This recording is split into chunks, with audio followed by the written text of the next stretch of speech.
Testing. Okay, good morning, good afternoon, good evening, wherever you are. I hope we had a wonderful weekend. I hope everyone who saw the Fan Fest or had fun and loved what they were showing. I hope anybody who went there live got home safe. Oh, goodness. Oh, man. I kind of. Morning, Shadow. Oh, man. Sorry, I'm just. Oh, just thinking about the Fan Fest makes me so excited and happy. Goodness. A lot of new stuff. Lot of new stuff coming up for Dawn Trail. Love it.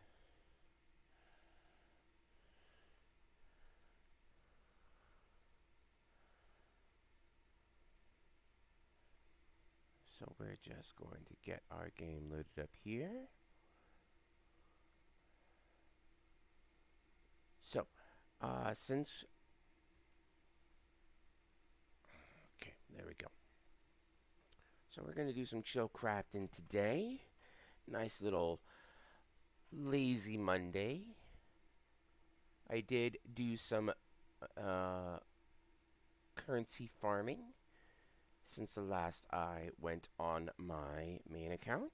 So hopefully we should be able to just log in and dive right into crafting the gear for my retainers that we started last week.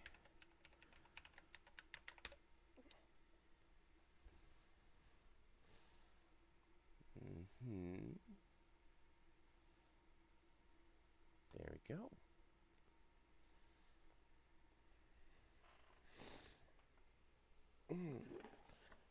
Goodness.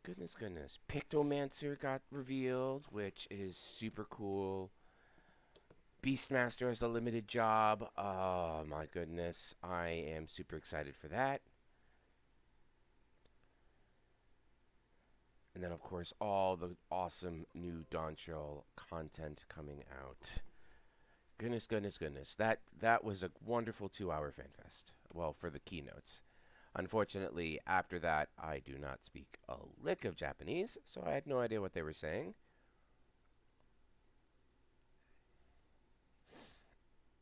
So that was a bit unfortunate.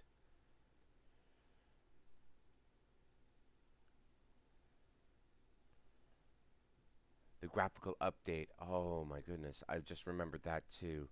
The graphical update coming up with all the faces and everything looking so much better, so crisper and more well defined. My goodness. Okay.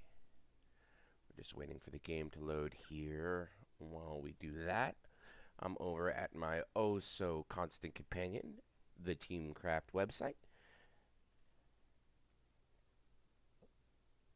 There we go. So it looks like as we load in, we're just going to recap what I need here. Looks like I need Vanadinite, Pale Bloom Kudzu cloth, and some immutable solutions. Shouldn't be that terrible.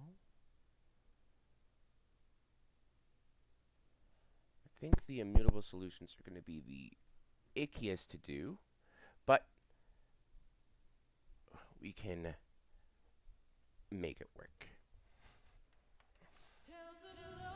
There we go. Good morning, Final Fantasy XIV.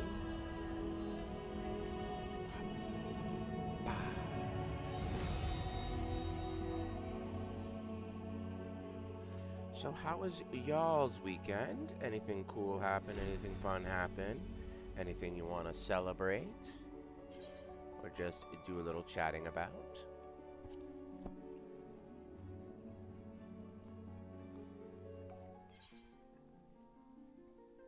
Oh, yes, as you can see there's my Black Mage look. That's what I was using to get the materials I needed for today's crafting. One of the main reasons I'm excited about Pictomancer is because I love Black Mage. Black Mage is one of my favorite classes. Some of my favorite characters throughout Final Fantasy are iconic Black Mages.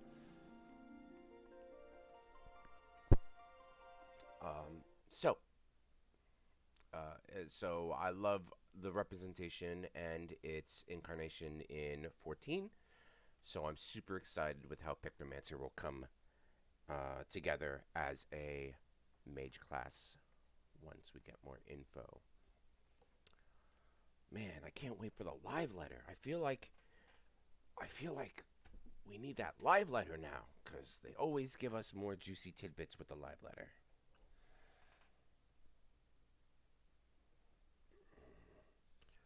We are in Old Chalaran, as always. That's my lovely little home state, town, place, person, thing.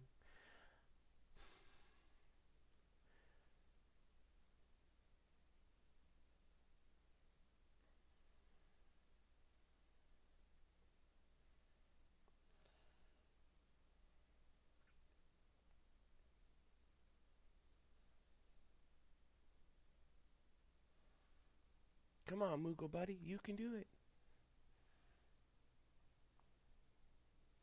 I believe in you. You got that mail to deliver. Even though you seem to be dropping it.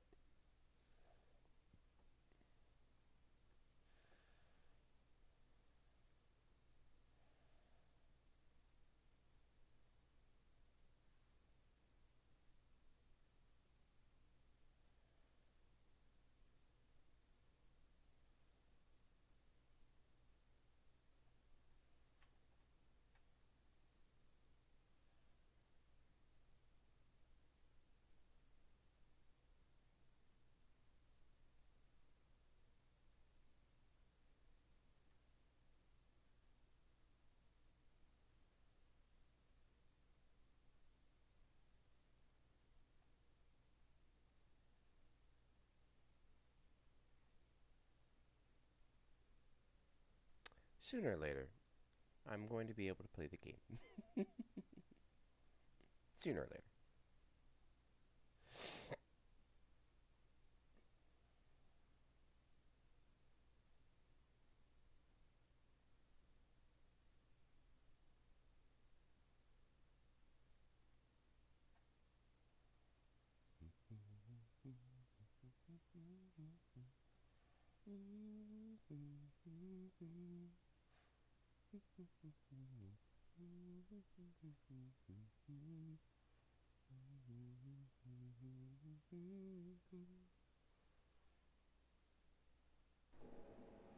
Ooh, there we go.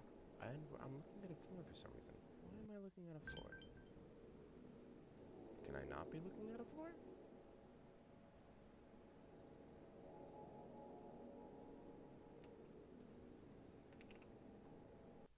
I don't think I've ever loaded in like this before. This is interesting.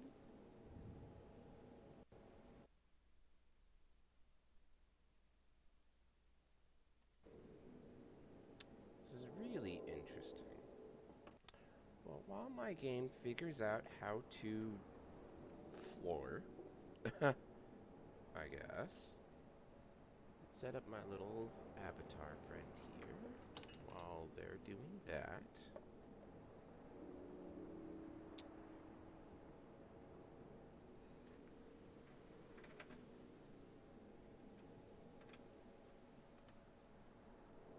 Can I move?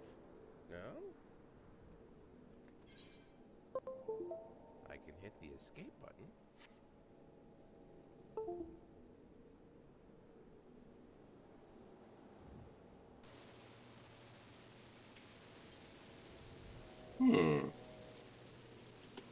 Interesting. Can I open? Whoa! Hi there! Hello! How we doing? We alive? Yeah? Good? Good? Everything good? Goodness, that was... Okay, yeah, okay, I see everybody. Okay. That was interesting. I don't think I've loaded like that before. Well, not recently. I'll try teleporting.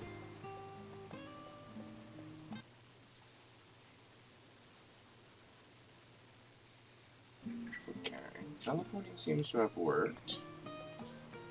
I need to talk to a Moo friend here. Looks like I have some mail. Could be something from the devs.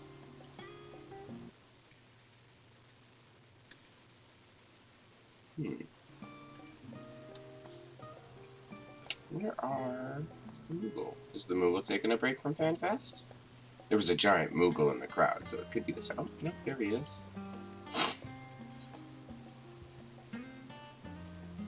I see. That is from the husband. I will read that a bit more privately. But for now, let us head out towards Razatan so we can start our crafting.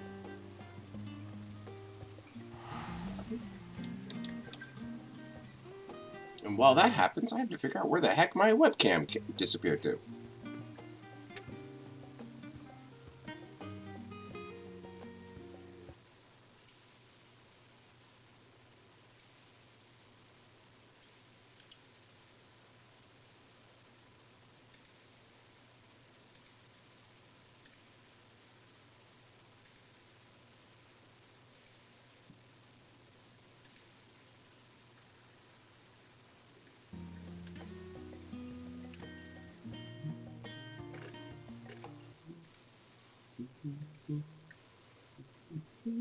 Oh!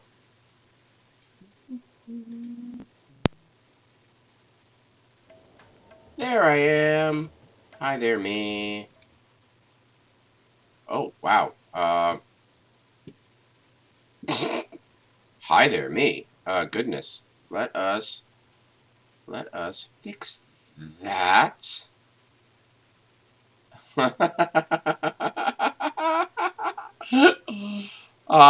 Okay, this is the new content now. This is all you get to see. Just that. That's all you got. Just that. That's all you get. That's your Final Fantasy experience today, everybody. It's just a giant amiibo stream. Oh, goodness. Oh my gosh. You think I'd be able to, like, snap this? Oh, it's snapping to the side. Okay. Well, let's just shrink that down there a teeny tiny bit here. Whoa. And a little like that. And, oh, no. I need to click the webcam. No, that's not the webcam.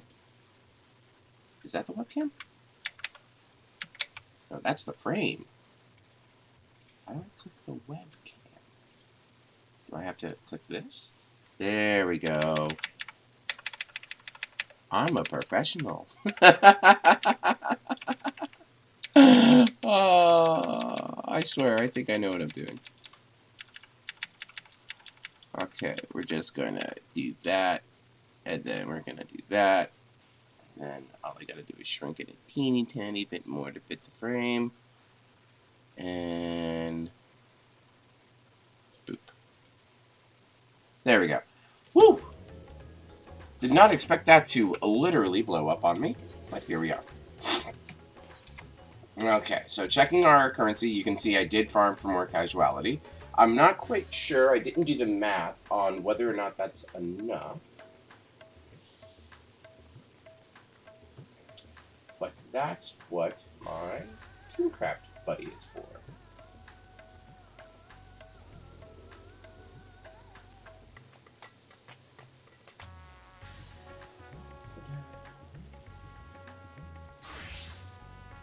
Okay, so 26 plus 28 is 54. Doing some quick dirty math, that should be enough then, if I need 54 items. The solution you can get. So, we're going to go here, we're going to go there, we're going to grab some kudzu cloth. We need 28 of those.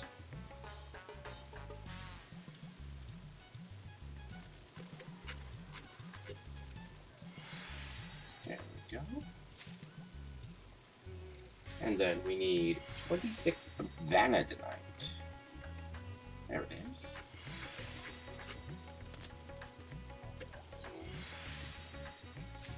we are. Now, the last thing we need is the immutable solution. We need quite a bit of that, 30 of that. That's going to take these kind of scripts, because this is like a very big ending crap. Do I have enough? No, I don't. But I can buy what I need, what I can now, and then we can work on that next. So we're just gonna see. I believe this script exchange. Next one over.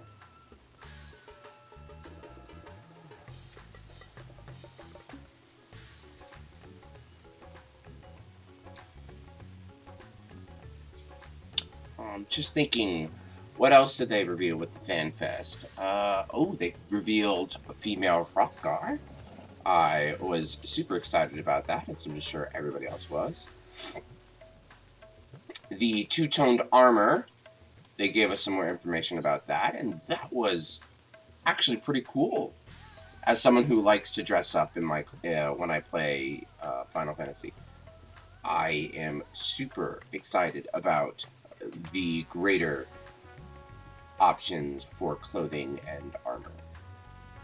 We're looking for not gear, we're looking for miscellaneous materials. There you are. How many can I get? 26? Well, we'll get half of what we need now. 15. Okay.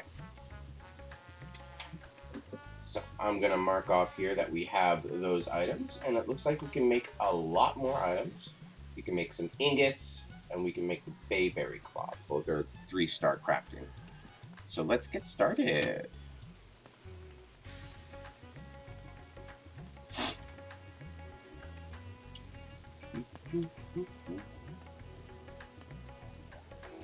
I love this top, by the way. The glowing accents and the belts and everything. It gives it a very, very decent black mage aesthetic. I really do like this top. I have it blue because I wanted to pay homage to the original Black Mage, Black Wizard design with the blue top and the yellow cap. I just haven't found a good cap yet. I'm just going with the eye patch because, you know, blind in the left eye. But again, I just haven't really found a good caster hat that kind of gives the kind of aesthetic I'm looking for. So that's a problem for the future, Sylvia. Let's see here. We need to be a blacksmith.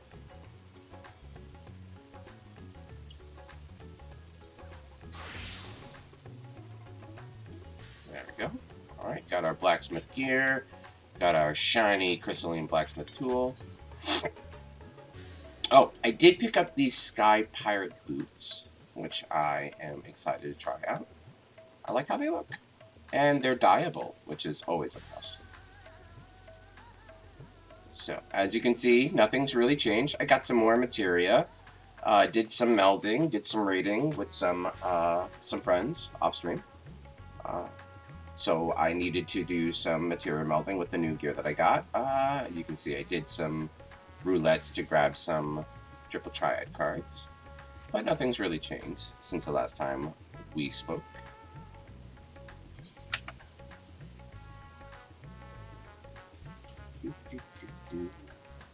So this is going to be this level craft.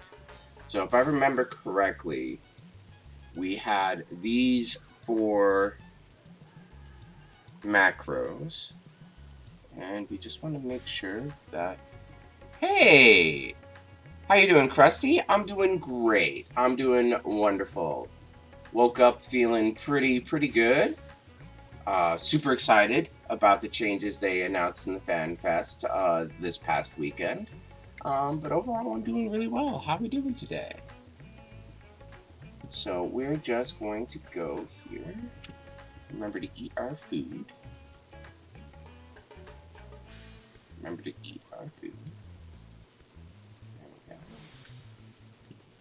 we go. Okay. I don't think I need the draught, honestly. I don't remember using it last time. So let's save that for our expert crafts, and let's get going. Oh, I love the glow of that hammer. That hammer's amazing. Tiny bit of the trailer. New race is getting added. So you're kind of close. So we already have a race called the cat hybrid. We have a race called the Hrothgar currently in the game. It is a male-only race. It was made to complement the female-only Viera at the time, which were the giant, bunny, tall, elven-looking people.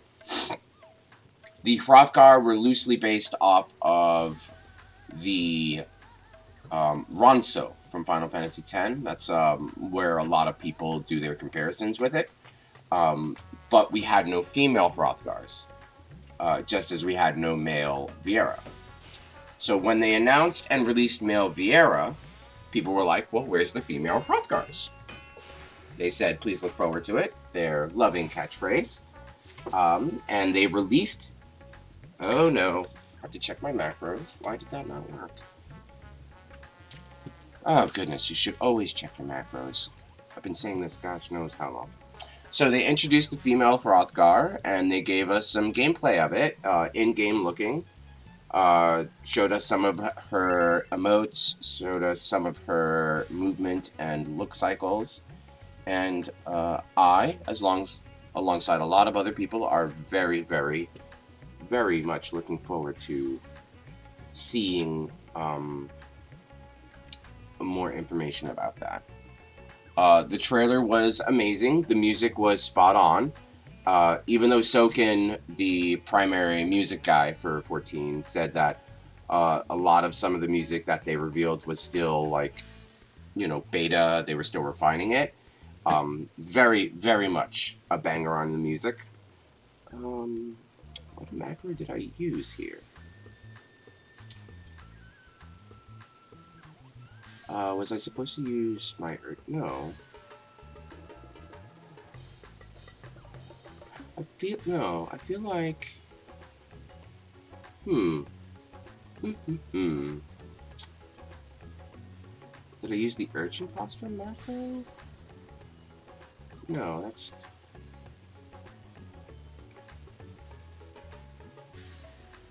It's quite crazy. Let's just go to Paladin. Pop that macro out of my system here. Bada bing. Then we'll go back to Blacksmith and we'll see what I did. So yeah, a lot of people, myself included, are really excited about the new class, the female Hrothgar. It has been pretty much confirmed by Yoshi P that it will be the last class they add to the game. So it'll be the last thing they do for classes. But money does talk, and he did leave it kind of open-ended, saying, it depends on the player base. So if there's other classes we want to see in the game and we give them enough money, they'll think about it. But other than that, there was the new Pictomancer, based off of Realms class from Final Fantasy VI. Literally, third favorite Final Fantasy game. If you play a 2D Final Fantasy game, play 6. The story is amazing. The characters are awesome and interesting. The battle system is easy to pick up, has a high skill ceiling for those who want to grind it out. It's just a great game. Obviously, I would recommend the remastered version, just because it has a lot of quality of life improvements and the graphics and the music is a bit updated. But even if you're playing the original on your computer, yeah. I said class, I meant race, right? Yeah, I'm sorry. I do get my words mixed up a bit of dyslexia, especially when talking about two things that are similar. So thanks. I do get my words. Yeah, female Hrothgar is the new race. We do get three new classes though, like playable classes. We have the new mage class Pictomancer. We have the new melee class, the Corsair. And then we have the new limited class, Beastmaster. So sorry about the confusion. Yeah, sometimes I mix my words up. I do apologize. It's just a lot of information, and I'm just trying to parse it in my head while I'm looking through my macros here. So trying to make sure I've dotted my I's and crossed my T's. let me see here. So if this didn't work, all right, let's do a trial synth and see what the heck I did wrong. Trial synth is such a great tool for when you're trying to figure out how to craft. Hey, exactly. Well, I appreciate that. Thank you. Yep, we're all here to just relax and chill, enjoy the cool music, and watch a veteran crafter prove how they are not a veteran crafter. What macro was I testing? This one? Okay.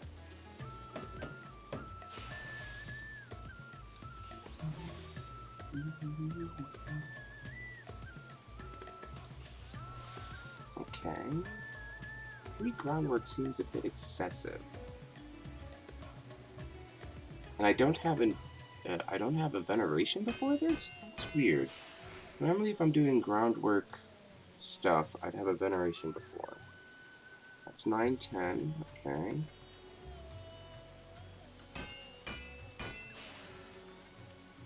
See, yeah, this is the issue. If I do one more groundwork, this finishes.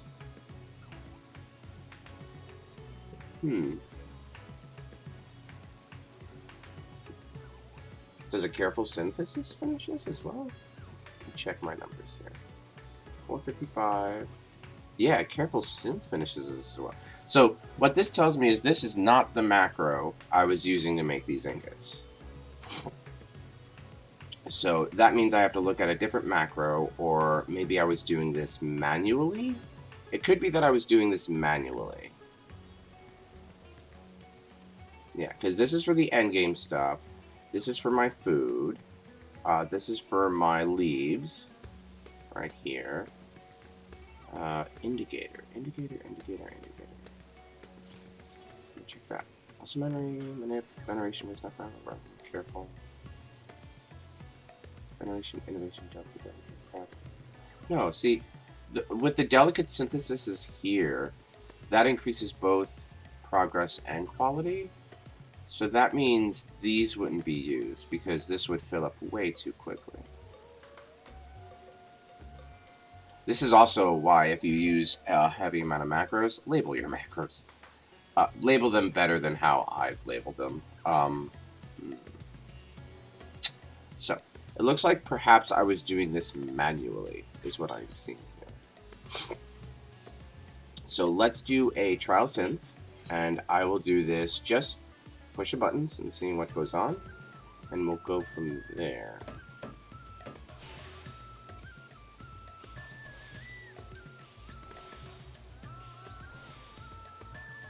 $277.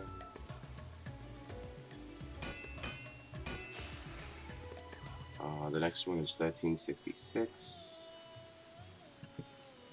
So that'll complete if I don't do that. Okay, and then I guess we do innovation. And we just start prepararies.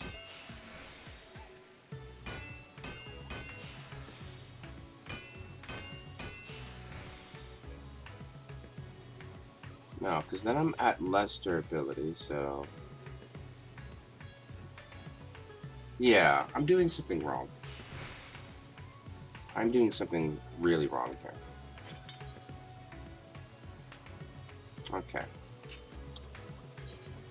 Maybe if I start reflect.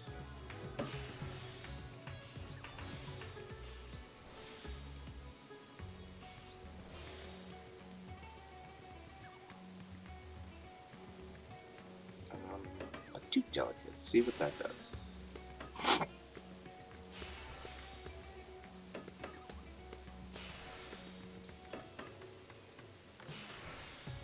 Okay. Do waste a manip slap. I do waste a manip stack re-upping innovation.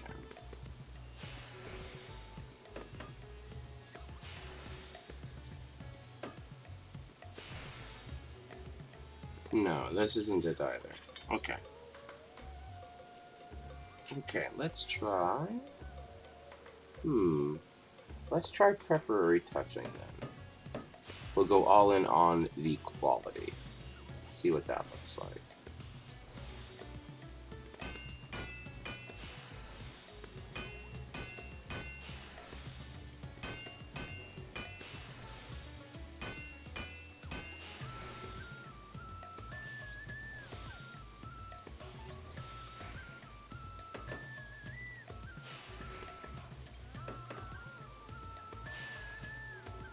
No. Interesting. So my normal rotations that I would normally go for are just not working. So, that means I must have macroed this, considering how different the crafting rotation is compared to what I would normally push. The question then becomes is, which macro?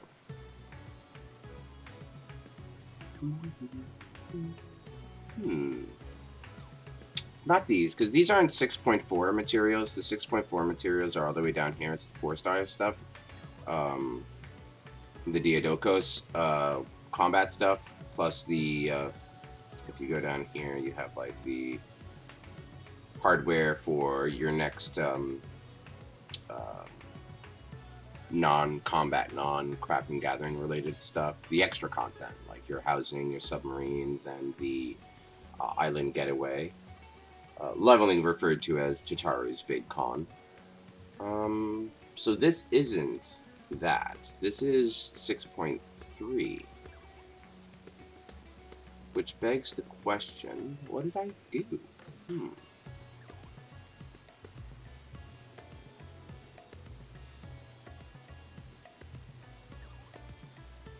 Let me check the indicator.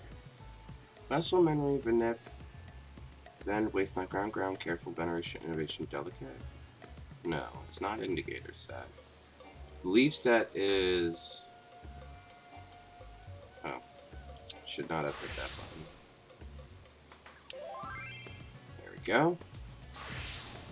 Leaf set is for when I'm making my leave turn-ins for quick money there. What a conundrum. This is for the food. I don't want to change those. Or is this for the food? I have 2 food macros. One of these has... I probably just didn't rename it. Also memory, minute, waste, not ground, careful, innovation, prep. Prep, prudent. Okay, so this doesn't use any synthesis actions here after the initial groundworks. So maybe this is... No, because it does have the 3 groundworks careful. What's the other one? The Briani here. There's a veneration in... There's a veneration in here? Ground, innovation, prudent, basic, standard, advanced. Manip, innovation. Let's try this one. This one seems promising. Especially with the basic, standard, advanced combo. Which is as close to a combo as you'll get in crafting. That's not something I would normally do. Yeah. Let's choose the macro I wouldn't normally do. Maybe I just forgot to rename this. Very possible. Like, high-level smithing seems really difficult. Oh, no. It's actually fairly simple once you kind of get the hang of it. I'm just a scatterball. As you can see here, these are all the different macros that you can have. You can have up to 100, plus you have some shared ones that you can share between characters. And as you can see, I've been doing a lot of crafting. Like, this is back when there was Medjil items, the brash and depting stuff, tanks, and, you know, things like that. I'm just really bad at labeling my macros. So, for me, it's kind of figuring out... it's kind of figuring out which macro I need. Early game and mid game crafting, you're not going to macro. You're going to be doing physical pushes. Late game crafting, you don't need to macro, but you're balancing different crafting rotations depending on what you're making. Like for instance, the gear that I'm making for my retainers is for it's not end level gear. It's from the previous patch, so it's a lot. It's not a lot, but it's pretty easier than the current end level gear that I would normally make for raiding and for for commissions and stuff. So I have to scale down my normal rotations. Otherwise, you'll get like what happened in the beginning where I didn't test and I have a normal quality ingot when I'm trying to get high quality stuff. So this is this is me making it complicated, not the game making it complicated. Don't let this put you off from crafting and gathering. This is why I have my beginner series that I'm doing, just to show you how you can slowly learn and grow and get used to the systems the game gives you. This is just me being a potato brain, honestly. So don't let this overwhelm you. This is mostly me not knowing how to label things. Okay, so we're gonna push this button, and hopefully, uh-oh. Yeah, that finished. Oh my goodness. What am I doing? Oh, I'll show you my monk look. There's my monk. Punchy McPunch punch. My goodness. Is it because I'm a specialist? I'm just really trying to think like why this isn't working.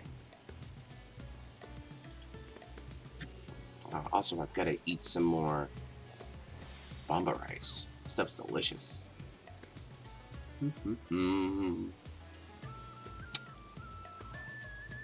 Yeah. Maybe I was using one of the other sets?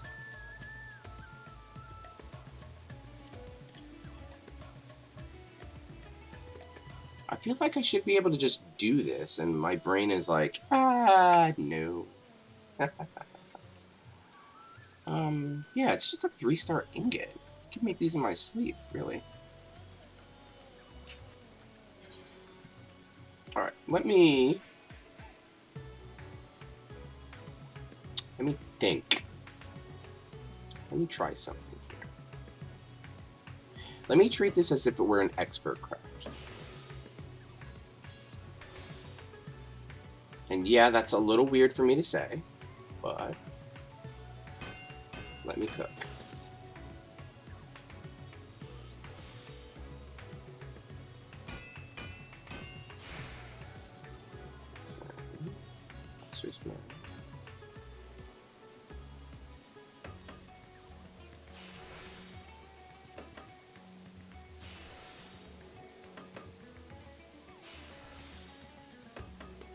Now, I won't have any of the bonus condition stuff that the expert crafts would give me, so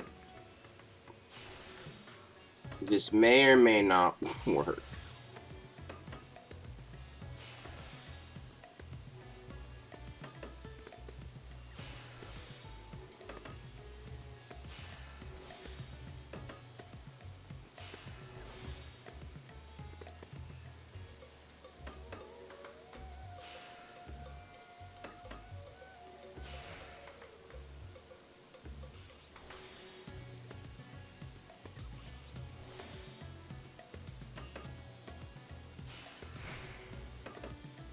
Okay. It worked. It was a little scuffed, but it worked. Yeah, let's do this. I think I found a very icky band-aid, but a band-aid nevertheless. And I need 13 ingots according to my notes here, so let's get going. Yeah. Interesting. I had some CP left over, so maybe I can not worry about the rapid sync as much, as I can just go for, like, prudence. Especially with the, with that. Ugh, come on. Alright, one more shot. No, I'm just gonna prove it. I'm not gonna risk it. Not risking it.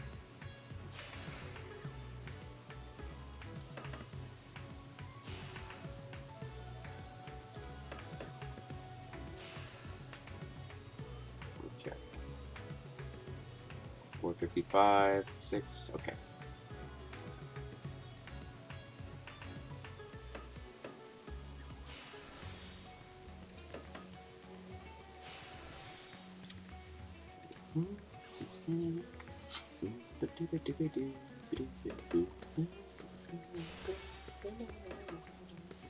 Normally I'd be crafting an old Shalaron, but I do enjoy the music here. And in case I do mess up, the vendors are right over there, so I'm not teleporting everywhere.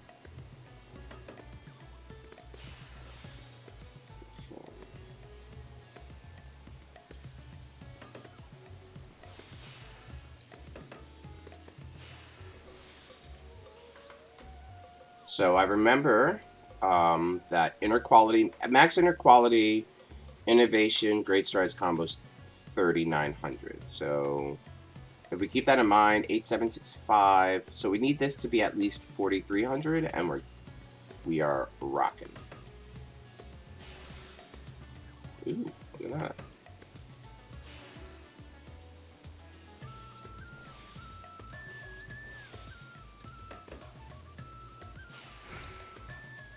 And boop. Okay.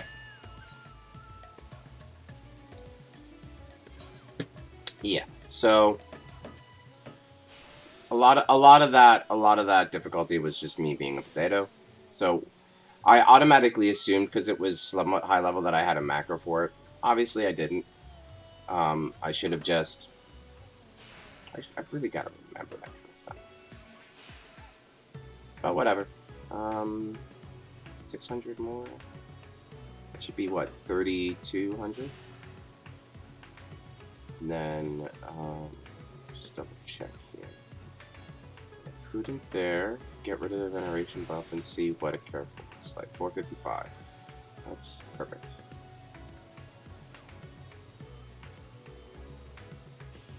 Bada bye.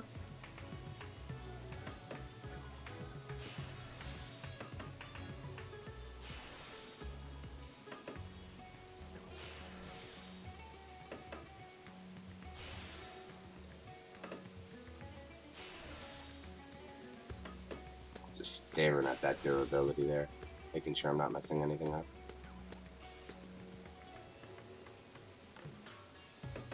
8, 9,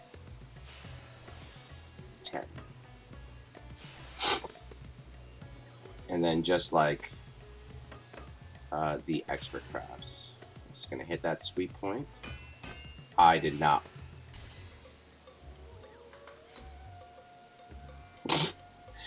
Oh, nuts. Nuts. Do I have any Elmanite in backup? Oh, thank goodness I do. Yep, it's me being a potato. Alright, so we need 5 more from the saddlebag.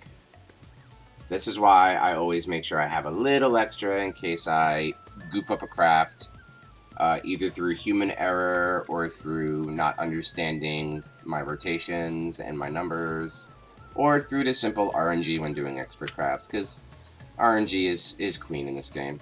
And I need 2 more Vanadinite to make up for the 2 I broke. And that's why we're here. Okay. Luckily I have more than enough to grab that. Okay. So, that's a big oopsie.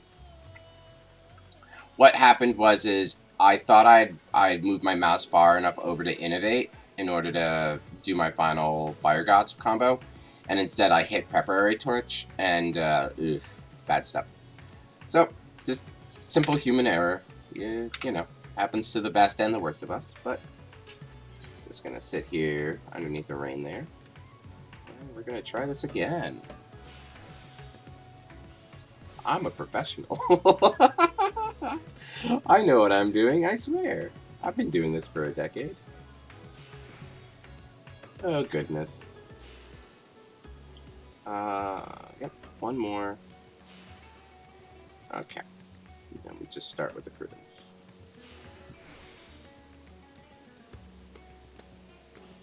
Now, when I'm doing it this way and I'm doing it kind of quick and dirty, a general rule of thumb is I am going to be using good touches on Trick of the Trades. I am not going to be going for precise touches. I know that with enough CP, I can finish this craft A-okay. I don't need the bonus from precise touches, so I'd rather get the CP back in order to maximize my CP usage without having to use one of my somewhat valuable craftsman drops on what can be considered a lower level crafting. Again, if you happen to have the gil, or you happen to have an excess, or even if you just need this craft done and you want to give yourself all the advantages, drink your draughts. Absolutely.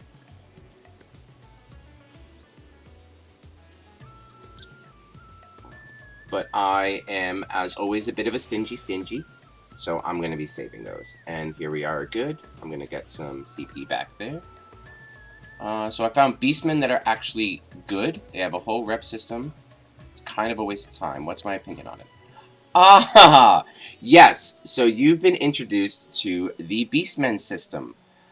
There are a number of beast tribes throughout the game, throughout your expansions, that will barter with you. You do stuff for them, they give you cool stuff. Beastmen tribes offer some really unique rewards. They give you unique avenues to get rewards that would normally be a little harder to get, a little grindy maybe. And the stories are pretty charming, honestly.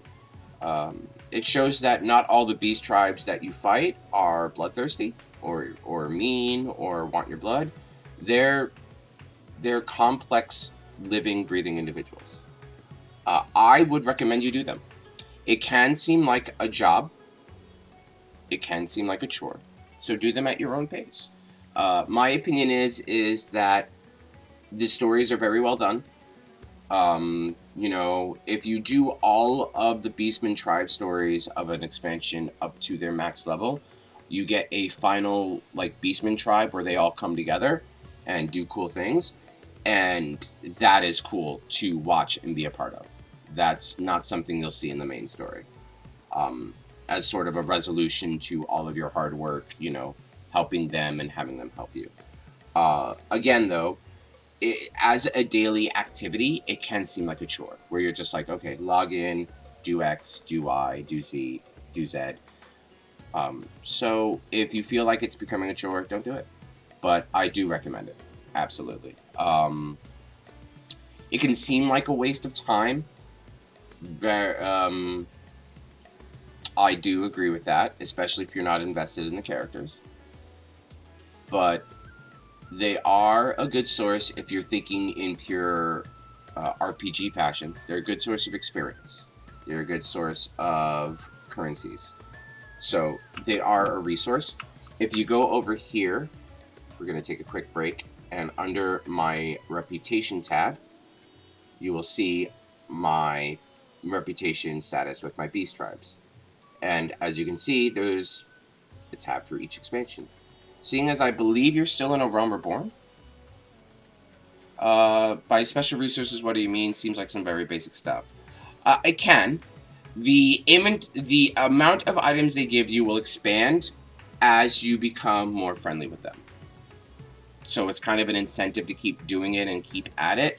As you can see here, I have max rank with all of the 2.0 Realm Reborn Beast Tribes, which means I get access to a lot of their more exclusive wares.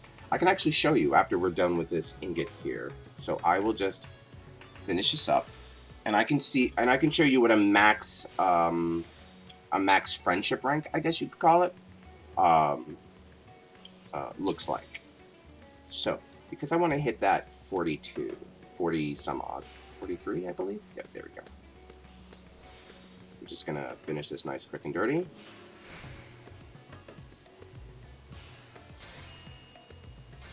Yes, there is. Every expansion has their own set of beast tribes. Unfortunately, or fortunately, um, depending on how you see this content, Square Enix saw that 5 beast tribes per expansion was a lot. So starting with the next expansion, Heavensward, it's 3. It's usually going to be some combination of 2 combat classes plus a non-combat class. So starting with Heavensward, you had 2 combat classes, and then the Mughals, which were a crafting class. In Stormblood, you had the Namazu, which was a gathering class. In Shadowbringers, you had the Dwarves, which was a crafting class. You can kind of see how they went back and forth. And then in Endwalker, they had the Omicrons, which was a gathering class, and the Lockridge, which was a crafting class. So they had kind of a little bit of everything for everyone starting in Endwalker. But let's go to the Slips. That's usually the first beast tribe most characters unlock. It's kind of like your starter beast tribe. So we're going to go to the Hawthorne Hut, and I'll show you what's what. I'm at the main story where I have to move the Scion base. Oh, I'm so sorry. I am so sorry. That is oof. Depending on how invested you are in some of the characters, that's an oof.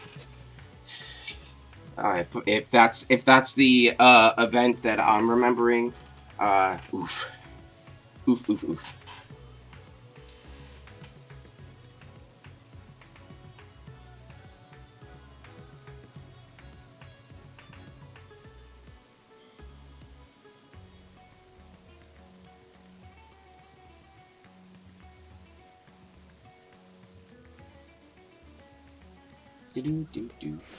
There we go. Alright, so we're here in the East Shroud at the Hawthorne Hut. We're going to take a quick jaunt over here on my cool little motorbike.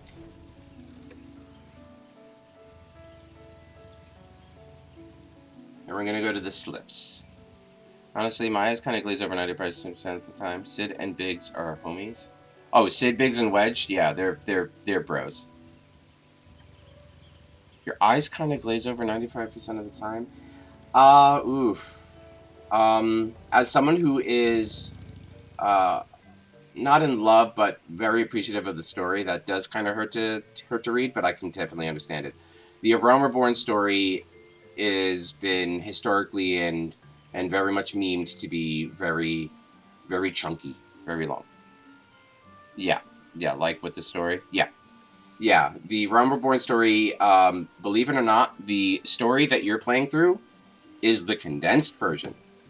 Way long ago, it was longer. Oh yeah, when action happens, it's awesome. Yeah, you feel like a warrior of light. Yeah, absolutely. I can totally get it. All the exposition and the world building is not everybody's cup of tea. That is something I will definitely agree with. But it used to be longer.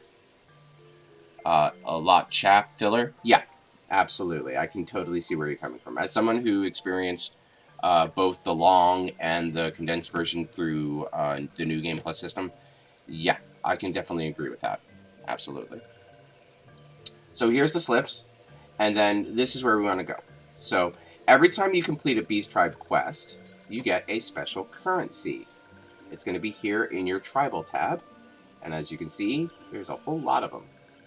And I have a whole lot of the Endwalker stuff because I've been using that to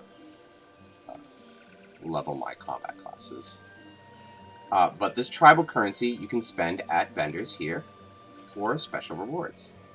So here we go. Currency exchange. No, I'm sorry. Gold exchange? Here we go. So, this is what a max level Slific vendor will look like. Because I'm at 8 allied. So you can see here, this is a lot more than what you might have access to. Ventures are what you use to send your people out. Yep. So you don't start getting currency until rank 2 or 3. It's pure reputation. Pure reputation in order to kind of establish yourself as someone they can trust. Yeah. Currencies you only get as you keep at it. Again, it's an incentive to keep going with the content. The main big draw especially with 1.0, is these 2.0 is these unidentifiable seeds. There's four unidentifiable product. You have bones, shells, ore, and seeds. These are used to craft the Heavensward relic weapons. You need a good chunk of these. So this is kind of the draw to playing the soldier content, is they give access to these very special items that would normally be a pain in the butt to get. You can, for instance, you can buy those unidentified stuff with tomes, but they're more expensive because tomes are easier to farm. Yeah, yeah. Um, and then you can get access to dyes, certain special dyes, depending on, the main colors. So the slips are pretty much of the earth. They serve the Levin Master Ramo. So, of course, they're going to have greens and browns. And then you can get special housing items like a lamp tree and a lamppost. And then you can get orchestration rolls. So you can actually, the song that you're hearing now, you can get that to play on a radio. So, and this is just Realm Reborn. As you go up through the expansions, the amount of items and the type of items will differ, and they will be more. They introduced a profile, an adventure plate system, and at higher levels of these tribes, you can actually get accents and customizable things to do with your plate. So if I go to edit plate design, and if I just go to here, since I did the Loporits, those bunny people that you might have seen last week, I can actually set my plate to look like the Loporit base. Or I can go with the Dream Spinners, which are the fairies and pixies, the fae, and boop, there we go. So it gives you not only in-game use, like practical use, but really cool ways of customizing your character and kind of just letting you express yourself, which is really cool. A lot of people might call that superfluous or fluffy, or not really something you need, especially if you're like a hardcore, uh, raider or stuff. But for me, who really is a big fan of how you can express yourself in this game, A+ content. But again, like all content, especially because we are playing an MMO, you got to grind it. You just got to do it. You get 12, if we go over here to timers, you get 12 allowances per day. Here they are. And you can do 3 quests per tribe. So like if I go as, let's go as monk. Okay. And I go to Panyxia. So, repeatable quests are going to have the quest marker with this little arrow design. Very simple. And here we are. Now, if I do this quest, it will give me 1 venture, a small bit of tomes, and reputation. So that's probably the quest that you're seeing. But as you get more reputation, you'll get to go up and you'll get to do more quests. So if we go to Tanaxia here, I believe the leader of the slips. Oh. And then if we go to Moxia, there we go. So doing Moxia will give me gold leaves. It will give me more poetics and more reputation, and will also give me access to some materia, which, at this level is pretty strong stuff. So it's always good, a good idea too, if you're looking to dabble in a different combat class. So let's say I go to Black Mage. My Black Mage isn't level 90 yet, unfortunately. She's only 88. Yeah. So now if I talk to Panyxia, there's some experience. Now, obviously, I'm not going to get a lot of experience because this is level 45 content. But if I go up here to that person who gives me the currency, let's see if the experience value changes. It does. It's a little bit more, but, and it's 48. So you can see here how it scales depending on how close you are with the beast tribe.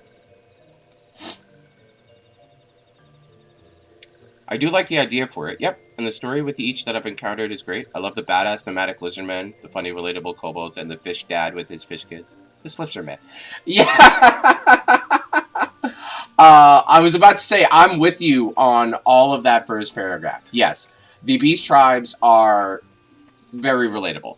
The slips are meh. Yeah, they're there. They exist. uh, yeah, but they're there. In terms of how this relates to our crafting adventures, considering how this is a crafting focused community that I'm trying to build here, let's see here. Where's the first crafters? The first crafters would be our lovely little idiotic friends, the Mughals. So if we go to Ishgard and we go to Moghul, I can show you what that looks like. Because, no, not at all. Not at all. Not at all. You're not derailing me.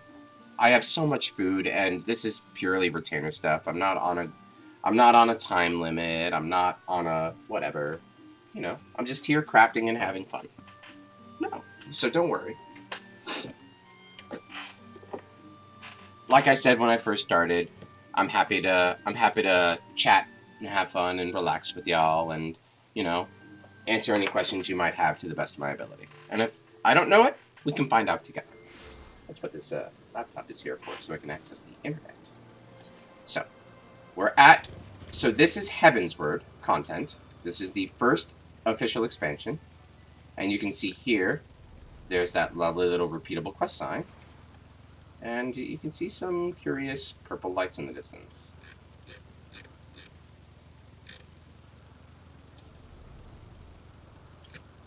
I swear, I do have other mounts other than this motorbike. This is a random roulette mount button, but apparently we're just coming on the highway. Heavy metal thunder. Okay, so welcome here. So if we go down here,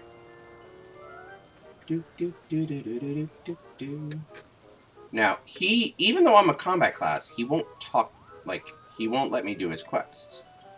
But if I go to a crafter class, teleport stone, forgetful to where they're located. Yeah, that's a big frustration, I think, with a lot of us who do them, is like, where the heck are these beast guys again? But as you can see here, this is a crafter class. So he gives me their currency, which are carved kubo nuts, relations, and crystals, alongside experience and guild. Now, I don't need to do these quests because I'm a max level crafter, but if you take them over here, carvo of Cooper nuts, you can see he has his own special stuff. So you can actually get special gear here, the Trailblazer set, and the Adapt set. I don't remember what this looks like. It's not bad. And then if you go to others, you can get the Framer kit. Oh, I don't have this. I will grab that. And here you can see the more of the unidentifiable stuff. Now, you might recall that when we were at the Sliffs, this was only 3 of their currency. It's 18 of the Mughals, which is, you know, a bigger incentive to do the older content because you can get these a lot easier. Alright? To make up for that, you can get all 4 here. You'll have to bounce around the beast tribes to see which ones you still need. And then we use the Framers kit here. We do a little thing. Okay. And now, when I go to my adventure plate,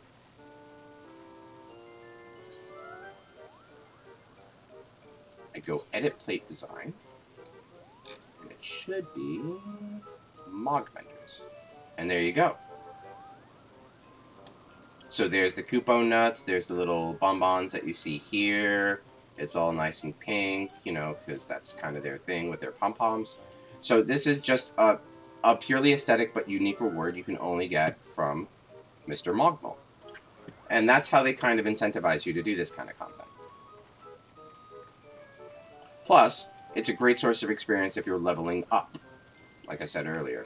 So I have, if you see here, I have so much of this Pana from the Arkasudara, and that's because that is level 80 to 90 combat classes. So I've been slowly going down my combat classes, doing their tribal stuff every day, between like raids or gathering materials or, you know, my general day-to-day playing of the game. And it really adds up. I think I got my Dragoon and my Ninja from 80 to 90 purely on that Beast Tribe, plus some dungeons in order for me to actually like understand how to play those classes. So it's a really decent source of experience.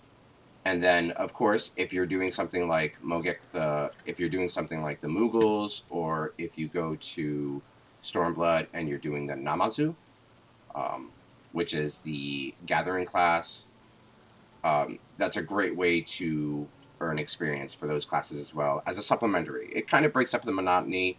It's not so you're always grinding the same stuff. You know, I always like to practice avoiding burnout, because while this is a lovely game, playing too much of anything can really kind of just burn you out.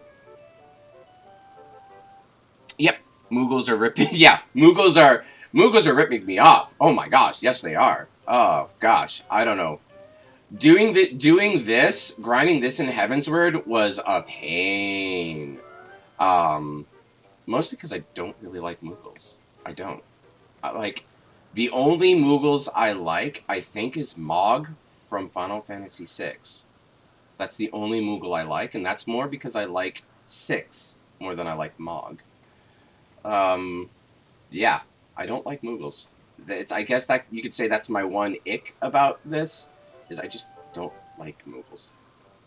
They're annoying. They're lazy, accident-prone terrors. Like, you know, there's a couple of good ones.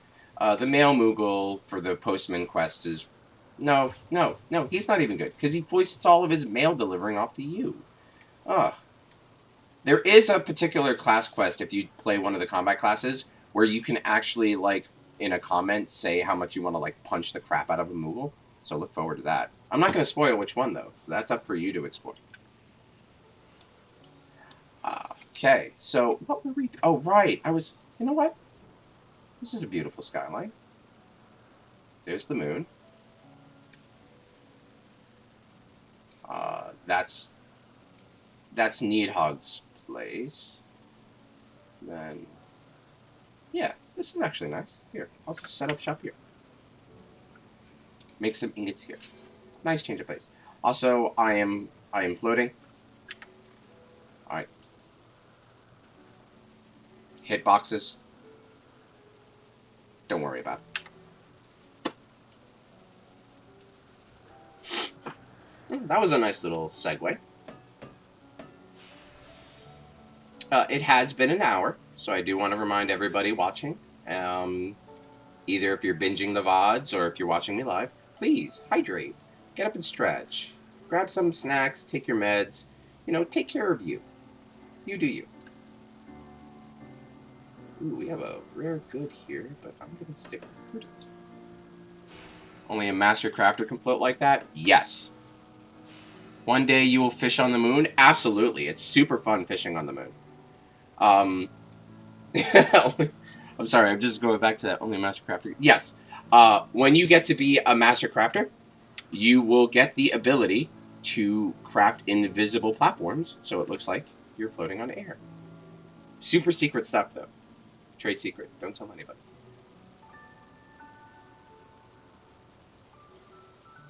I have to remember what we were doing. I think it was a prudent, right? Gotta just drag that over here so I can keep these, like, in the center of my eyes.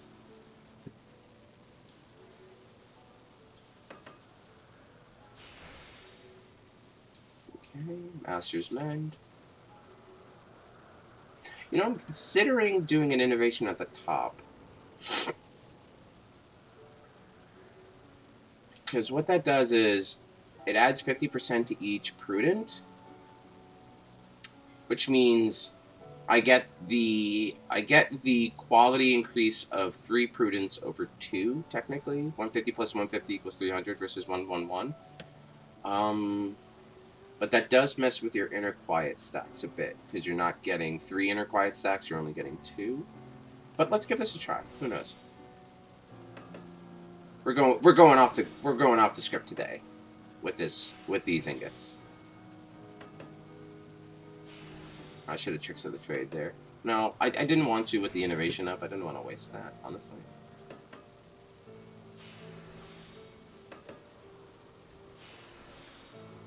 Yeah, I saw some improvement there. Not enough though. Not a lot. Let's see what this one does. Yeah, because my CP is going down really quick there.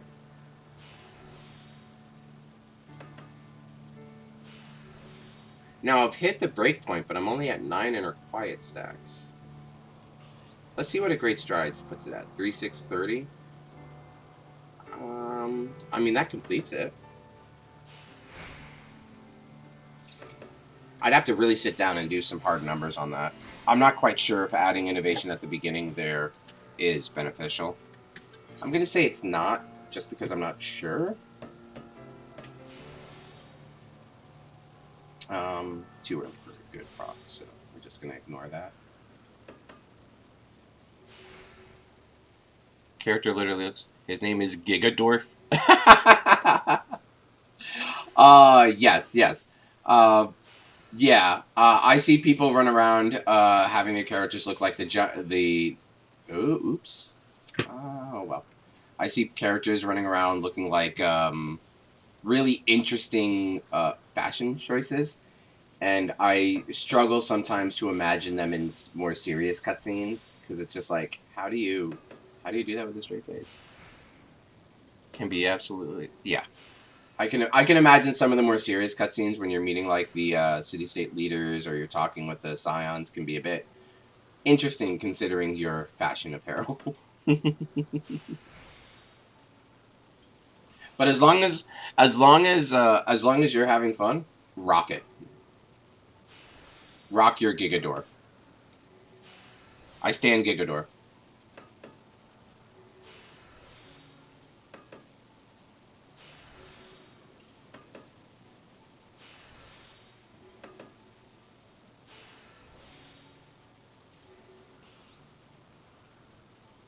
So this will last for 4 steps. So I want to do 1,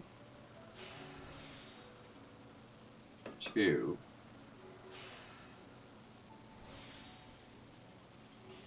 innovate here, because that way I get the innovation off the prudent. Oh no, I did it 1 turn too late. I'm trying to match up my buffs for efficiency's sake, and I did that a little too late. I did my counting a little wrong. But that's fine. I think we need 11 of these, so we're at 6, halfway there. Not living on a prayer. Ironic too, since I'm the warrior of light, the signs don't know I'm the true evil. Ganondorf! Ganon, we sealed them away. What have you been doing? Saving the realm? What? Don't worry about it.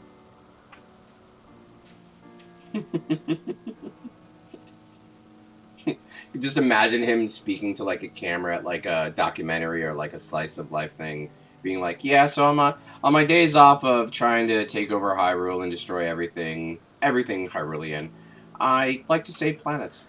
It's a hobby."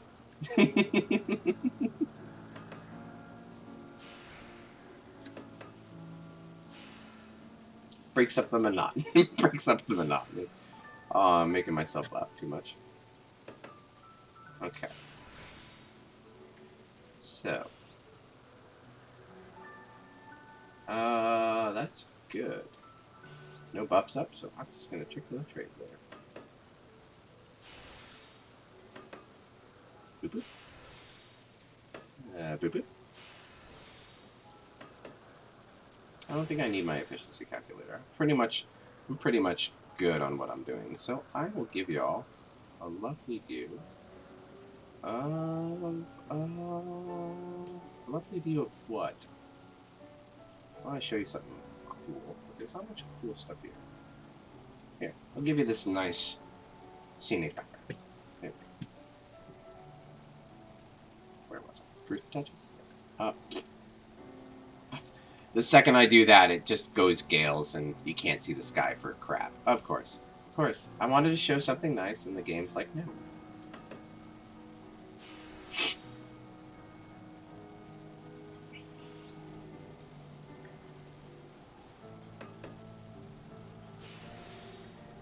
Okay. If I remember, I can do this one early. So I don't want to do two. I want to do one prudence. And then the innovation. Yeah.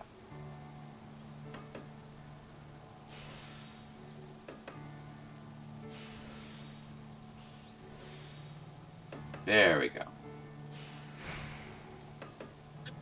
Now that's efficiency.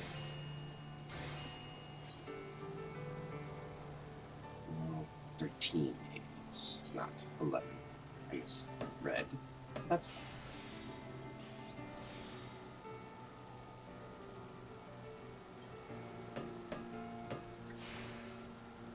Okay. With that, I do need to check the counts. Okay.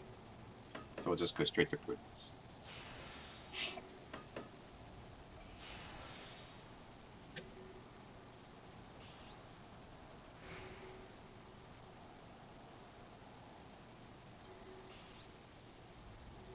$4.55, 6. Yep. Okay. Cool. We're good. Having your calculations up is always a good idea, because what you can do here is you can actually go towards the ones you might use the most. You see they have a little star there. That's because I right click or I menu click, depending on if you're using a controller, and I add it to my favorites. So I can have them all kind of under this favorites tab as a one-stop shop glance of my most commonly used stuff. Considering how I mostly do expert crafts, my rapid synthesis, groundwork, delicate, and biogoths are here just to help me on the fly calculate breakpoints and things like that. You might find yourself slowly memorizing some of the numbers, especially if you're comfortable with your stats at any given point of your crafting adventure. And if that's the case, then cool. But as we showed earlier with me struggling a bit in Razatan, I am a potato. I need these in order to double check my counts. I'm the kind of player who will save a game and then 5 seconds later be like, did I save? I should save. Yeah, I should save. So this is just more reflective on to me, not reflective on to what you should do. As with every piece of advice I give, play how you like. Play in a way that makes you comfortable and makes sense to you.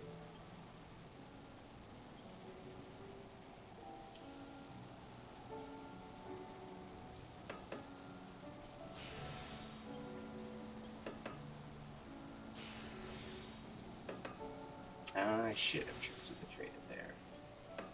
Going on a bit of autopilot. One more.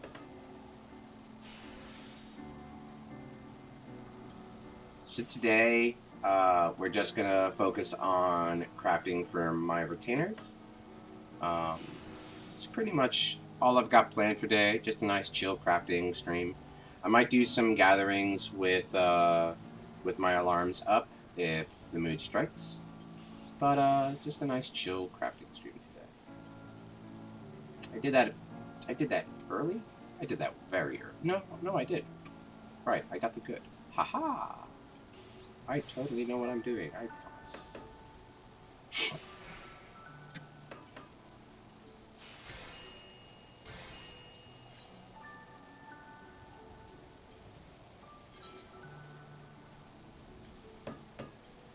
And of course, because I started the craft right before the meal came off, you can see there the buff's still there, but there's no timer.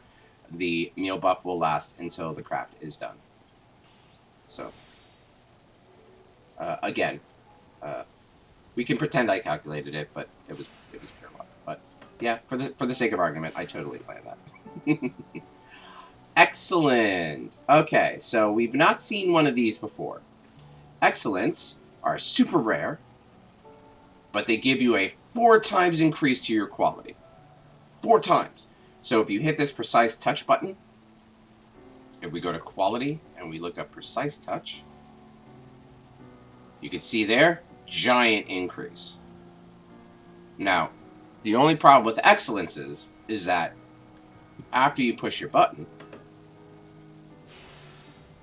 it gets poor.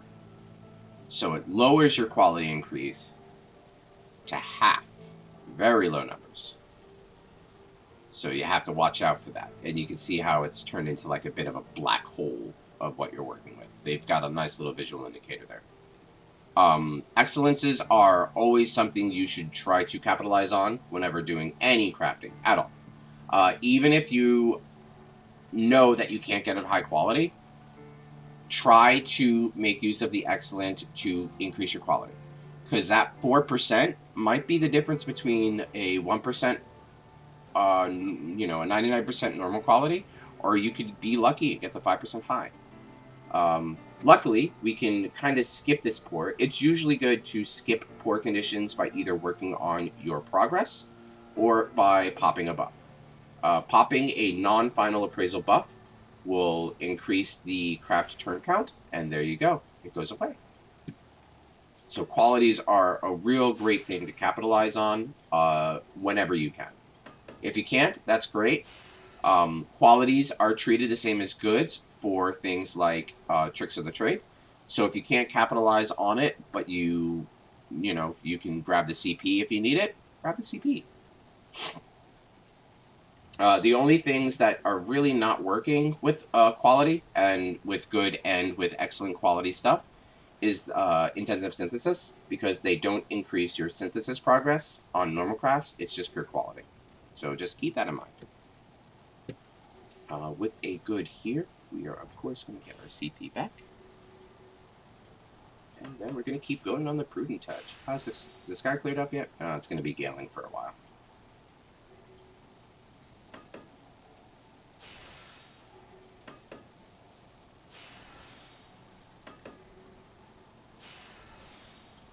Okay.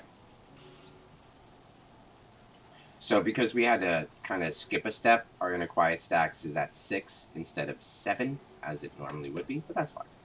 We'll get them. Another excellent. Oh, goodness. The game's being super nice. And look at that. I'm actually so confident where we are that we don't need to be max stats for the Buyer Gods. Yeah, see? So that's what an excellent can do. It can give you a whole lot of quality increase, especially if you're in higher inner quiet stacks. The only things is that they're really hard to plan for. They're very rare, and there's no warning. Even if you're doing expert crafts where it's you get the good omen, there's no excellent omen in any crafts that have excellent as an option for conditions. And of course, it's the poor afterwards to make you kind of like, okay, what am I weaving in order to not completely lose all that quality gain I just made across 2 actions. So we're just gonna Fire Gods finish. Just like that. As an early crafter, it's usually for the best to ignore excellences, especially if you don't have access to any quality increasing abilities. The game will introduce them to you and will actually have quest classes, like with the armorer and the metalworker that we're doing on the Sylviane account. They will not have you make high quality items unless they are certain that you can increase quality. So they won't give you any quests to do that until they give you your quality increasing item skills on your hotbar. I believe it is level 5 when you unlock basic touch for any crafter you're doing. So you're not going to get any quality increasing skills until at least level 5. but I believe they give you quality increasing, like high quality specific crafts starting at like 15 or 20, just to help you get, just to make sure you have like the gear in order to make it at least feasible and not impossible.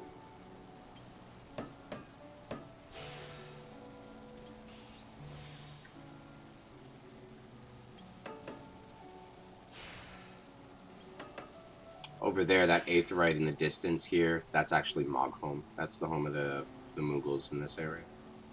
I'm surprised it's rendered from here, but, you know, especially with this really lovely weather.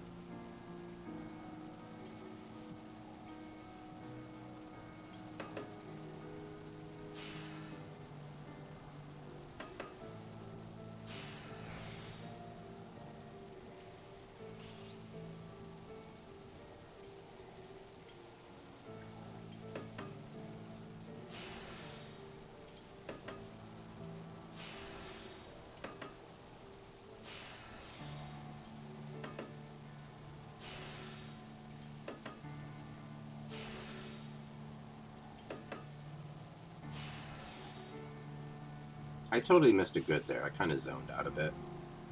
I totally missed a good there. That's on me. I'm actually going to ignore that to finish the craft. I think we have enough CP.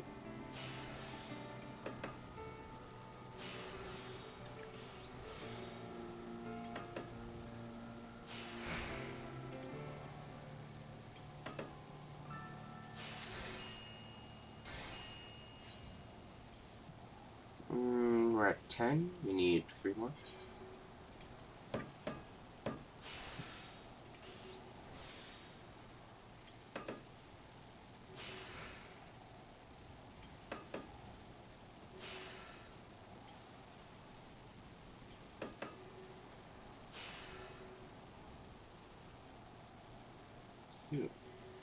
Yeah.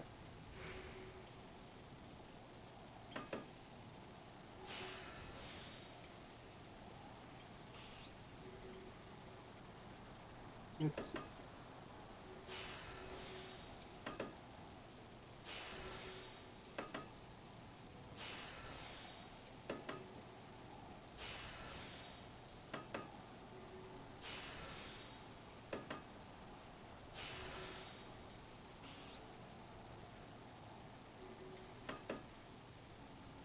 If you find yourself crafting in the wild, I'm just noticing the dragon down there and the other baddies. If you're crafting in the wild, be careful. If you are, like in a combat class, if you are an equal to or lower level than the hostile mobs, they will attack you. They don't care that all you've got on you is a doming hammer and a dream. They will attack you. They will murder you. You will be sent back to the aetheryte. Especially if you're in the middle of the craft, you will lose all of your crafting materials. There's no getting them back if you aggro. So it's really good that we're on this outcrop. Sprites and elementals are usually non-aggro. You can tell by this little symbol right next to their level. That dragon there, please don't come near me. That'd be kind of ironic. But yeah, we're pretty isolated. We're on the ledge here. The symbol down there with the triangle, that means if you are that level or lower, or a little higher, you know, they're not shy. So like 56 to 54 and lower, they will fight you. They will aggro onto you, and they will just start chomping at you. Especially if you find yourself traveling here to level up your crafters at around that level range. Turn into a crafter after you get here. Otherwise, you might not make the trip. And for goodness sake, don't craft out here like me. I can do it because I'm level 80, level 90, so I'm way out of their level range. They will not aggro me for shit, for stuff. Ooh, probably shouldn't swear on Twitch. They will not aggro me at all. But if you are just traveling around, looking for the beast tribes to help out or just exploring the world, do so as your preferred combat class, just to protect yourself.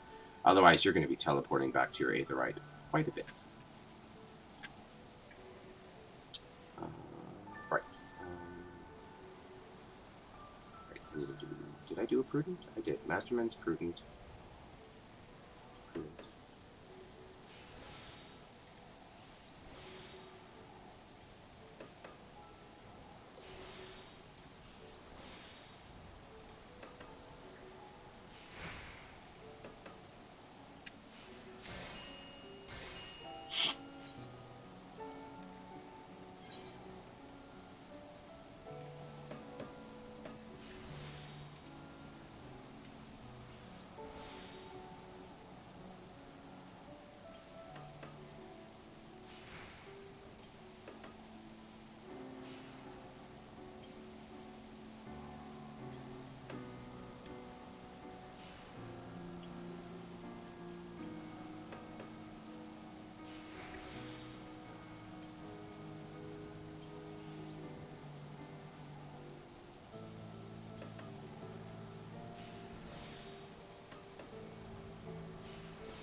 Now that we have this basic rotation down, I could probably get away with macroing this at this point.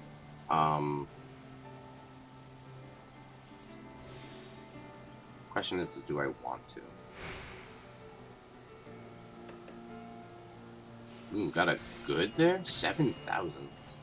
Yeah, so if you happen to stack up a good Fire Gods combo plus a good proc, you could actually just start from here and just... And then quadruple that on an excellent.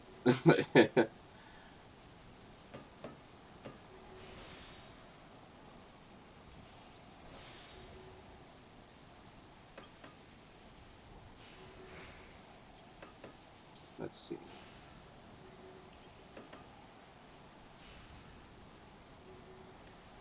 So unfortunately, because we had a couple of oopsie daisies with the ingots, we're gonna have two that are low quality. Well, normal quality. I shouldn't say low quality. So that's something to keep in mind when doing the final crafting.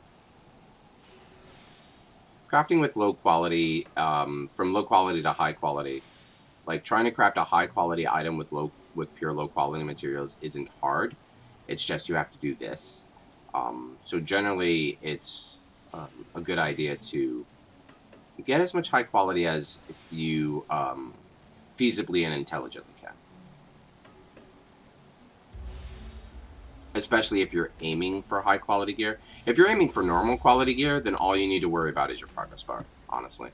But if you're like me, where high quality gear is kind of important, at least to your goals and your plans, then definitely look into that.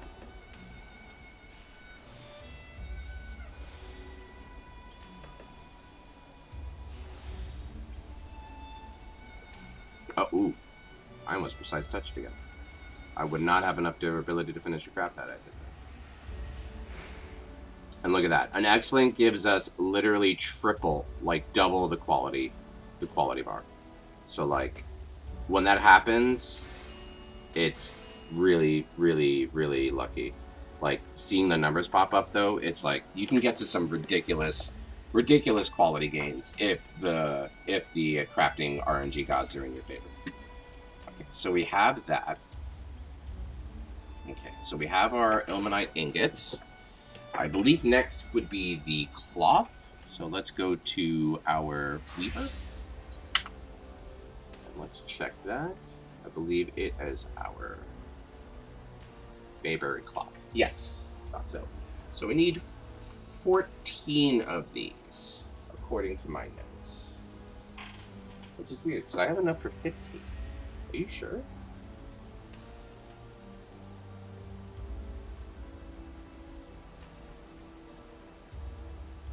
Yeah, no, it's just asking for 14. Okay, cool. My food fell off. So let's go back to Charlian. Actually, no. No, let's not do that. Let's go someplace else. Where can we go?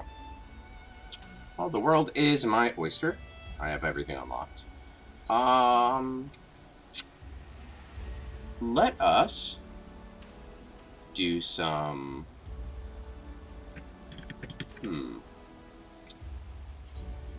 Oh, I have custom deliveries to do before tomorrow. Perfect. Let us go to Norbrand. Let's go to Little End. Custom deliveries. So once you unlock them, custom deliveries are another way to get experience. This is for pure experience and the crafting and gathering currencies. You don't get anything really special from them that you can purchase. Like there's no special currency, but you can use the currency they give you. They're called Gather and Crafter scripts to purchase exclusive items. And we still need 15 more of this immutable solution, which is from purple crafting scripts. So this is actually a good use of our custom deliveries. Now, like Beast Tribes, they are a only so much per time period event. For these, you can only do 12 custom deliveries per week, per server reset, which is a weekly reset. For me, that would be, the server reset would be tomorrow, for instance. It depends on where you play, what server you play on, things like that. So if we go over here,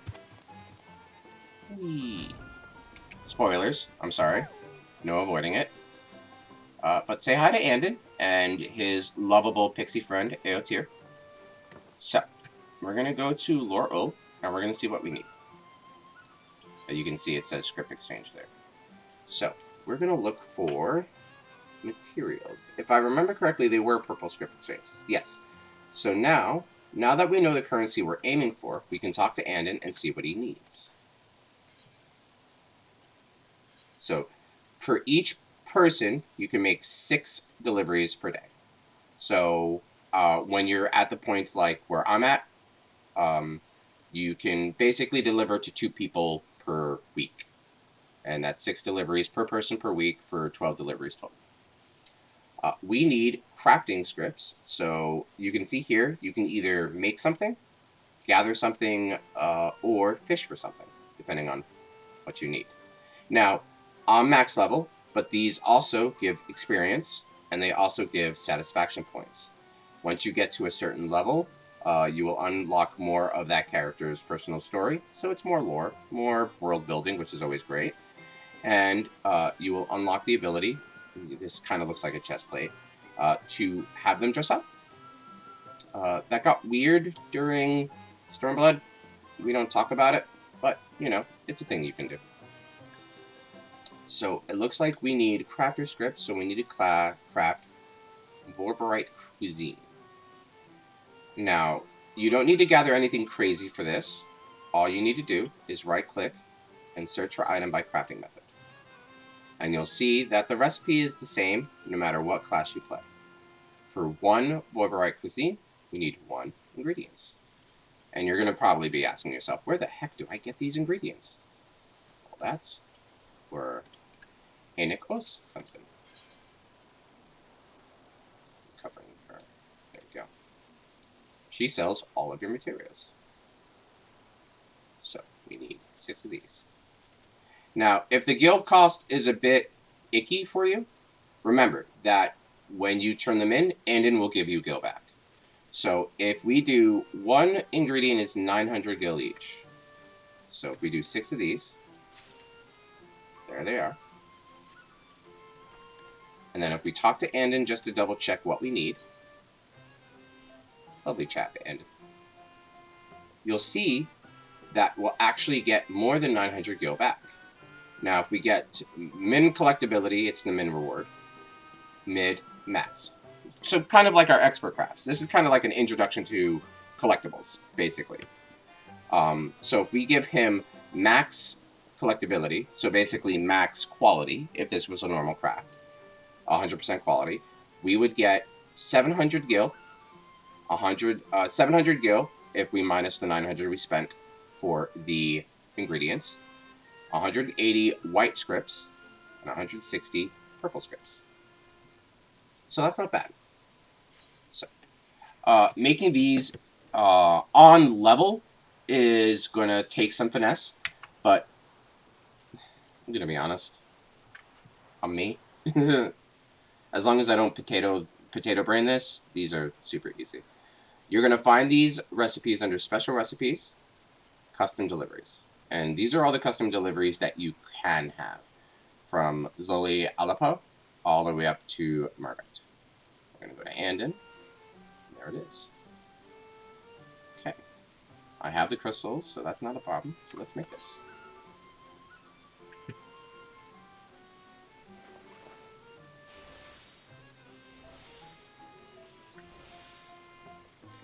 And just some how you say, can't find the word, but just a refresh. Okay, we can use refresh. Refresh is a good word. Just like with the expert crafts, you have your breakpoints. Blue's okay. Yellow is preferred. Green is the best. Considering what I know of what I can do, with my stats and with my knowledge, anything less than agree is a failure. At least to me, that's how I see it. So we did innovate, so now we just prep touch our way to victory. Yeah, 3 prep touches and it's boom. And then we just go veneration, and then 2 groundwork should be good.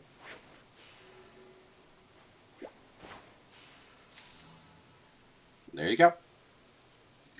Collectibles don't have a high quality version, so even if you max out that bar, you're not going to get that shling, and you're not going to raise your crafting tool up in like, oh my god, I did it. But it's no less nice to get that bar maxed out, I believe. At least for me.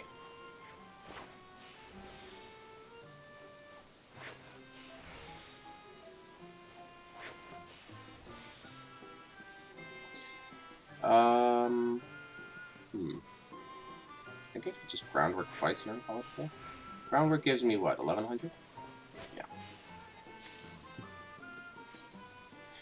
As you get more experience and you hit the 70s, where you unlock prep, touch, and groundwork, they will start to become your best friends for just getting large swats of progress and quality increases per one single click.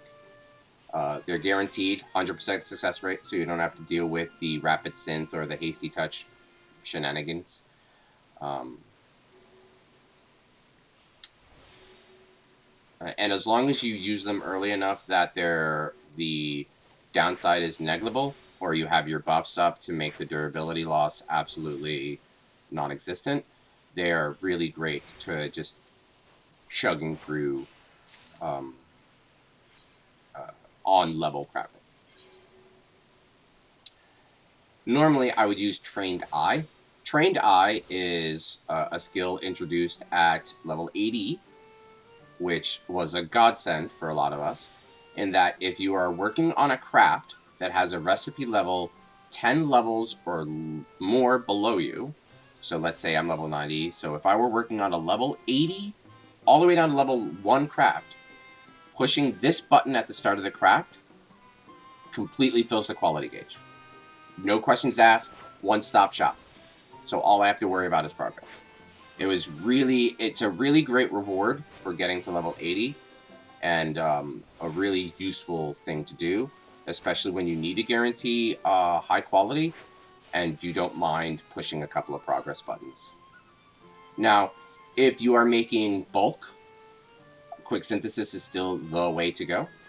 But if you need to guarantee high quality stuff, Trained Eye is a godsend. Unfortunately, or not unfortunately, but because the craft we're doing is technically quote unquote on content, being that it is higher than 80 but lower than 90, we have to do this manually. And the same will be said for the next person we help out if we meet the scripts. All right, one more, and we can turn this in and get some nice, sweet rewards.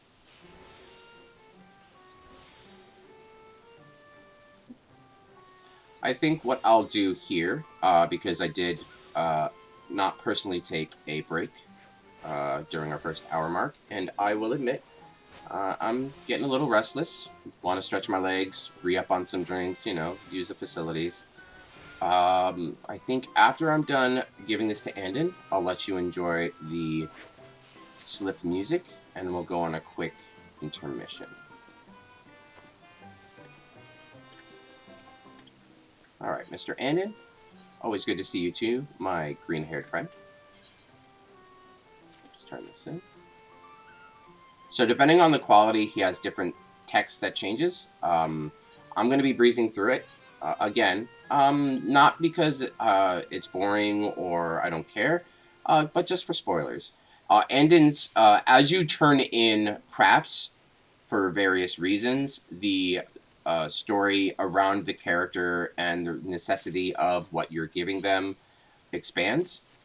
And that's not something I want to take away from anyone, especially as someone who enjoys the crafting and gathering related story bits of this game.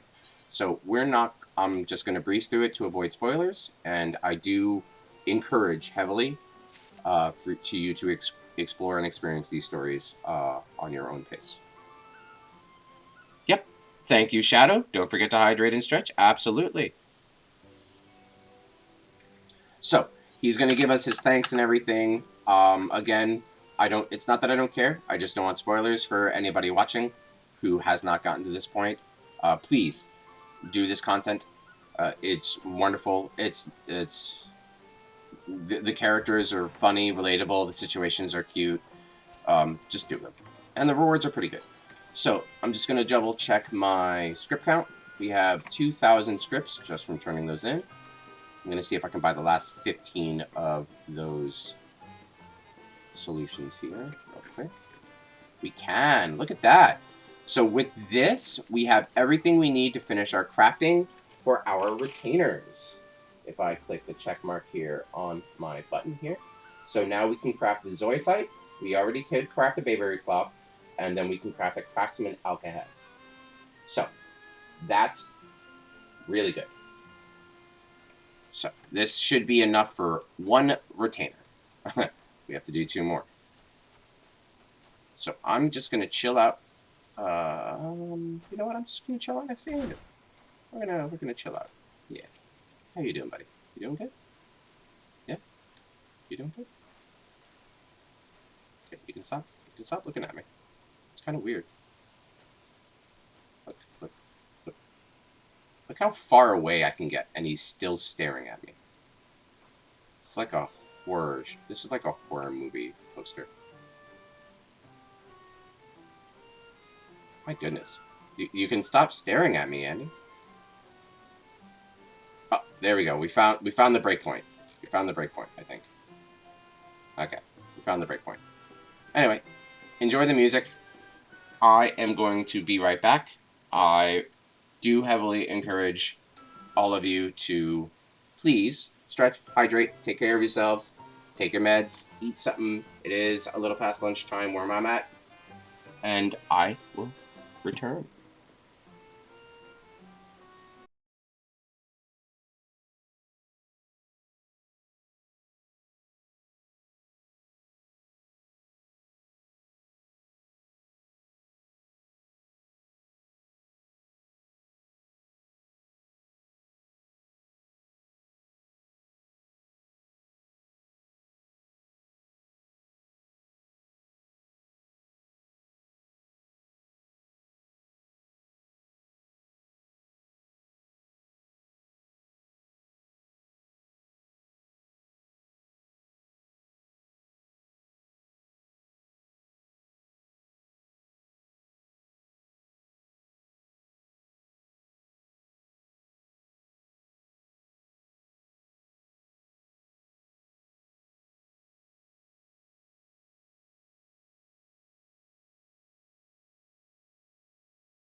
And we're back. I hope everybody was able to take care of what they needed to. Get themselves a nice cup of whatever their favorite drink is. I am grabbed a cup of some lovely English breakfast roast. Tea, of course. That's all I ever drink. I knew that changed. Ooh. Whoa! Why is this so zoomed in? Oh my goodness! I swear this camera. You know what? Yeah, this is the stream now. This is the stream. This is all you get. Just just a giant picture of me.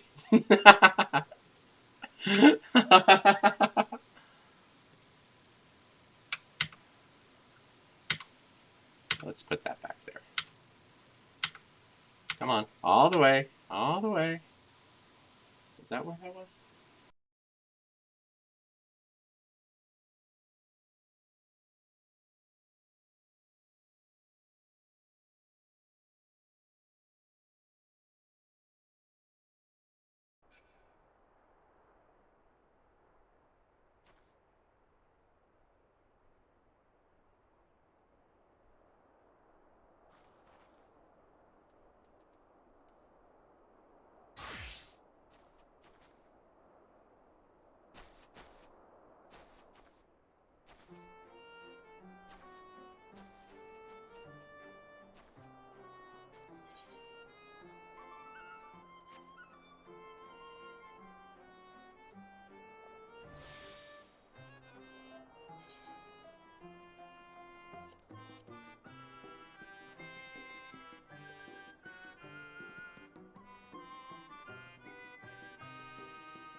Oh my goodness, have I been speaking to the void? Ah! I've been speaking to the void. Thank you, Shadow. Quick recap. I was crafting up there because I wanted y'all to see how beautiful this place looked at night. I was talking about how when this was revealed to us, when Shadows Bringers was being developed, we all loved the aesthetic. And I ruined a craft because I potato mathed. So here we are. I think that's a good TLDR. No problem. Well, thank you. Oops. I saw my mic thing move, and I'm like, oh, that must mean it's good. Apparently, it's not. Today's a potato day. Today is the day of the potato. You should just call Mondays Potato Mondays. All right. So I ran down here. I had some spares from the messed up Zoisite craft earlier, so luckily I managed to grab those, and we're trying again. And this time I have my efficiency calculator up, just in case. Don't want to avoid whatever that was. Oh my gosh, yeah. So 450 plus 229 is not 696, it's 675. Interesting. What if I prudent one more time? That would complete the craft. So instead, we're going to prudent touch. I want to wait for veneration to wear off. There's the 450. So we're actually going to have to weave in another prudent synthesis here. And this is also why I'm glad I didn't macro this, because I would not have seen this. I would not have been able to reliably modify this. No problem. Thank you.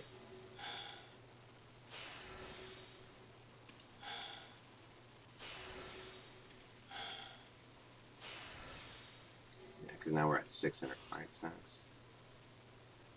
So that just means we'll have to innovation. This is 4. 1 inner quiet is 3. 2 inner quiet is 2. 1 inner quiet is 1. Okay, so we'll need to prudent touch twice. And then innovate.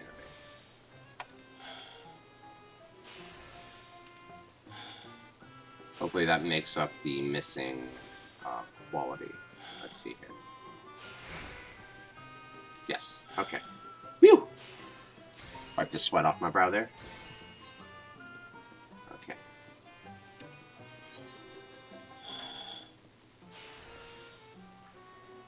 I was also talking how I re-upped on some English breakfast tea today. A bit different from my Irish and Earl Grey, but I feel like I need the caffeine a bit, especially if I've been potatoing my crafts all day, as I have been doing all day.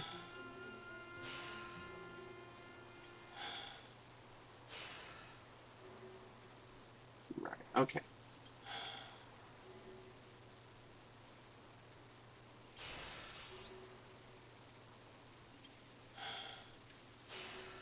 Sun's going down. I just completed the craft. Oh my goodness. Okay.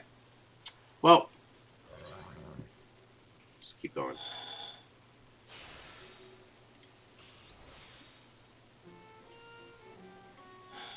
Completing a craft normal quality is better than not completing it at all.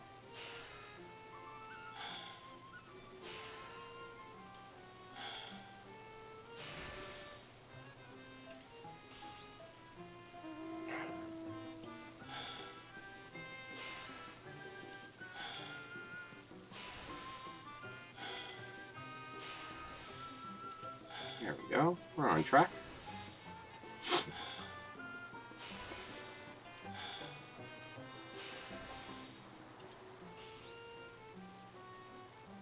Alright.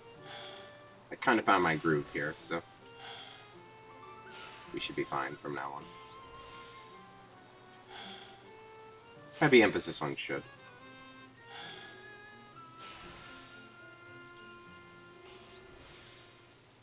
Ooh, we even got an excellent. Boom! 16,000. Not like we need it, but always so fun to see giant numbers.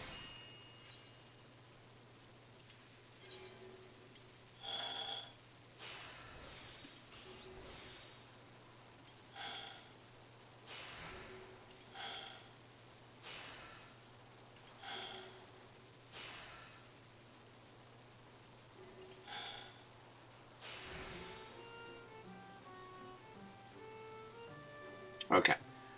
So there's an excellent here. So if I Master's Men like I normally do, that's going to turn into a port. Now, that's fine, because I can Prudence Synth. Or, I could just get 320 CP. I don't really need the CP, and the current rotation I'm doing ignores the pour, because I'm not doing a synthesis. I'm doing a synthesis action instead of a touch action, so we can actually safely just autopilot past that, because the pour doesn't affect, there we go, the progress. And by the time we go back to doing our prudent shenanigans, it's gone.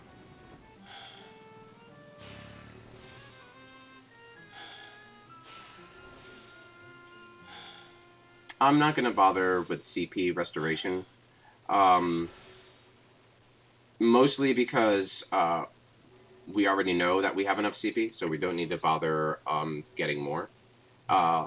If you have not maxed out gear, if you're doing this as a level 80 to 90, for instance, again, I would recommend you get as much CP as you can, just to give yourself some wiggle room in case you have to pop an emergencies Master's Mend or another such action to help you finish the craft at a level that you are looking for.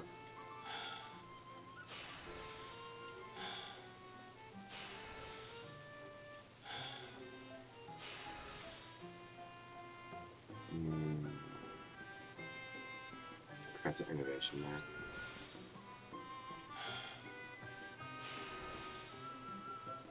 Okay, I don't want to waste this innovation, and I don't think that's good enough, so I'm just going to train finesse. There we go.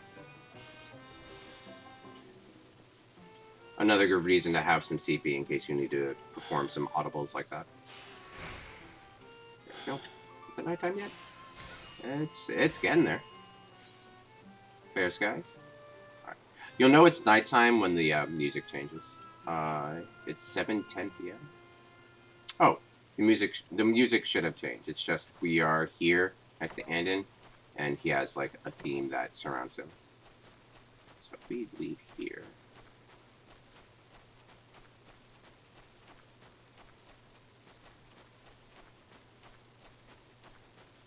Let's go top here. That should be a good view. Hello, Anik. Hello, Leafman. Can I just... Nope. I thought I could just cheat. But... What am I riding today? Some sort of... Oh, my Kamui!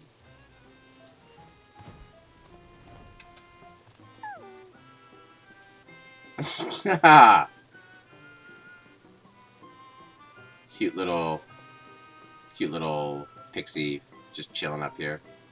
But look how beautiful that looks, right? Oof. It's fine. I'm fine. Tis but a scratch.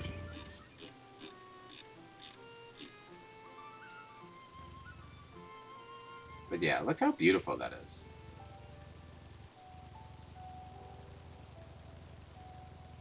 There's the night theme. I think it was because we were in like the hub home area. This is what I wanted us to have playing. So now we just gotta find a good spot where we can see that, and where monsters will not look to take a bite out of our juicy backside. Right here seems good.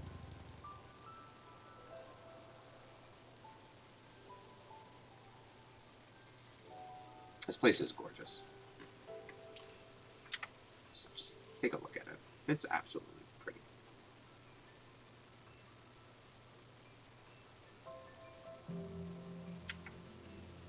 Okay.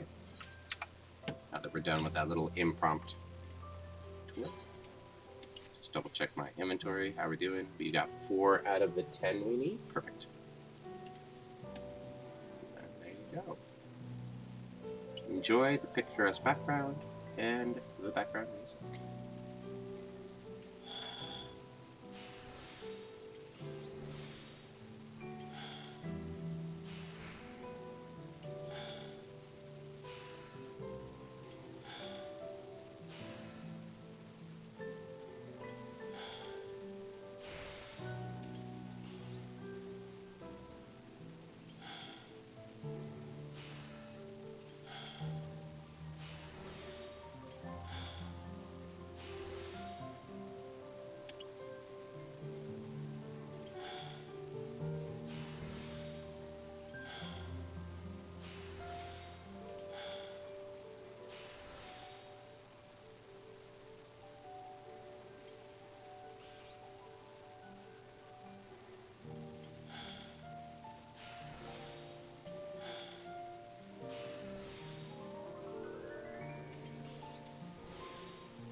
2 more to go. I hope you love the music, by the by. This is one of the better musics. This one in Lakeland Nighttime I always find soothing. Great place. Lakeland, I always love gathering at night, and here I always love crafting at night.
I think this is one of the best parts about crafting, honestly.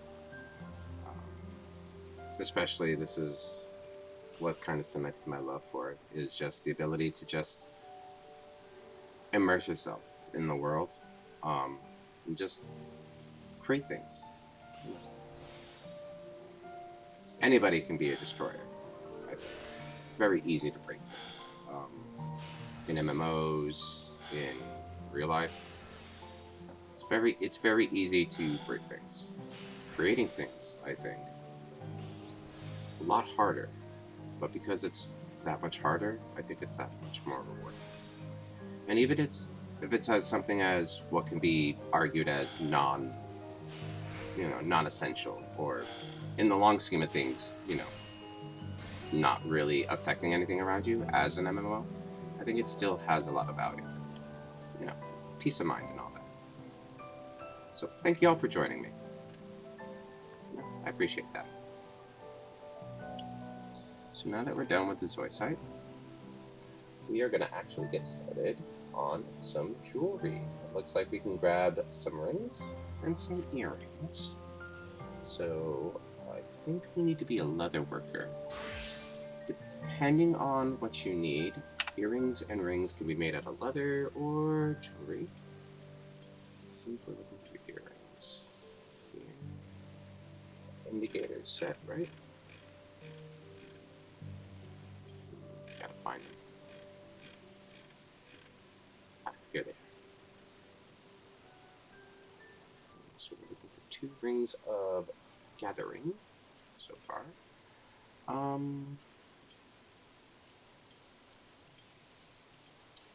I think we can high quality it even with 3 out of the 5 being normal quality. I think we can still get there.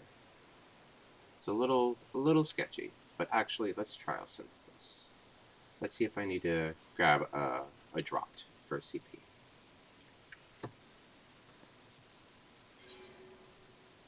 And I do have the indicators right here, so let's give this a click. Again, we are in trial synthesis because we want to make sure our stat points, our stat breakpoints are good. We want to make sure the macro that we are trying out, either one you've created or one you've gotten on the various wonderful crafting resources online, actually works for your stats. And it's a great way to make sure you don't waste needless material. Okay, so it's a good thing we did that because we completed the craft. So that means somewhere in the macro, our stats are a bit too good. So let's see what's going on. Goodness. My goodness, look at those thunderstorms. Well, I guess we've turned into a thunderstorm ASMR stream. Boy, the graphical effects are great. Let's open our macros and see what's going on.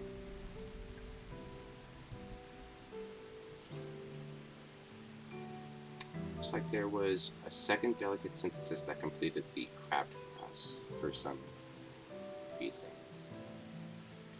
Now, our food does not increase craftsmanship, it increases control, so that's not the issue. It could be that when this macro was created, or when I pulled it, my stats were a lot less than what they were now, which is totally understandable. So we're actually going to do this manually and see if we can audible this macro to make it work a bit better for us. Doing my beastie crusties? Heck yeah. Good job, Krusty. Proud of you. I do hope you enjoy that kind of content, especially as you get further in the game. You might be playing more expansions later. They are a wonderful resource, as most are, but they do come with wonderful storytelling, which is always a plus in my books, even if the slips are a little one-dimensional.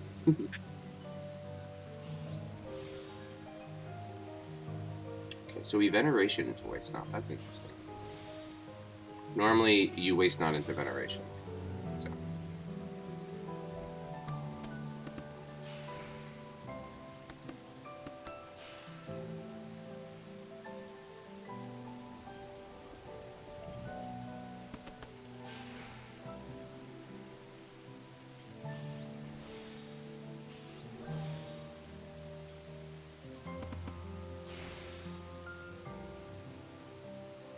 So it looks like it's the second delicate synthesis that completes this craft on us. So maybe let's delete that second delicate synthesis here. We'll see what that does. We'll continue following the craft manually, just to make sure there's no other snags or hiccups. But we're gonna remove that second delicate and see what that does for us.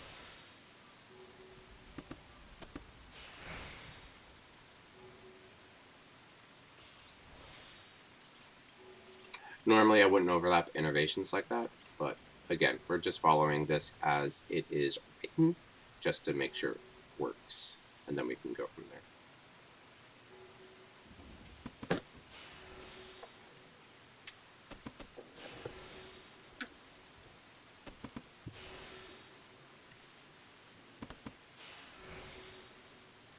Okay. Looks like it's just a raw buyer dots. No setup, no nothing. Interesting. I wonder why. So that puts us at 7,515 out of 1,290. If we do some napkin math here, I've got a calculator next to me, so not really napkin math nor calculator math, but you know. If we do 1,290 minus the 7,515.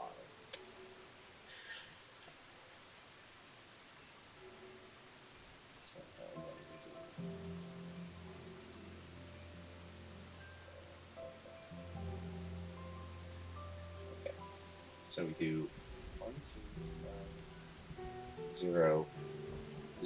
There's a second zero there. Gotta remember that. Gotta remember that. Minus 7.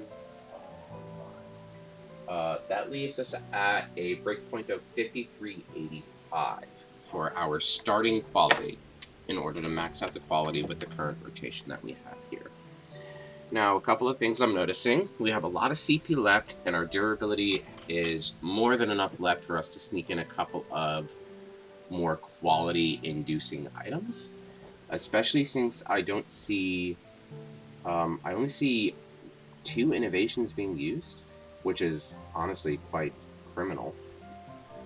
So here, after this preparatory touch that we use here, which is right here, I think we can actually sneak in a prudent touch. So let's add that to here. So /AC for action, PRUDENT, prudent touch for the name of the action, and then we'll set a wait timer of 0.3 to give the action animation time to work through. That way we can not interrupt innovation use. So let's give that a try. So with a prudent touch, this knocks our durability down 5%. Now, I haven't finished the craft. I still need to Delicate Synth. It looks like Delicate Synth will work. Why Delicate Synth, though? That's interesting.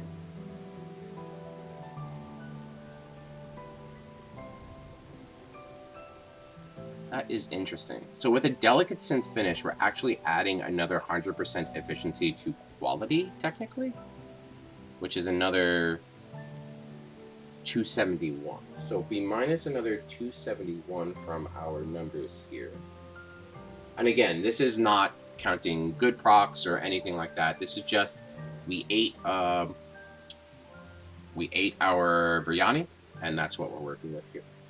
So that gives us a little more than 5100 for a quality breakpoint. And that would set our durability down to -5 because we added in a cheeky prudent touch in there. Now, where do we have? We have an innovation here. So the innovation works for the entirety of these 4 prudent touches, which is good. So those get increased by another 50% from their 100. I'm still kind of questioning why I don't do a full Bayergot's finish here. I don't know why I didn't do that. So if we add a prudent touch here, our CP goes from 132 down to 107. Now this is including the final Bayergoth, so we can actually fit in the entire Innovation Great Strides Bayergoths combo, which is, I think, something we'll do. So let's add that.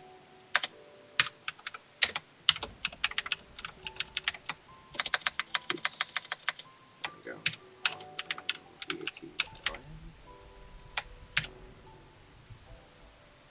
Just make sure I spell that right. Okay, cool.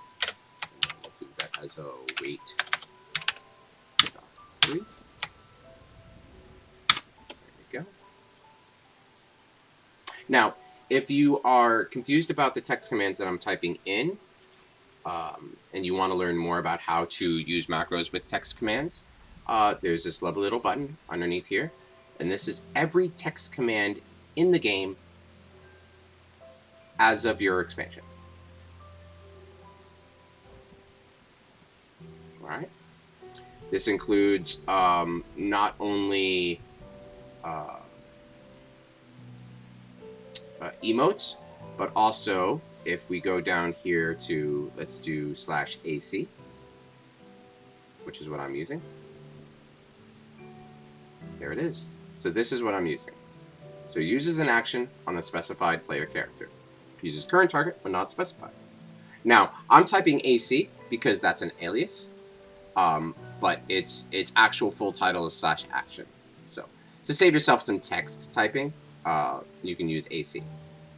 So this is a great place to kind of learn, how commands work in terms of what you can do with them. Again, this is a wonderful system that if you want to dive into and just really just take a look at, see how you can personalize your experience with macros, how you can interact with other players in the world at large with emotes. This is a wonderful, wonderful in-game source. And anything that promotes more individuality, plus in my book. So we're going to do that, and then Great Strides. Not Grady Strides, Great Strides. There we go. And then, of course, we'll set a wait timer to make sure the animation pulls through. Animation clipping isn't really an issue. When you're like a combat class, when you weave in your free, Joe Cat, which is a content creator I greatly admire and respect, says free damage buttons during his Crap Guide to Final Fantasy series.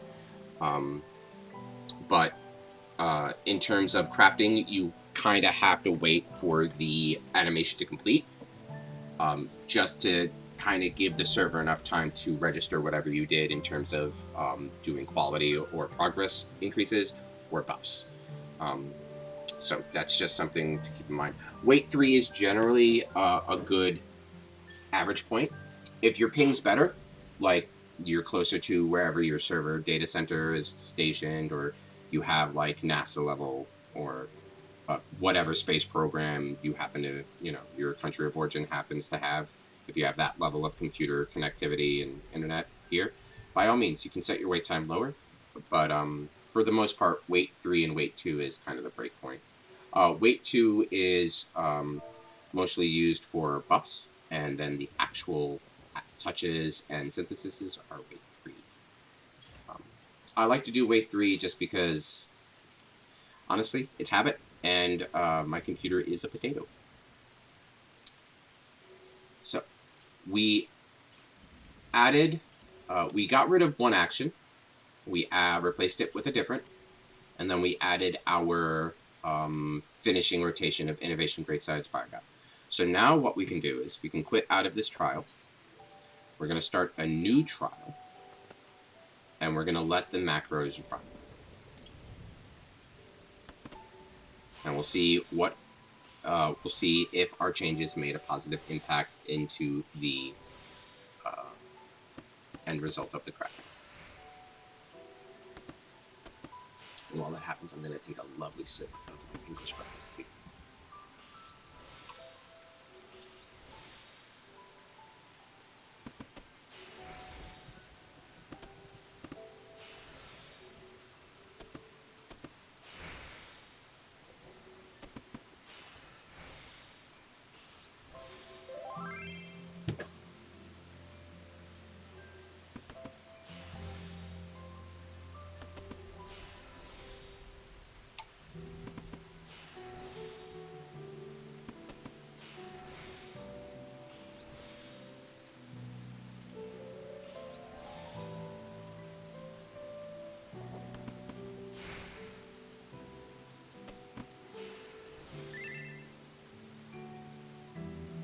Okay, so I noticed two things there. One, the craft didn't finish. And two, we have 5 durability, which means that's one action. So now that makes me think where we can fit in that extra action.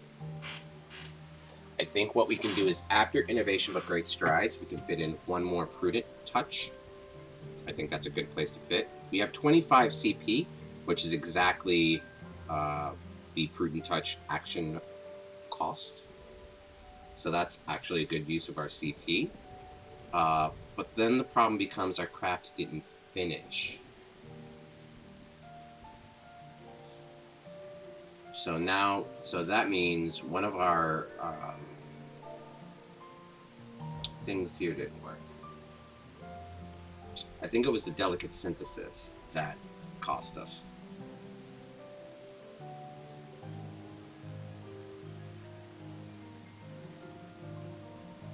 If we replace delicate synthesis with careful synthesis, we lower the cost, so we get more CP back. We get increased progress, 80% more, but I don't know how that translates to in terms of completing the action. So again,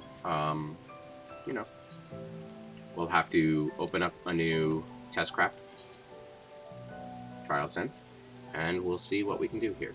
I think the muscle memory, manip, veneration, waste not is...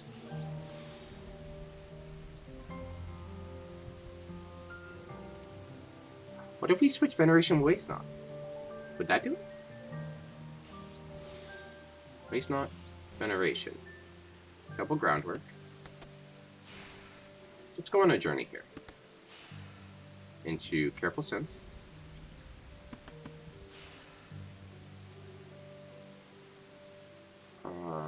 Let's switch. Ooh, okay. Yeah, that's weird. Because then we clip veneration.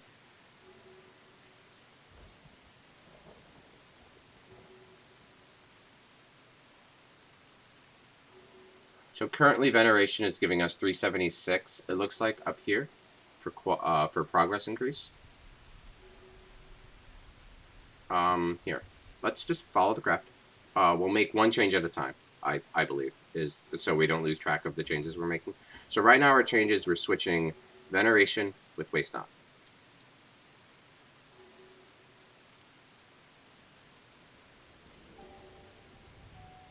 That doesn't really do anything though, now that I'm looking at it, right?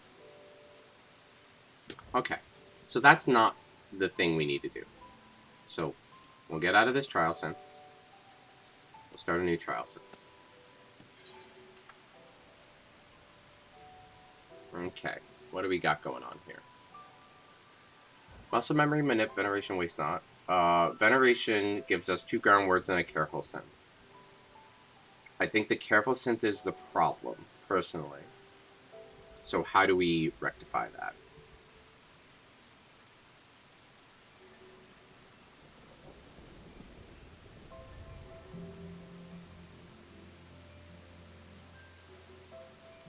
Actually, idea.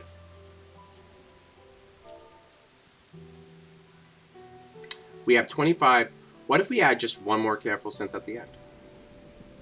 Or one more... No, we don't have the CP for a delicate synth. Because we use a delicate synth there. So what if we replace delicate synth with careful synth? Could it be that simple? Could be. Let's give that a try. So we'll replace that with careful synth. And it is daylight. And still storming out. Alright, so we're replacing delicate with careful. We're losing 100% on quality, but we're gaining 80% on progress, which I think is what we need to complete the craft. So let's give that a try and see how that works. We'll run it through.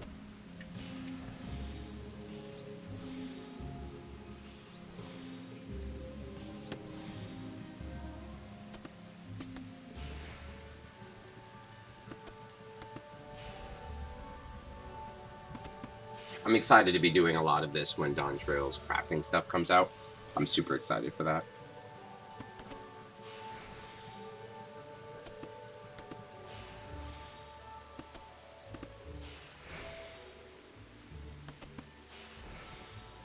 It's funny because a lot of people will automatically gravitate towards like the 8-mans and the alliance raids and the savages and things like that. And I'm still going to be running that content personally. I do like running that content with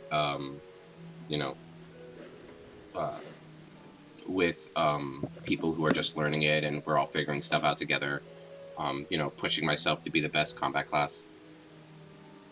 Oh yeah, absolutely. I'm with you on that one, Krusty. Kind of pushes yourself. It shows you that, even if you're a little if you're a little shy about jumping into hard content, you can do it, and it gives you that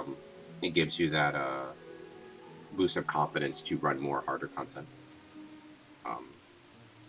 But when Dawn Trail comes, I'm obviously going to be running that, but I'm also going to be focused, of course, primarily on the crafting and gathering systems, especially with the dual die stuff coming up. I'm going to be glamming everything. Oh, that was sarcasm. Oh, I was being completely serious, Krusty. I'm so sorry. No. Forcing players to use hard content. Oh, wow. There we go. Look at that. Okay, so we got that fixed. So now we can run. No, using hard content in storyline quests, it can be a bit frustrating, especially if you're playing with random players who are stubborn or cocky or are playing in a way you feel is in not uh, I don't want to say use the words correct or incorrect, but not how you would play. You feel you would play. So I can get that frustration, but I personally believe the more hard content you expose a player to, the better they will feel they are becoming at the game, and that boost of confidence will keep them playing the game and keep them practicing new content and playing new content, and enjoying the game to the fullest that the game will let them. Personally, but I can definitely understand the frustrations when first starting out, finding a group to play with, finding the time, or just playing with random people who are there because they're selfish, and if it's not working out, they just leave, or you're feeling a little frustrated because you're trying to teach them or work with them, and they're being very obstinate about it. So I can definitely understand that. It's just annoying to use it as a story plot, like main story. A bit annoying cause of the queues. Oh, because of the queues. Yes, yes. Especially if I remember you are a pugilist, right? You're a pugilist monk player. Yes, DPS queues can be rough. Very rough. The trust system they implemented was a good way to help avoid that, but it can be rough for DPS players, especially when you just want to get through the story. I definitely understand that. Unfortunately, I am a bit in an ivory tower with that. I went through the entire story as a healer, and our queues are historically and very memeably, deservedly memed, are non-existent. 92%, and you give me a normal quality? This is a joke, right? Oh well, it's for a retainer.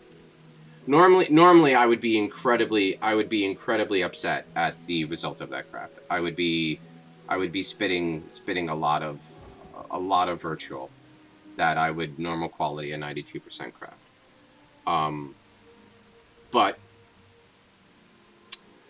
it's for a retainer, and it's another learning experience. You don't always want a normal quality. If you have the material, try to fit one normal or two normal in, especially on a craft like that where you're not guaranteed high quality. Um, so that's kind of that. I'm happy the macro works though. That we managed to iron out the bugs. I hope that also showed you a bit into, um, you know, how the system is a bit complex, can be complex, but rewarding for when you finally figure things out. So this should be guaranteed high quality though. I'll let that run. Recruiter buddy of mine always picks healers to help me through the dungeon blockades, but he's not on right now. I usually do it with him in the weekend since he's American and you're from Europe, etc. Oh yeah, absolutely. Yeah, that's what I was saying earlier, where it can be a bit frustrating finding the people to play with that you want to play with, um, especially when it comes to storyline stuff. When you're just looking to grab a group of 3 other people, 7 other people to just go in, tackle the content, and then get going with your story experience. Um, yeah, I'm totally with you with that. Yeah, it can be very frustrated. I personally don't like feeling like that either. Like I have to wait for other people in order to do what I want to do. You know, so I can commiserate with that.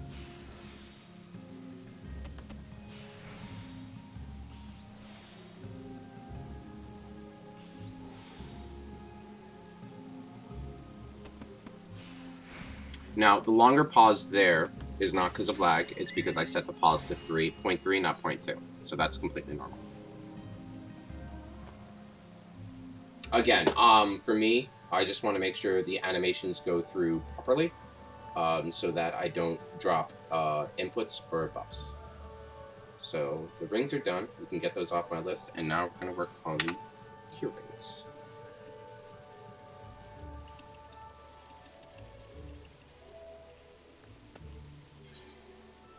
Okay, hopefully this works. We'll launch that and go from there.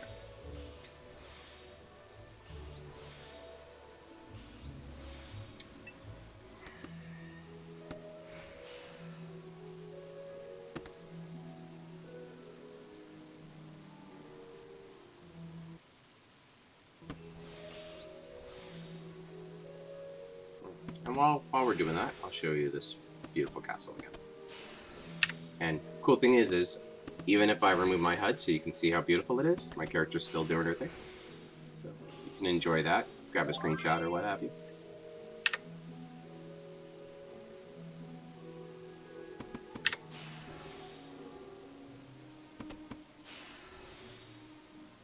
Do people commission me to make gear? Yes.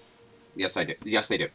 Especially as new raid tiers come out, a lot of my in-game income, it's in shambles right now, obviously, because we are very much into the current raid tier where people already have their gear. But back when new gear is being made, or people need food or consumables to help them tackle harder content, yes, I would open up commissions to anybody who is willing to get me the materials I needed um, and make them gear for competitive in-game prices. I do have to stress this is all for in-game gil. I do not make anything or do anything for real game, for real world money. That's illegal. RMT, real market, real money trading is very much illegal. Square Enix very much frowns upon it and is very heavy-handed with their bannings and disciplinary actions. Um, but for in-game currencies, in-game gil, materials, things like that, yes, I do help out my fellow endgame players and help them with some of the harder crafts, especially as um, you know we hit new patches with new gear, new raid tiers, new savage content, things like that. People want to try to be world first. New extremes like the Omega Protocol, the Epic of Alexander, things like that. So yes, I do commission guild. I have a blacksmith in game. That's for like role playing purposes. But I take what I love and I take it very seriously, and I'm always happy to help. But yes, I do work commissions to make specific gear. Usually gear that either is difficult to make due to the scarcity of its ingredients, or gear that they need me to make because of time constraints for the commissioner. Just they're living their life. They only have a certain amount of time to play. They can't waste it trying to find gear in order to play what they want to play, and that's fine too. Yeah. But I do that. Again, as you can probably see, my guild is in shambles right now. Barely 2 mil to my name. But that's because again we're in a downtime. Everybody's waiting for Dawn Trail and for the next patch and on the 16th, I believe, with more content there. So right now I'm just doing some miscellaneous personal stuff, crafting, leveling, um, you know, the retainer stuff, leveling my combat classes to get ready for Dawn Trail, so I can just run in and play whatever I want to play. Um, and then I want to make sure that I keep my crafting skills up. I'm always doing certain end level crafts so I don't lose that muscle, like that ingrained memory. And yeah, yeah, but yeah. Oh yeah, absolutely. With the 16th coming out, that's mostly, I believe, the graphical update. Um, well, one of the graphical updates is, from what I can tell. I haven't seen the latest live letter, so I don't know exactly what's coming out on the 16th. I do need to brush up on that so I know what I'm preparing for. Um, I'm assuming there's going to be more content. They usually like to drop more storyline content and things like that. But yeah, businesses, as you say, going to be booming, especially as we get closer to Dawn Trail. They continue popping in patches for storyline to get us ready to segue to the Dawn Trail story, and then things like that. Yep.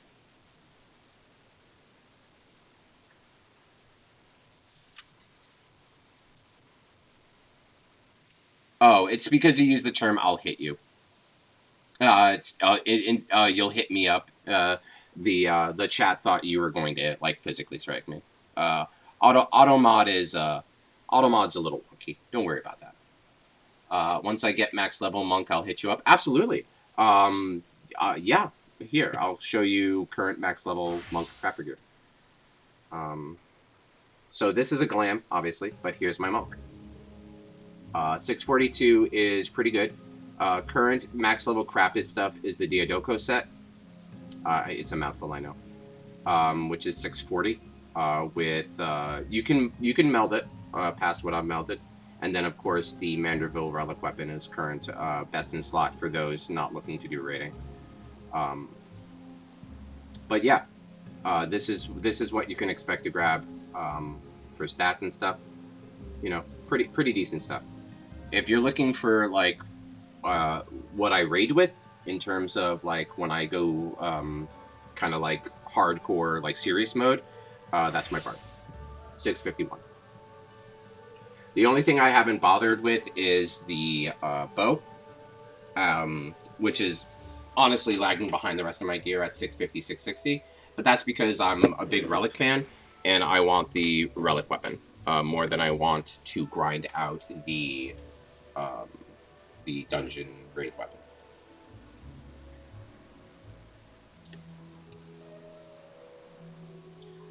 Like I might have mentioned last week. I don't know if I did. I don't remember. But I was a mid-core raider back in Heavensward when the Warring Triad was first released, and Alexander was the raid to go through. So I do have experience raiding and things like that. I'm technically retired. That's officially my excuse for why I don't raid anymore. Basically, real world issues kind of compounded with expectations of in-game play, and I just could not match all of those expectations, so I had to prioritize real life, which I do wholly encourage people to do. The game will be here, the people will be here. Take care of you IRL, stay safe, be healthy, be happy. And if you're with decent human beings as a playgroup for your raids or your party or your guild, they will understand and they will be super supportive and encouraging. Unfortunately, the raid group I was with at the time was very toxic. They did not care that I was dealing with some, at the time, serious real world issues. They pushed me to always be online and to always raid with them, irregardless of how I was feeling or what I was dealing with. So I left them and officially retired from the scene. I do help out my fellow members of my guild, Tea Garden. I do help out. I jump into Party Finder every so often if there is a trial or raid that is running on that I feel like joining. But I don't push for world first or anything like that anymore. I'm hoping with Dawn Trail I can kind of change my stripes a bit, get back in there, especially because I am happy to admit I'm in a slightly better place now than I was then. But we'll see what Dawn Trail offers. Yes, yeah, yeah. I wasn't really mentally well. I was pushing myself into thinking that my use as a raider tied into my use as a human, which is obviously, when you say it out loud, not very healthy. Luckily, again, I am with a wonderful group of human beings in the Tea Garden, which is a free company based in Adamantoise. Everybody's super awesome. If y'all are hearing this, I mean this. This isn't me shilling or anything. They're great, wonderful people who are just generally decent human beings in and outside of the game.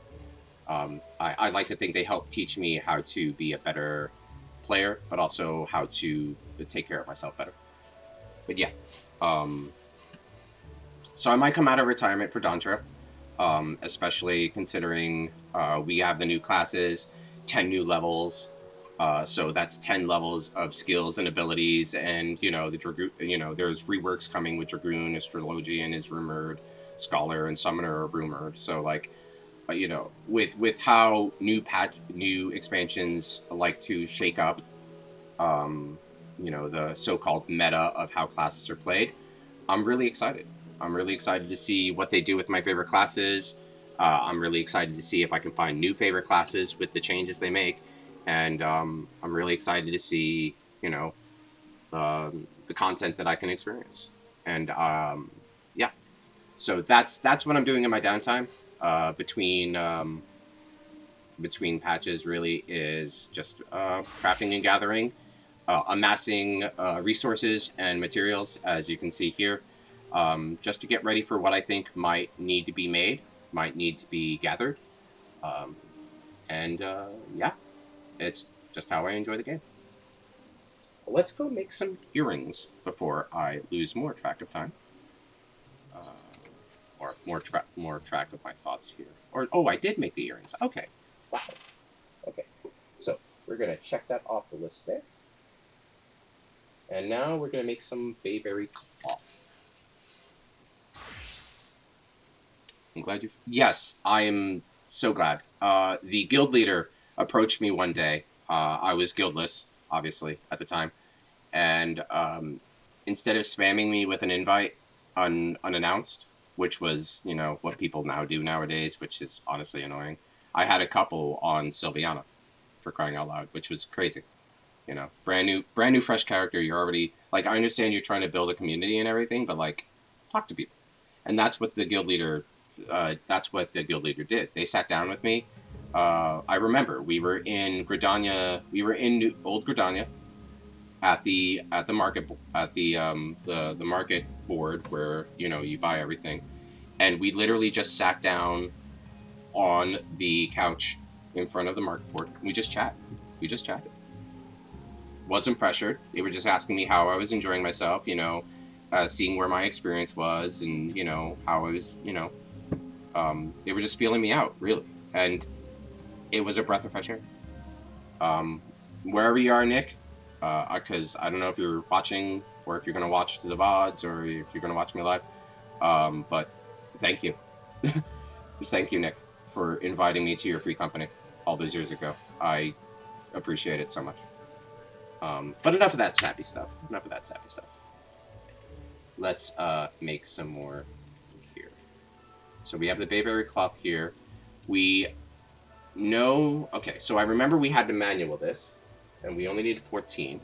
So let's eat some biryani, and let's go. Right, we had to. I have to treat this like an expert. That's right. That's how I remember this. So just some manual button pushing.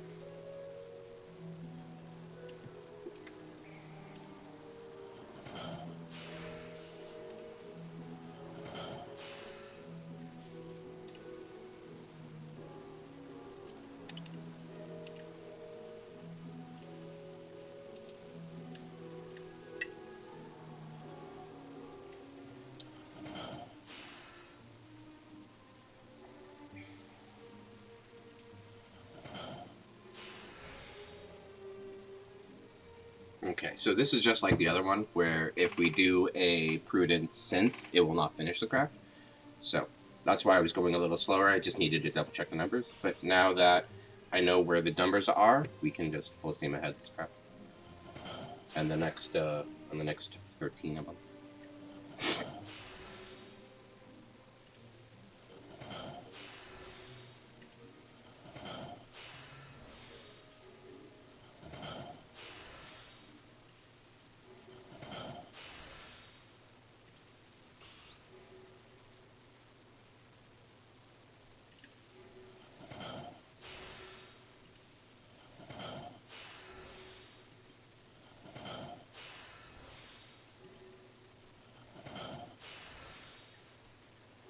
So I did an innovation there. I don't think we need it, quite honestly.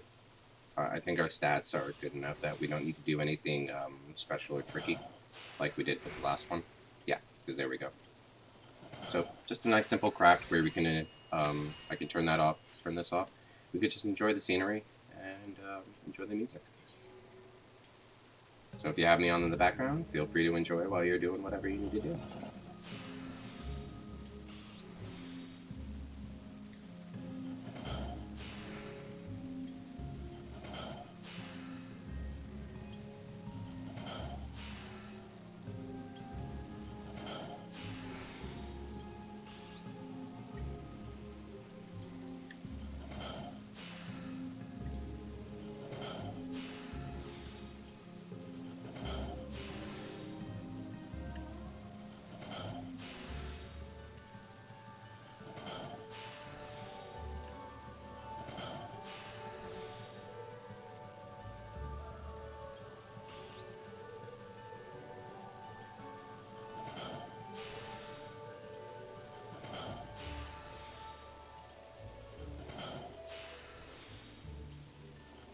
Actually, what I'll do is after this craft, I will head over to Lakeland for a nice change of scenery and a change of music. Just to break up the monotony a bit. That, and I really want you to hear Lakeland's night theme. It's absolutely a banger. It's so soothing.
I will be going a little longer on stream today. I feel energized after that tea.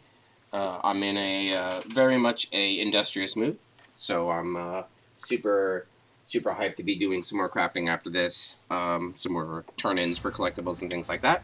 So I just want to thank you all for joining me today. If you happen to join me for however longer I plan to stream, probably until about 5 p.m. my time, so another hour, an extra hour than my schedule would normally say. I do appreciate you sticking with me.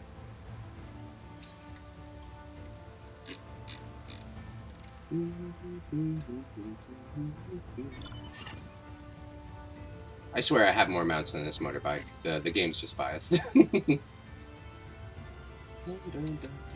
gonna find a nice little place to...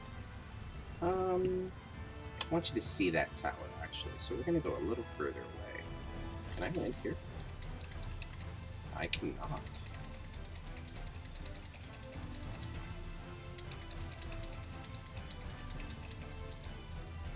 If it looks like I'm jittering, it's because I'm hitting the dismount button. I'm trying to see where the game will let me get off the bike, get off the mount, so that I can craft.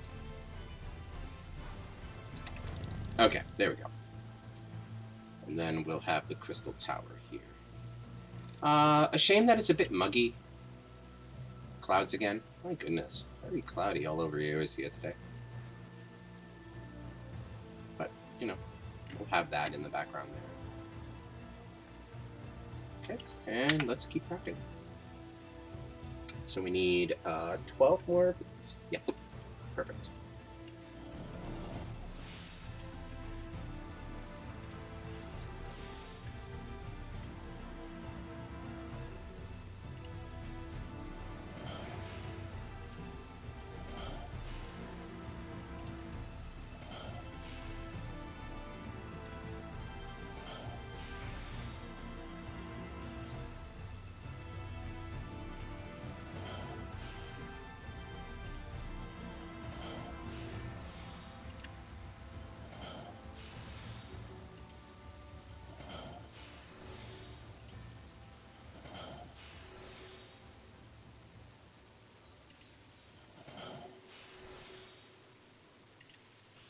So I had to eat that pork, unfortunately. Not much I can do about it. The good makes up for it.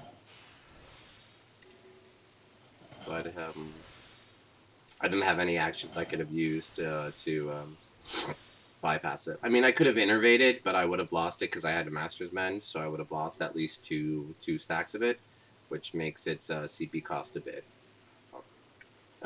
not worth it. Especially if you want to train yourself into habits of making efficient plays when you're coming to your when it comes to your crafting stuff. You don't want to get into the muscle memory of a particular action every time you do something. Otherwise, you might find it'll mess up your rotation and your crafting. The crafting system is incredibly malleable by design, so it's always good to take buffs and RNG events as they come, instead of going with preconceived muscle memories, especially as you're crafting higher and end level stuff. It's just a good habit to get into, to just keep an open mind and try to make sure you can consider all possibilities during any particular step of your crafting.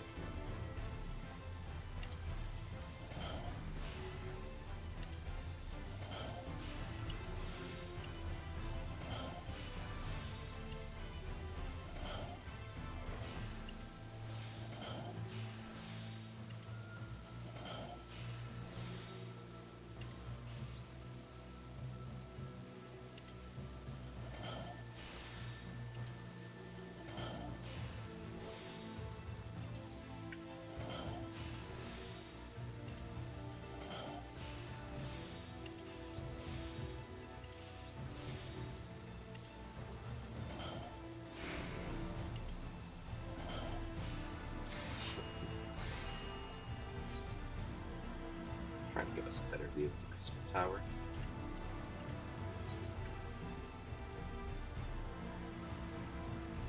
As for why you're seeing my character's back, I like to think that the character, while crafting, is also gazing upon the same landscape we are. You know, just enjoying the sights and stuff. It wouldn't make sense if she was crafting and just facing a whole bunch of rocks this way, you know what I mean? You know, I would like to think that if I were doing something like crafting in Eorzea, like myself personally, I'd want to appreciate the environment around me. And if I try to show you what she looks like crafting, well, all you see is rock, and that's not very compelling reason to watch, I think. So.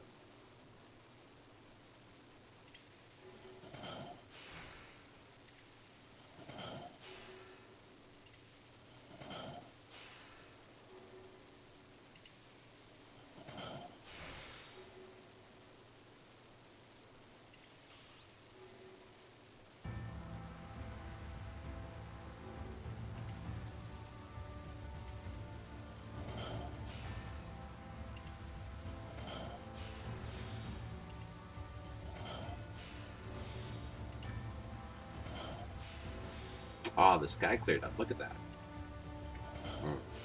If it stays clear when it hits nighttime in about an hour 20 Eorzean time, you're gonna. I love this view here with the crystal tower in the night sky. Mwah. Beautiful.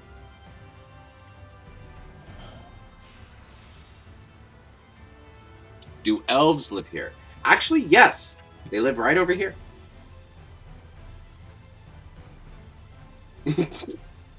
I'm sure you weren't expecting that answer, but yeah, there are hostile elves who live over there that you can fight for combat experience.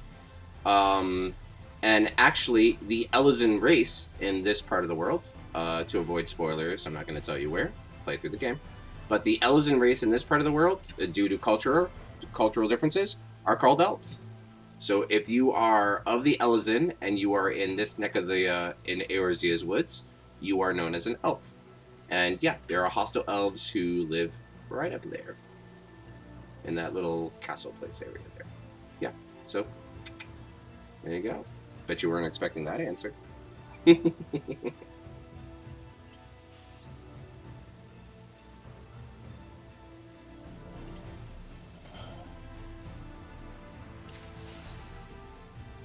Oh, okay. That's on me. I hit the wrong button. I hit Prudent Synthesis instead of Prudent Touch.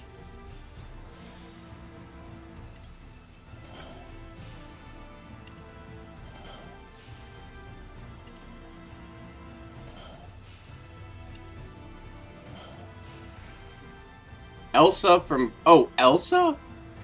Ice Tower Frozen Elsa. Oh, but nice info nevertheless. I'm full of random information about this game. Elsa, I'm sorry, that looks like elves from here. Maybe I should make this screen bigger. Does Elsa live here because of the ice tower? Um,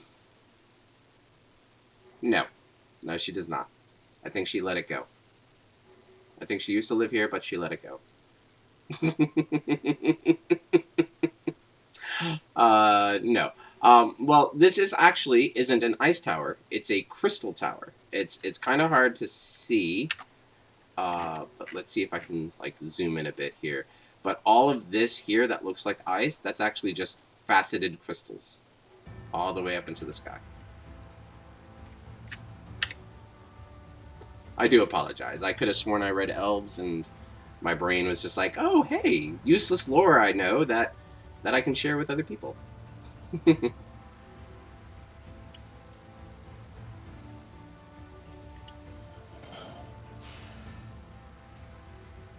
450 plus 150 is 600, so I can do this one more time. There we go.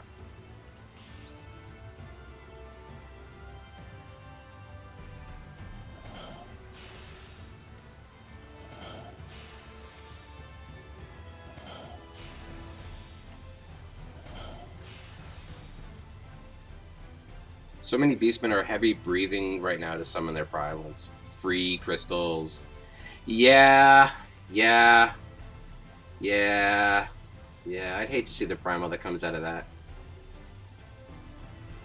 Or do I? I'd want to fight that primal. Yeah, I'd want to fight that primal. That's the raider player in me, I guess. I'd fight the crap out of the primal that came out of this. But yeah, keep the beastmen away from this. Oh my gosh, if they had access to this crystal tower, ooh boy, bad stuff. Better stay fair skies. Alright, and here's a banger of a theme. I'm gonna shut up for a while.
Oh, absolutely. Thank you for stopping by, Krusty.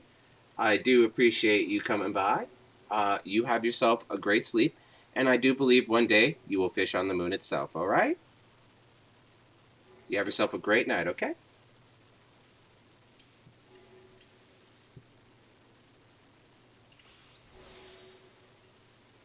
You know, I'm actually going to innovate here on that pour and see what that does for me.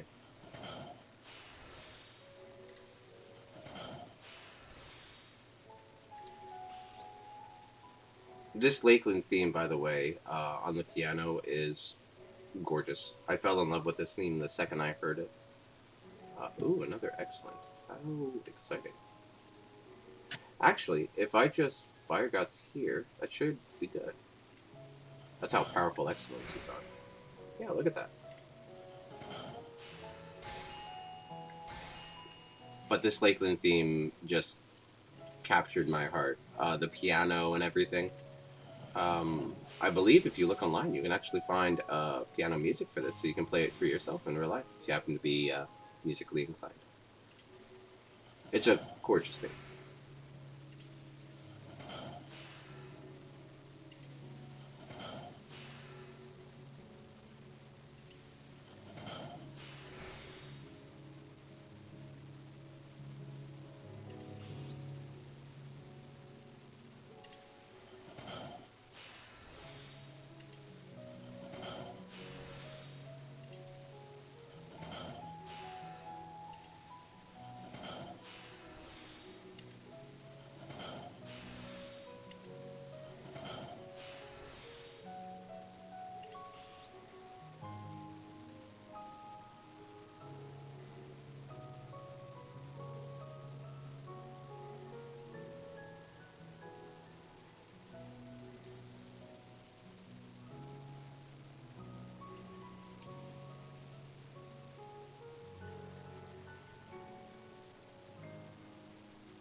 What I was doing earlier while the music was playing with my HUD was I was setting it up so that I noticed that if I was mousing over the abilities over here where my camera is, the ability descriptions were being hidden by my camera, and I wanted you all to see as I'm clicking things to see what they do, just so you can kind of understand my thought process in case you're following along.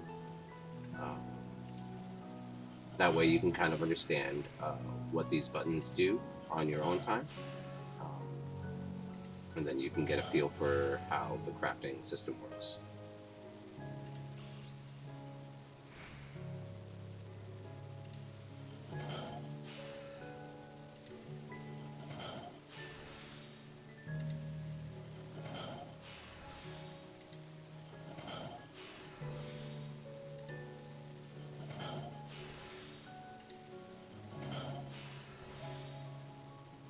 That's a good excellent there. On the poor, I master's bend and avoid the poor.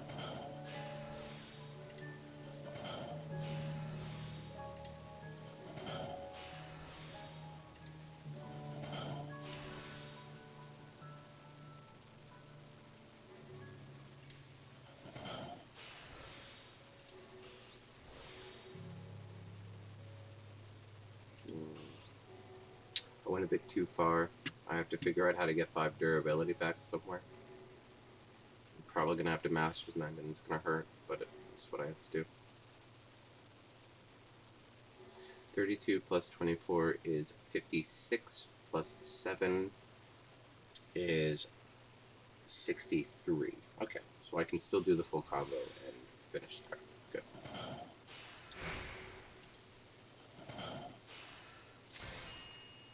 Good, good, good. Getting that good there with the tricks of the trade was invaluable because it gave me the CP necessary to finish the craft. That's always a good example as to why, if you're unsure as if you can complete a craft, um, because you're trying a new craft with stats that you're not really confident in. Using tricks of the trades on good instead of like focusing on precise touches and things like that is always a good idea to help give you a bit of breathing room.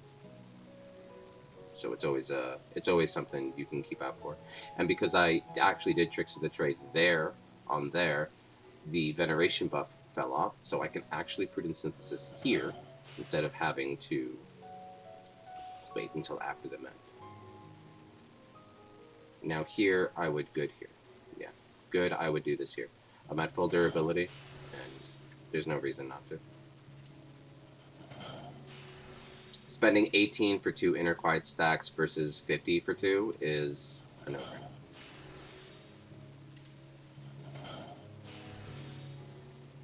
And you can see here we're at 6 inner quiet, but we have a good amount more CP than we normally would.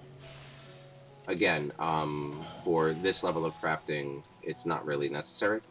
I'm fairly confident, minus human error, that I will be able to 100% this in my sleep. But if you are not confident in your crafting, the extra CP can and will save your life. Well, not save your life. It's nothing as dire as that, but it will definitely save you some headaches in the long run, in terms of the time and effort it takes to craft these items. Now, I autopiloted my Biogots too early. When I innovated, I immediately muscle memoried to my Biogot combo, Great Strides Biogot, instead of seeing that I needed a Prudent Touch twice more. So what you saw after that is I had to make an audible, where I had to innovate Great Strides, a Delicate Synth, in order to guarantee the high quality. Considering we did a ring at 92% chance high quality and it came out normal quality, I am effectively thinking the game's against me right now. Where's the moon? There's the moon. I'm pretty much working off the assumption that RNG is just not with me today. So with that in mind, I want to get this to 100% as often as possible, just to avoid further headaches with the cloth and any other crafts I might be doing.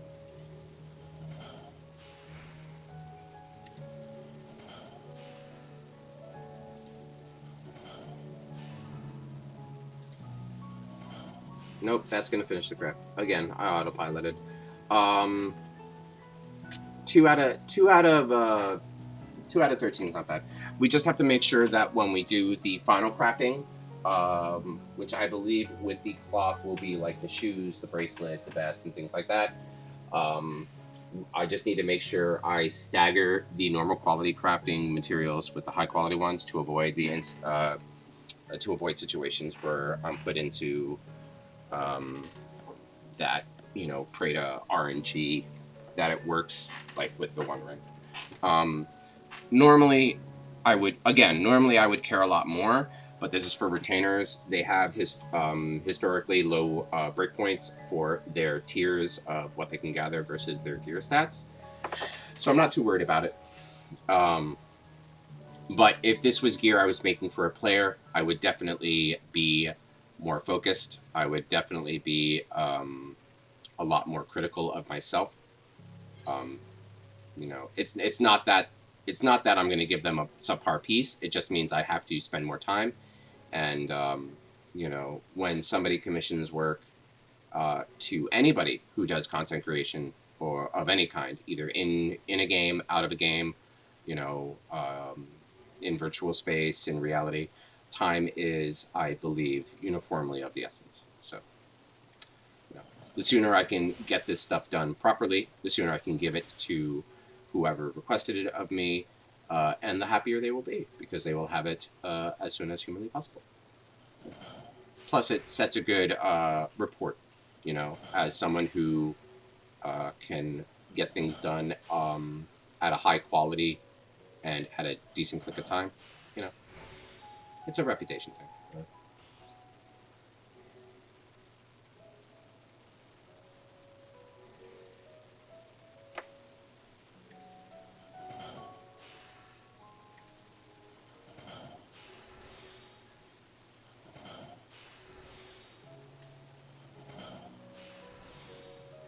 Yeah, I ignored that good. I know I did. Um, I don't need a CP, and quite honestly, I don't need to worry about precise touching. Again, it's a pretty poor habit to ignore those conditions. I will be the first to admit, especially as someone who needs to take care to keep an eye on things.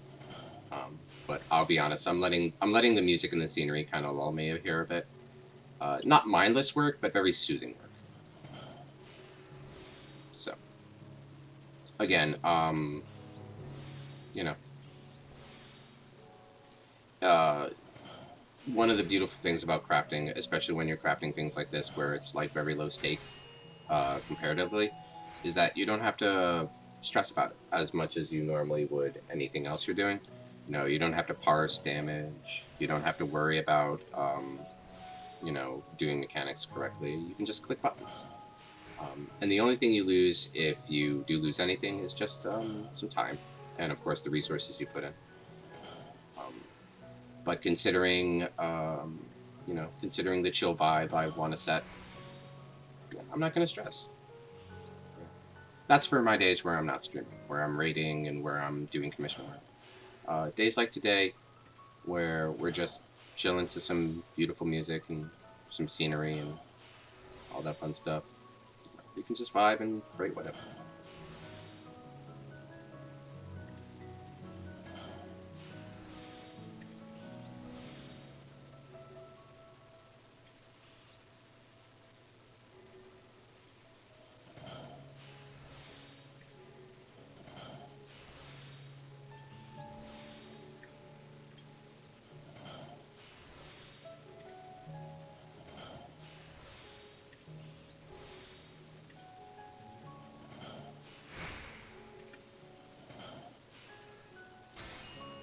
Okay, that should be the 13th one we've made. I've also put the item prompt there as well, so you can see what items I'm looking at, just in case I move my HUD around as I'm working on different things.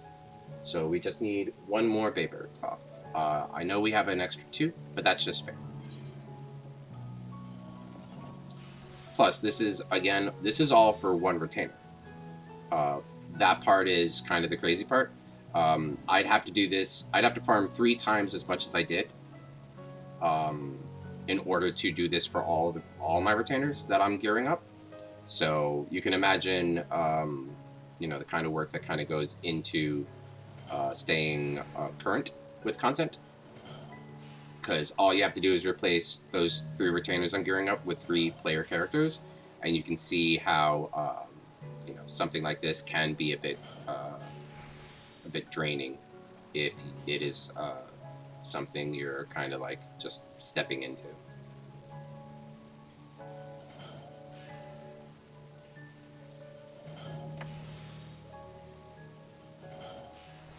But don't let that deter you. This is still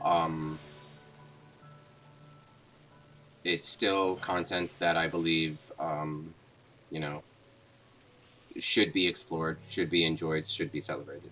Hence the purpose of my streams.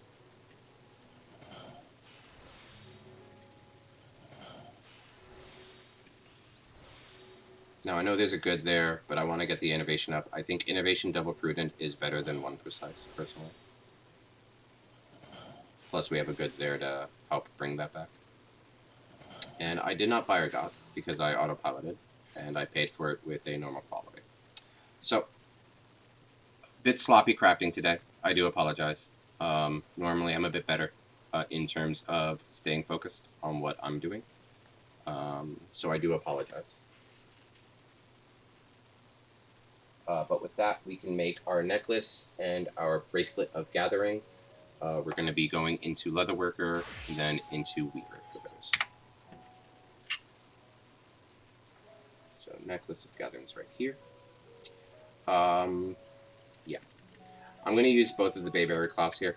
I think we can guarantee the craft with 2 bayberries, considering the stat break points we did earlier. I'm going to eat my biryani to give me an edge. Also, it's been 30 minutes since I ate a biryani, so please have a casual 30-minute reminder. Nourish yourself. Drink, eat, do whatever you want. I hope whatever you're doing in the background as I'm crafting and you're enjoying the piano, I hope you're succeeding at it and you're rocking it. I know you are, but I hope you feel you are too.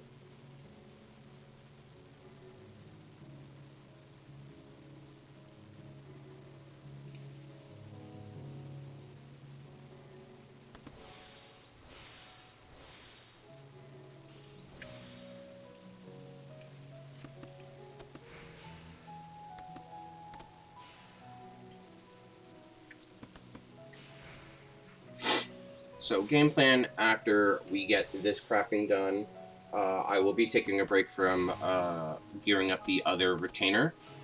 Let me check the time here. It's almost 4.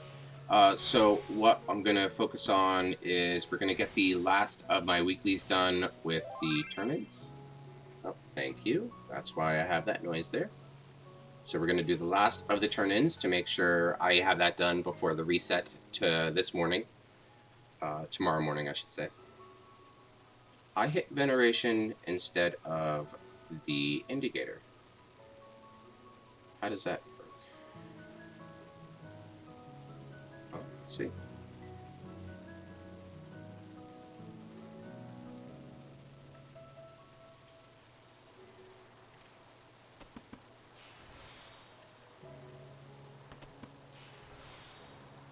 Hopefully I can spare the 18 CP. If I can't, I'll make it work. Sorry, today's been a bit of a sloppy day.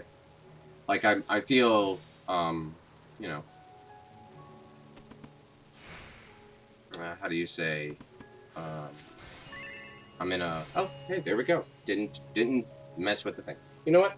Disregard that thought. That thought was silly. I don't need to think it. You don't need to hear it. So, next up, we need a bracelet, and that is under Weavers. So when we segue over, we'll put that right there. And indicator. There we go. We're looking for the bracelet here. There it is. Bracelet of Gathering. Perfect.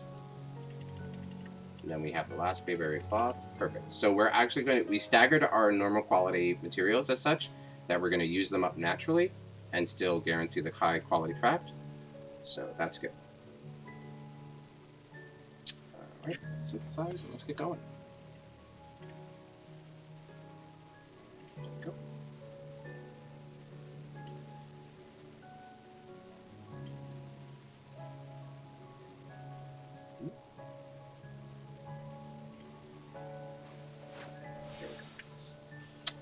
So for the last part of the stream, like I said, we're gonna focus on the last of the weeklies for the reset tomorrow.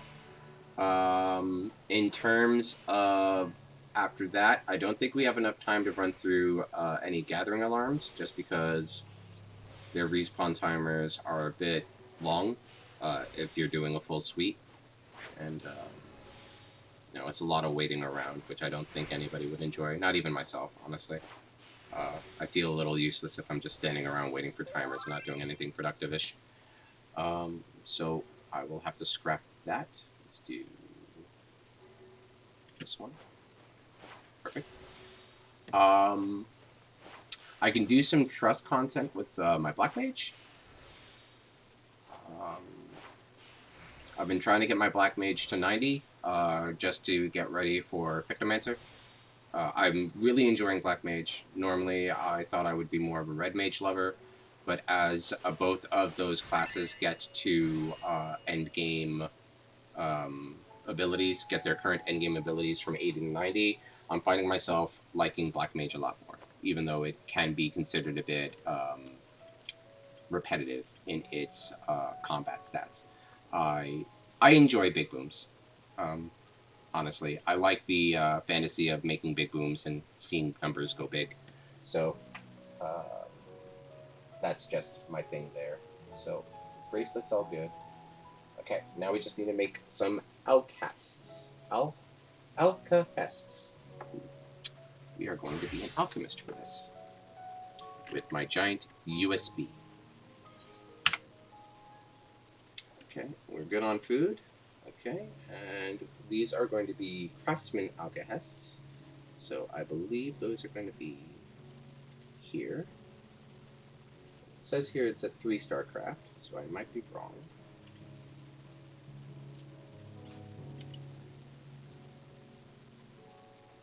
There they are. Now, you might have just seen that a little bit earlier where somehow I dragged it.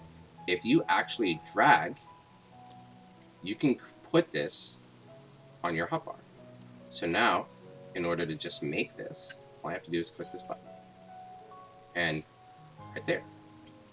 So if you ever find yourself making a lot of items and you have the hotbar space, let's say you don't need these combat skills as much as I do, or let's say you don't have all of these class buttons like I do, you can actually put your more commonly made crafts on your hotbar for easy access, so you're not just pouring through your crafting log. But we need to make 20 of these, and 20 of these we shall.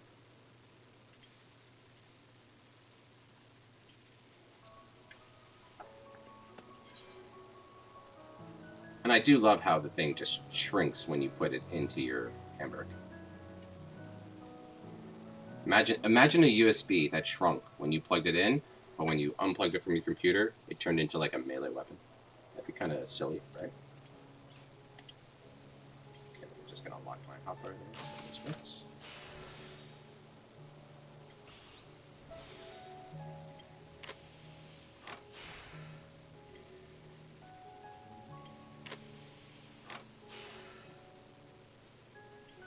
Okay, yep. So it should be just like the other crafts of this kind, where we can just mosey on. I'm just gonna double check here. This is 451. Okay, why is that? So this would be 687 out of 696. So we can do the careful synth here if we need to. But because we're not, we're doing prudent. It's the same progress. So it doesn't. So the numbers work either way. But this is also a good reason why you should have your calculations up, just so you can see what your numbers are. Because if I had blindly pressed this and it had completed the craft, I would have felt a bit foolish.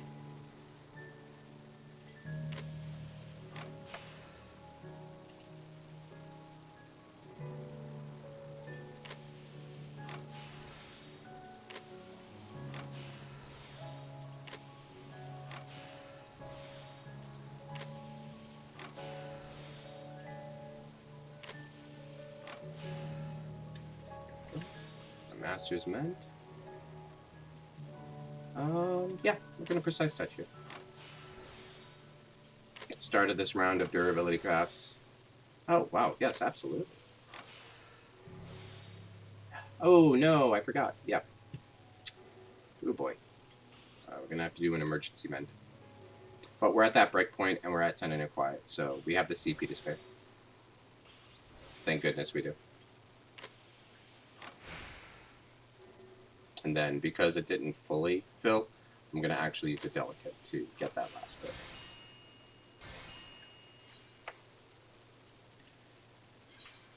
And that's a good example of being malleable in your rotations and just working on the knowledge you have.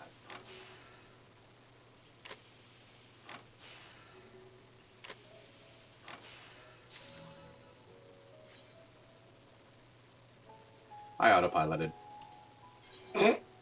Just a lot of autopilots today. I'm so sorry. Perhaps I'm not as awake as I thought. Yeah. Maybe after I'm done this, I'll run through a dungeon or two as Black Mage, get the blood pumping before we end the day.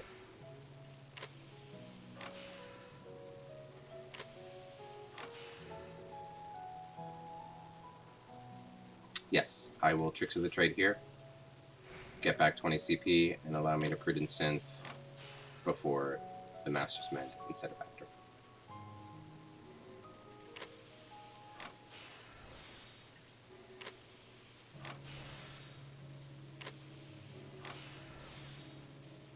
Now, an argument can be made that instead of doing all of this, you can go Waste Not, Innovation, Pepper Touch, but that's quite CP extensive. As you can see here, that's 98, that's 18, that's 40. So that's not really something that's viable for the long run of our CP, especially considering how a bit AFK my brain is right now. I don't want to run the risk of making mistakes with very little CP left in the tank. That was a beautiful, beautiful, excellent place. Because on the 4 we can Master's Mend and keep going.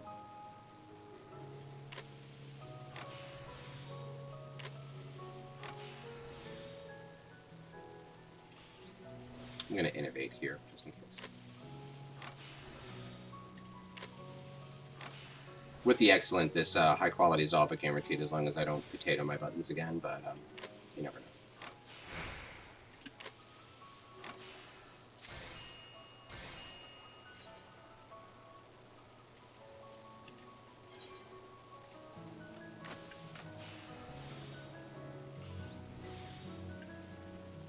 I do hope you enjoyed this theme, by the way. It is a lovely theme that I personally enjoy, so I do hope it is nice and soothing and adequately chill to whatever you're doing. Whether you're doing your own crafting or you're doing something not Final Fantasy related, I hope it's giving you as much peaceful and calmness as it is me. Maybe too much calmness considering all the potatoes I've been doing. Okay, we're gonna good there. No reason not to.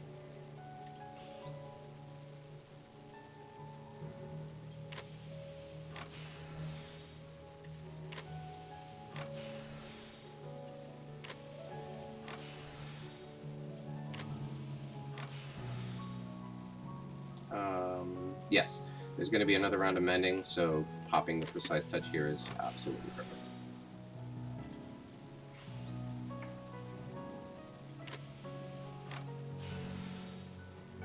And that lets us innovate for the final parts.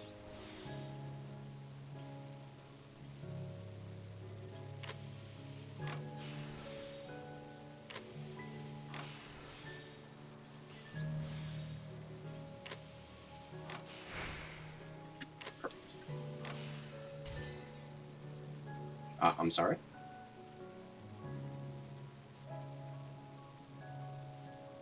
Did I not Prudent Synth? I probably forgot to Prudent Synth. That's rough. Okay. Okay. I think we're actually just going to take a break from the crafting. I'm sorry. I know this is a crafting stream, but apparently I'm just making too many rookie mistakes right now. I don't know why, and I do apologize. But I'm going to take a break from crafting it. Apparently it is just not working out for me right now. It's kind of embarrassing, honestly, but, you know. Do I have any spare Mortavels? Yes, my retainer has space, so that's fine. I need one more immutable solution. I have the Aether Sand here. Okay.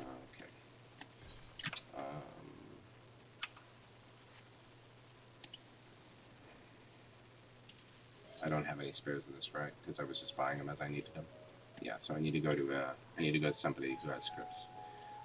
So that would be Razat Han. So let's head to Razat Han. While that happens, I will be taking a quick break. I'll try to get my head on straight for you. Sorry, everybody.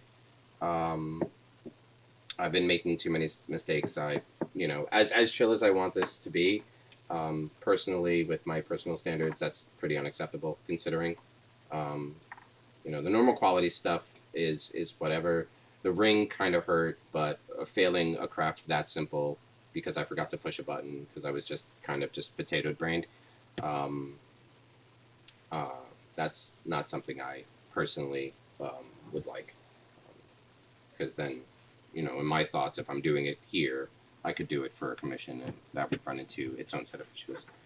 Um, I'm okay mentally, just a bit frustrated. So I'm going to take this moment on the hour because I'm going to go an hour later than normal. I'm going to take this moment to just get up, stretch my legs, get some more tea, try to reset myself. And then when I come back, we'll play some Black Mage, and we'll run through some dungeons, and you know try to end the stream on a happy note. Okay, so I will be right back. Um,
Okay.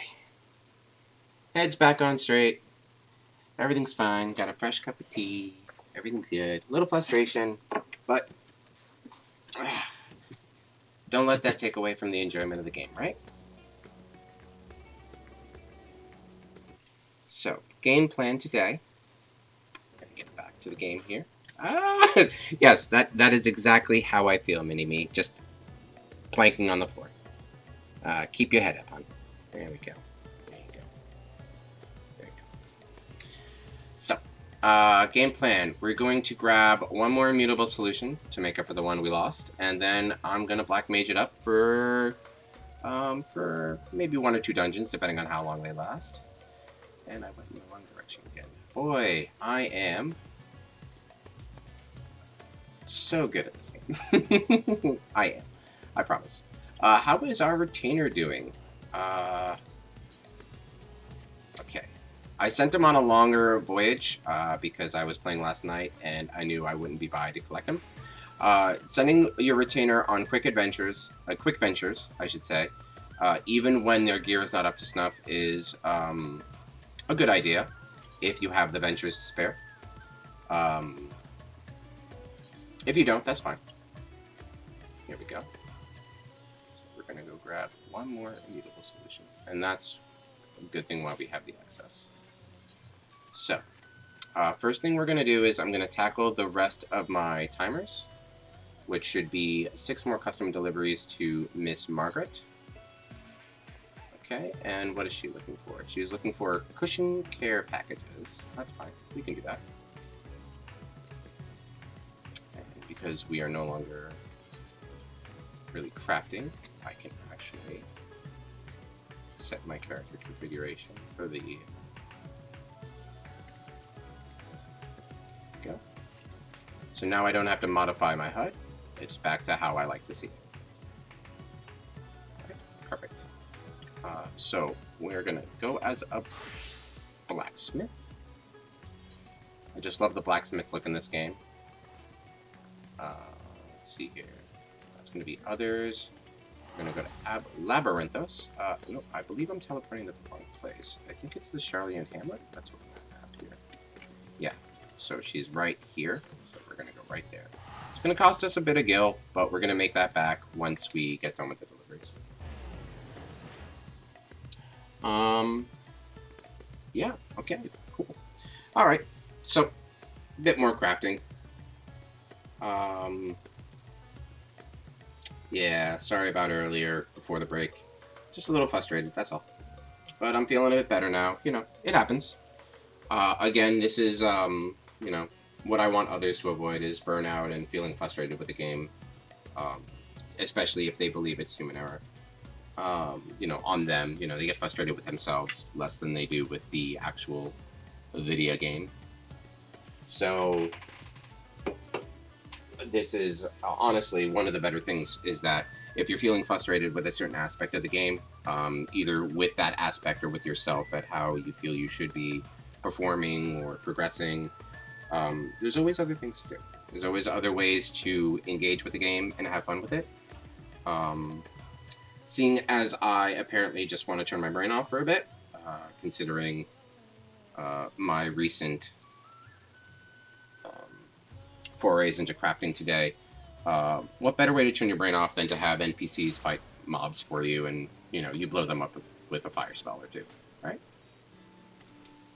Granted, this is not going to be something I do all the time, quite obviously.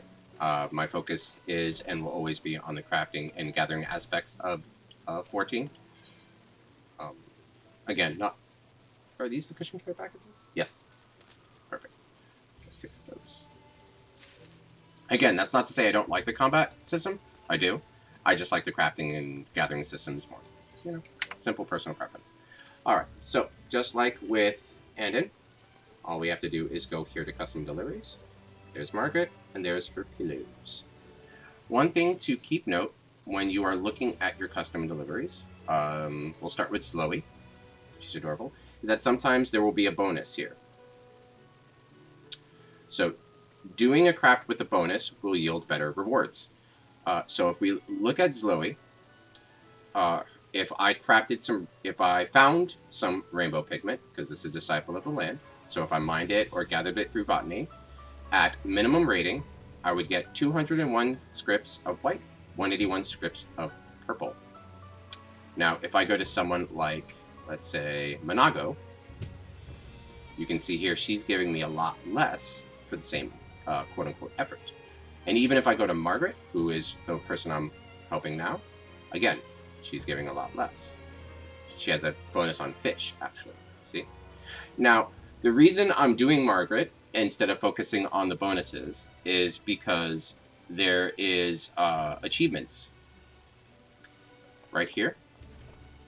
I have it actually on my watch list here, where you can keep track of what you're trying to achieve and you know, what special titles and rewards you're going for. Triple Triad is a game that I play fairly regularly. I love it. But here we are. If I deliver X amount of collectibles to Margaret and to Andon, I get a title. It's usually compared to the storyline of that particular character. And then you can see under here, as I mentioned last week, I have the blessed items for crafting unique recipes. And that will be something I will do. More than likely, I will be tackling I made that carpenter on Wednesday as a fun little thing to do. And then maybe some of the blacksmith stuff as well, because I'm very close. You know, there's a whole bunch of different achievements and rewards you can get into, as I mentioned last week. So definitely, if you feel like you have no direction, look at your achievements, see what you want to do. So that's why I'm focusing on Andon and Margaret, because I have everybody else's done. I have all their special titles, their special rewards. After I'm done with Andon and Margaret, then if there's no new one, like let's say I get done with these before a new one gets introduced, either with a future patch or with Dawn Trail, then I will definitely just be looking for whoever gives me the bonus for whatever scripts I need, just to make things a bit more economically sound and to be a bit more efficient with my time spent online. Because though I love this game, you know, real world is still a thing, so that's still something we have to focus on. Seeing as we are creating some custom cushion care packages, let's do that. Now again, this is level 80 plus content, so I can't trained eye, so I actually have to do this the hard way. But again, considering this is more designed as a story beat, a resource gatherer, and also a way to train your crafters, the difficulty is fairly low compared to other recipes of its level. They don't want to make it impossible for those who are using it to level up their crafters, but they don't want to make it super easy that, you know, anybody in level 20 gear can do it, right? No, there's got to be at least some sort of bar for entry.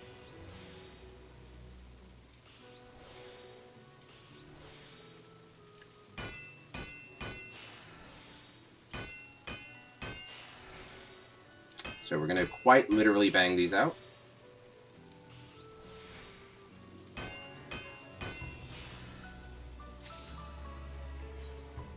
This is where preparatory touch and groundwork come in, especially when you know you have the stats in order to just, you know, and as the case may be, literally bang these out.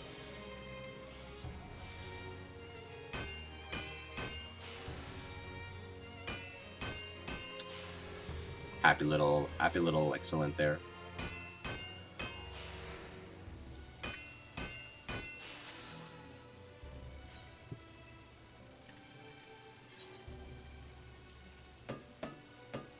And I'm just going back and forth between muscle memory and reflect, just to break up the monotony a bit, and to show that there's no poor way to start these.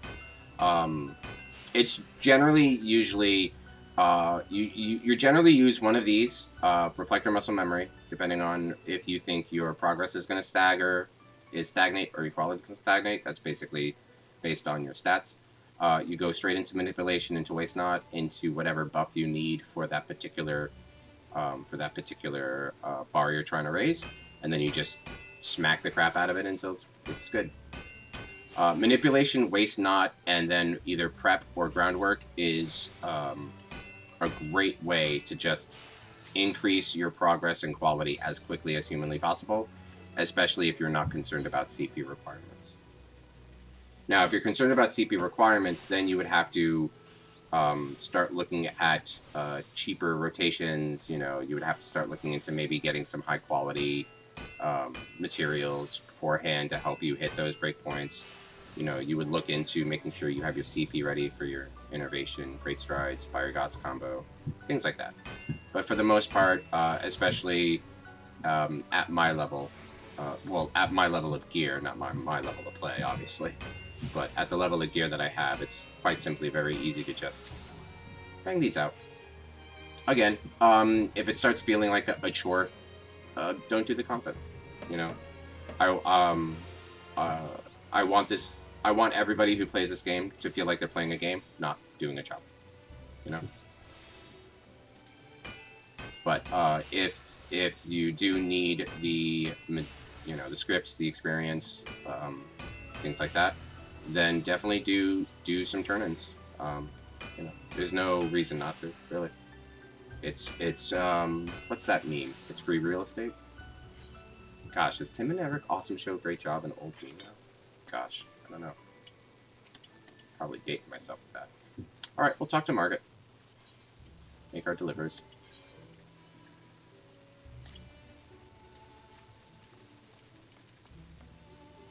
Now, you might be noticing, if you're keen-eyed, that my white crafting scripts are getting a little capped. And that's fine.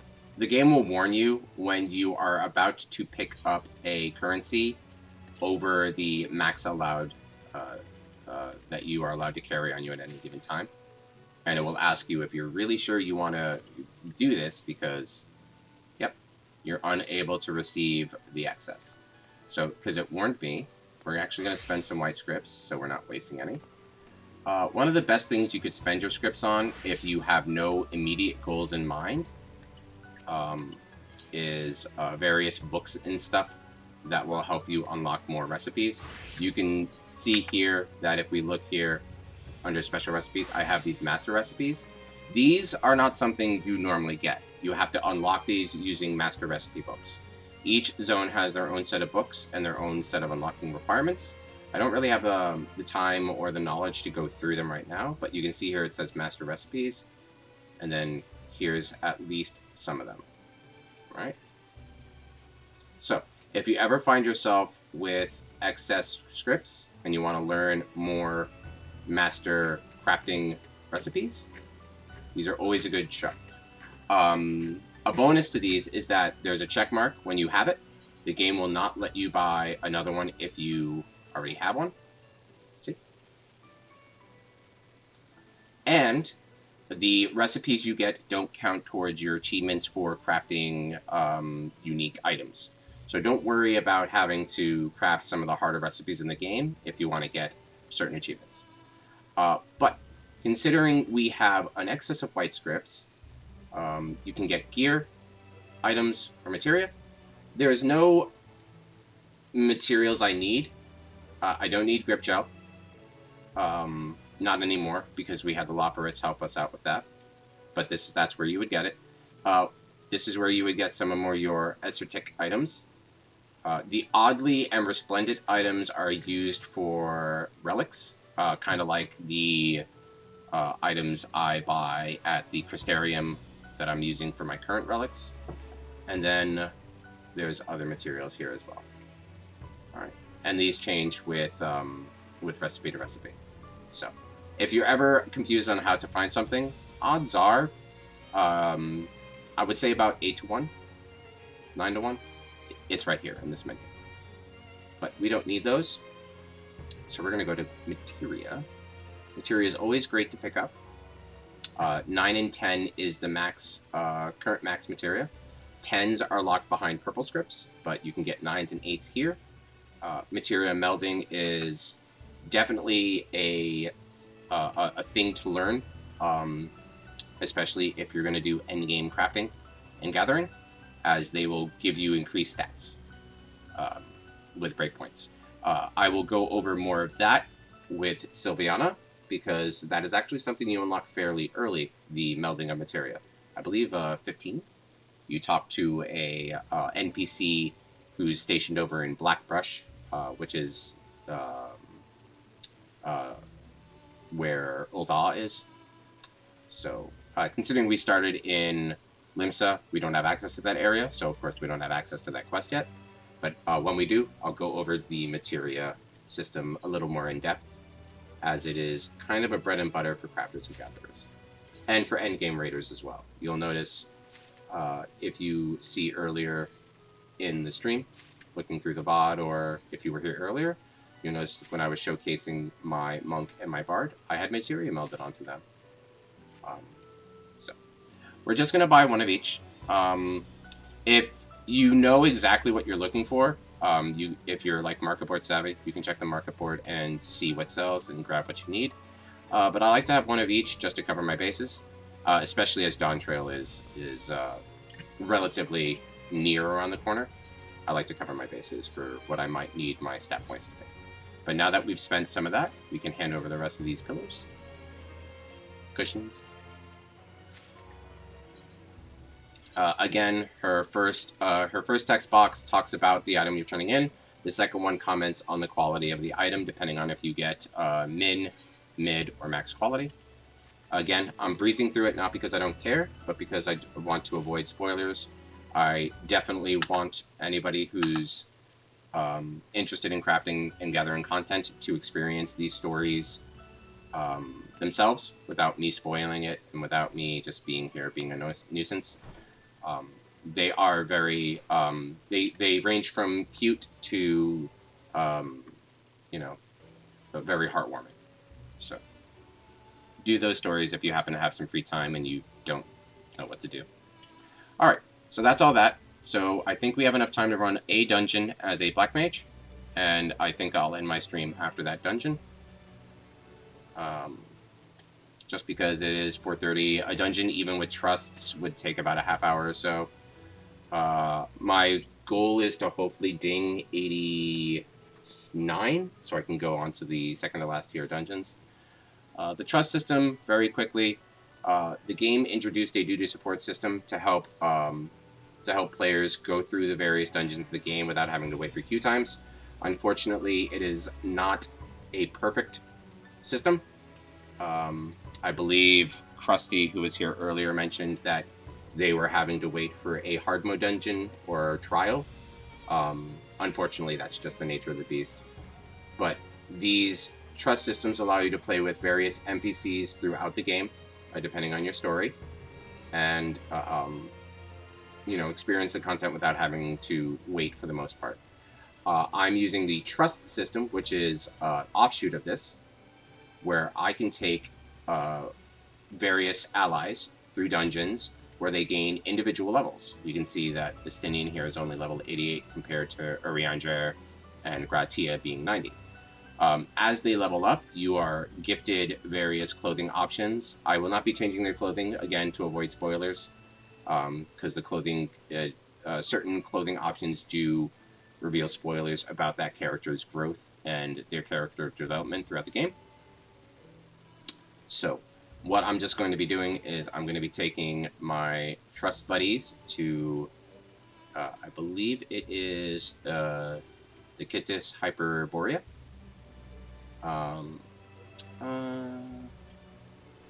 Let's take Grazia. Obviously, I can't avoid spoilers. This entire screen is spoilers. If you don't know who half these characters are, good. Twould be a pleasure as always. They have their own voices as well, which is pretty adorable. Good. I don't want you to know who these characters are without experiencing it for yourself. The Final Fantasy XIV story is absolutely stupendous, amazing. It can be a bit grindy in 2.0. That's just how it is. It's an MMO. But starting from Heavensward on, the story will have you wanting to keep playing more. Even some of their low points, the story was still passable enough that, you still felt compelled to understand and interact with the characters and world around you. So if there's dialogue that you don't understand or anything, that's fine. I'm just here to do a dungeon, do some content, and hopefully ding another level in my Black Mage's belt, so I can get ready for Dawn Trail.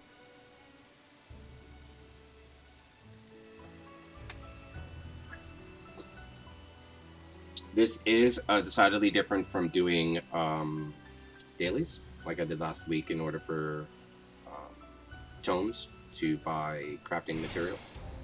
As you can see, they're avatars, not actual humans. I'm just by myself there. First thing we want to do is eat some food. That 3% experience bonus comes in handy. In dungeons, you only get experience off the bosses, not the mobs. There was an old exploit in an early 2.0 dungeon, the Desmel Darkhold, where... I'm talking.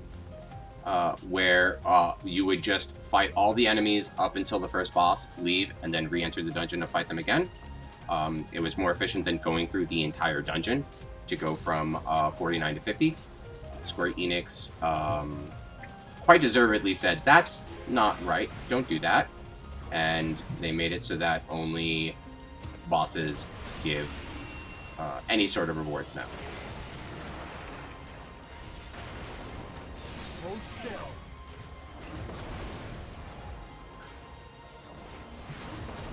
Now, I'm not a master at Black Mage. I just like seeing things go boom. So if I misplay, I'm okay with it. I'm not playing with other humans, I'm playing with robots, AIs, things like that. So I'm not too worried. As long as you're doing damage, things will die. Which is kind of weird to say. Like, it's like, as long as you keep breathing, you'll stay alive, right? But the game will notice if your damage is a little low. Characters will, the avatars will give out certain, like, call-outs. You know, like, you're mine or things like that. And then they'll use a giant damaging ability to help move along the dungeon so you don't feel like you're lagging behind because your damage isn't that good.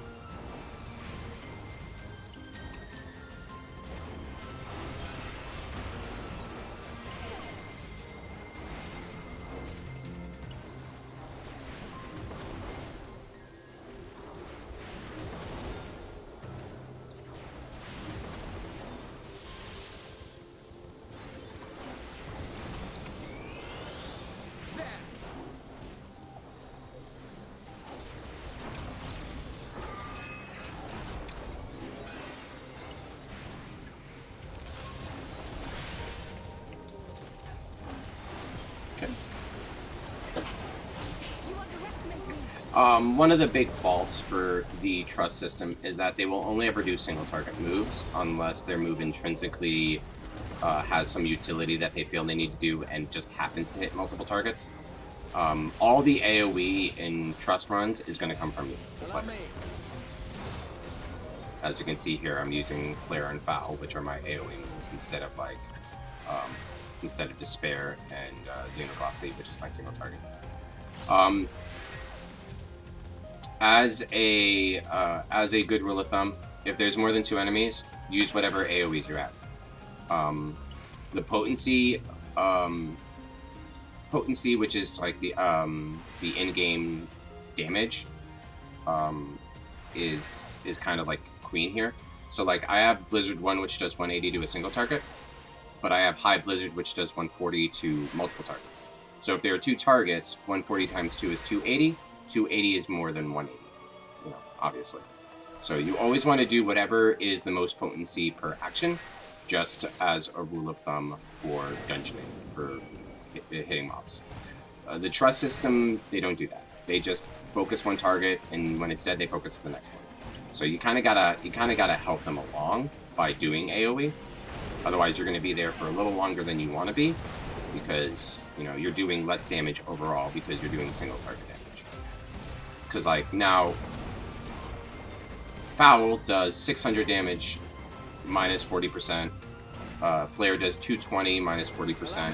And yeah, you might think the 40% loss is big, but considering I'm hitting 4 enemies compared to my allies hitting 1, it adds up. Because you can see, that's the enemy they're focusing on. They haven't damaged these 3. I have. And you can see that, you know, my main damage is comparable to theirs, plus these are getting chunked down too. So, You always want to make sure, you know, if you're to get into the habit of using AoE on mobs that are 2 or 3 more, depending on what your potency of your attacking skills are. Especially if you're working with the AI, because it translates to playing more proficiently with other players. You might notice and be upset that you're not playing as efficiently as they'd like. There they are. They're somewhere up here. Now with 2 enemies, I can safely just focus one down. I know my single target damage is better than my multi-target damage, so if I need to, I will more than likely always go for single target damage. 3 is my breakpoint. If there are 3 enemies, I always go into multi-target. Hold still.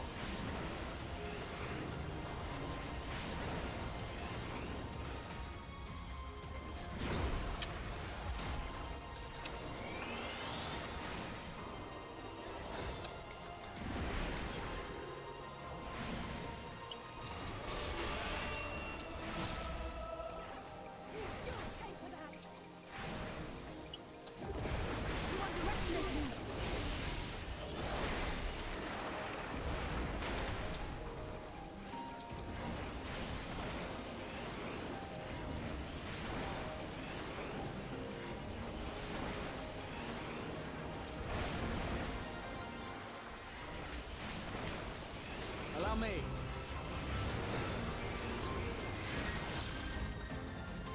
Alright, that's all good. Gonna build back up our Umbral Eye stacks and our Umbral, Umbral Hearts, which are these white dots. This is a simplified view of the Black Mage gauge, just to clear up space, avoid space and information blur. And our first boss.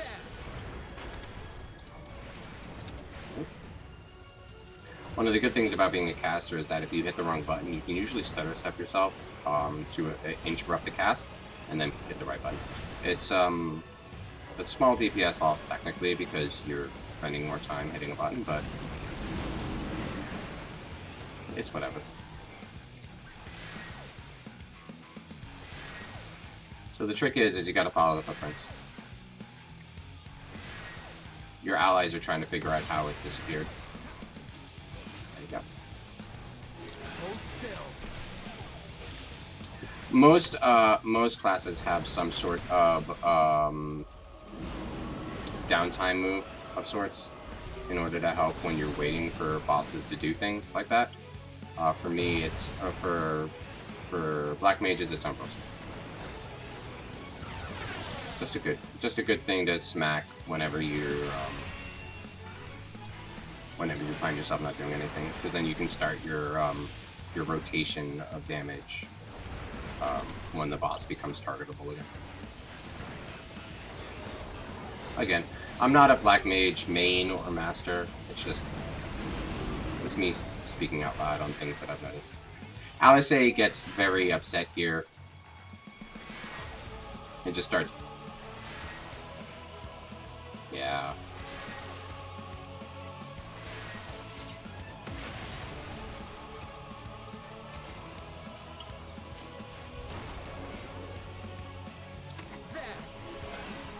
Alright, after that he won't go under for, Lysa?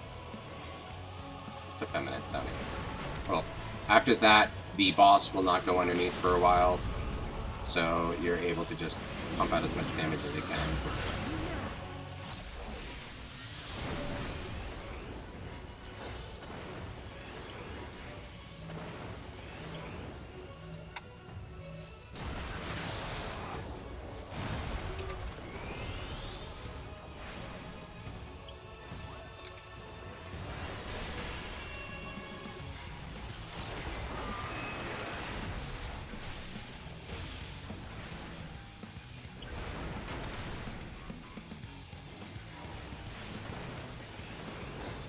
Okay, they're gonna hide again. There's gonna be nothing special about the about this one. They're just gonna go to where it is. The trusts usually have like 2 sets of dialogue for mechanics. After that, they'll just do the mechanics normally.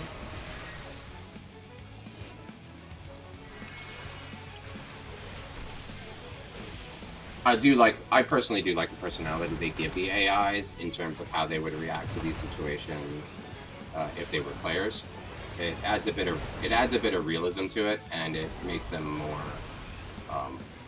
more sympathizable. There we go. Just pop on. With these items, I will generally pick up because these actually go for quite a bit on the brand company side. For turn-ins, just gonna put those right there so I don't accidentally get rid of them. Just gonna make sure we keep our umbrella parts up and running. All right. So as you can, you can't see it because it's underneath my camera for privacy's sake, but I did gain extra experience because I'm eating food and such. So that's always good. I have a feeling I'm going to level up off this dungeon run, which is always good. And then I can go to the next dungeon in line. My main thing is that I'm not actually I don't have Estinian with me, who's only level 88, so he's not going to be able to join me on that dungeon, which is a problem.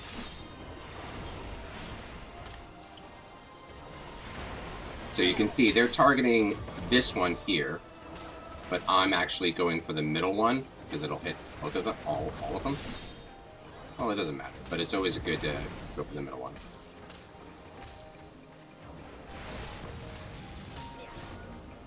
So double flare into foul, mana font so I get mana back so I can flare again into another foul. And then I'll sharp cast, which will let me go into another foul, which will let me amplify into one last foul. It's that kind of sequence of events where all of your damage kind of just comes out and wrecks face. That's kind of what I started liking about Black Mage. Is that once you kind of get the muscle memory in and you start doing your damage stuff in order or in a way that makes sense to you, even if you're not following a guide of sorts, you're just kind of just playing how you want to play, which I always encourage. I find it very enjoyable and rewardable to see big numbers go good. I am a closet lover, not a closet lover, but I am a big lover of incremental style games as well. Games where numbers go up in some way, shape, or form. Factorio, Dyson Sphere program, things like that are giant pluses in my book for games that I like to play. It's where my love of RPGs comes from. Because RPGs are just number goes up but with story. At least, that's a basic way you can look at it, right? Because you gain levels, your stats go higher, it allows you to tackle harder content. You could technically say you have a rebirth system if you have to change classes and that resets your level. This Gaia is hands down one of my favorite JRPGs. Next to Final Fantasy and the Persona series from Atlas, so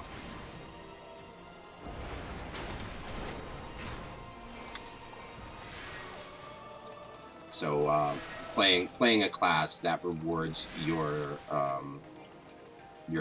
planning and your stacking of buffs a certain way with big numbers. It kind of spoke to me. I liked the mobility that. The mobility and the sort of black mage, white mage mix that red mage afforded, but I don't know. The leveling experience has been, I don't want to say bad, but it's been interesting. It's not that I don't like red mage anymore. I do love red mage. I did that mana font a bit too early. I did that one rotation.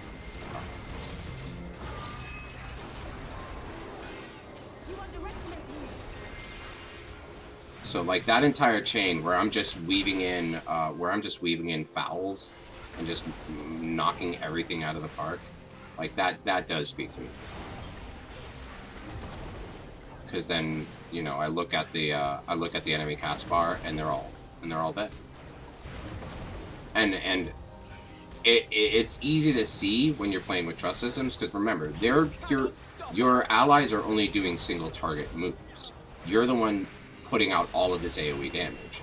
So to see that, you know, it's actually doing damage and enemies are dying, even when your allies aren't focusing them, that really kind of makes me feel good as a caster and as someone whose job is to do damage. But it's not that I don't like Red Mage. I do like Red Mage. I like the utility it gives.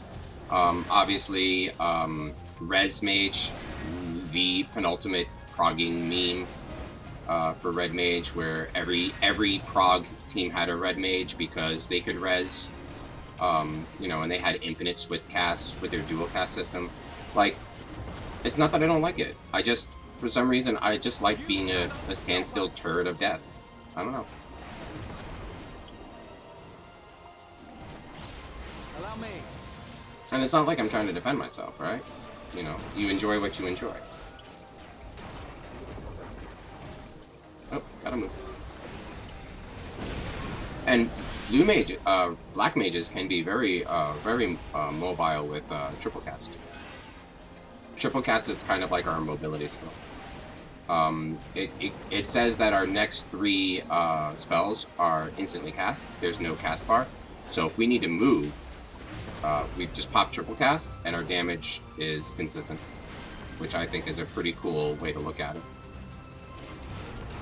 Like, because when I was first looking at triple cast, I'm like, okay, that's kind of cool, but when would I use this? You know? And then I looked into, like, you know, what's good ways to use this ability, and a movement ability, actually.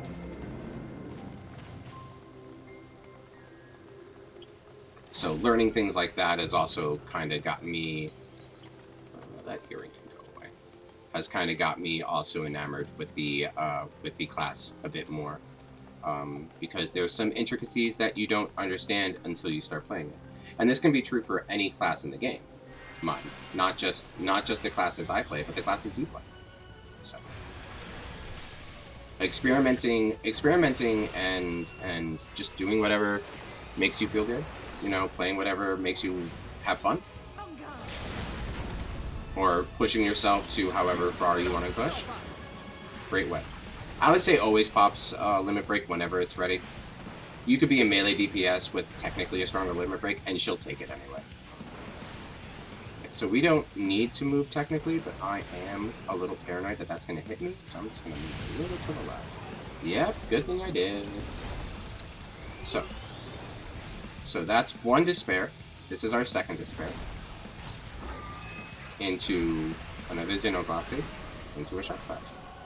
And that kind of interaction where you can kind of like, you know, you're always pushing buttons, makes me feel good.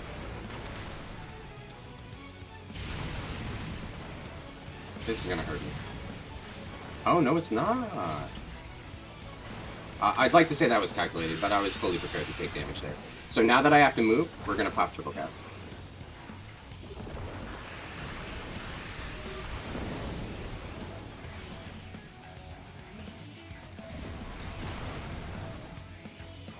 Okay. Something I just learned recently is that when you're waiting for the cooldown on your Xenoglossy or your foul skills, popping Sharp Cast is always a good idea. You always want to Sharp Cast your Thunders to guarantee your next, to guarantee the damage, and that your next Thunder will proc Thunderclap. Apparently that's a rule of thumb for Black Mage, so that's something I'm slowly learning. And that actually makes me feel good. I like learning, so.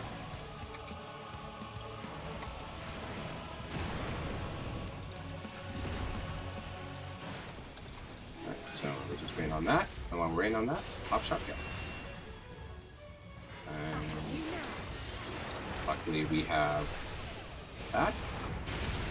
This came back up.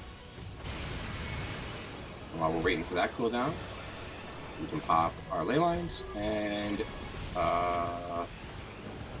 insert healer adjust meme.mp.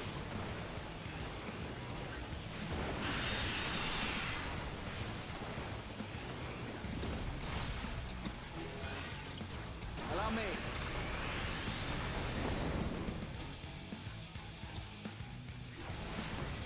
Allow me.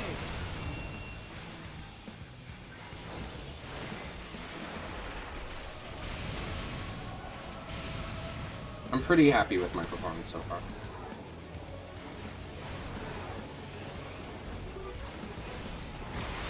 And there we go.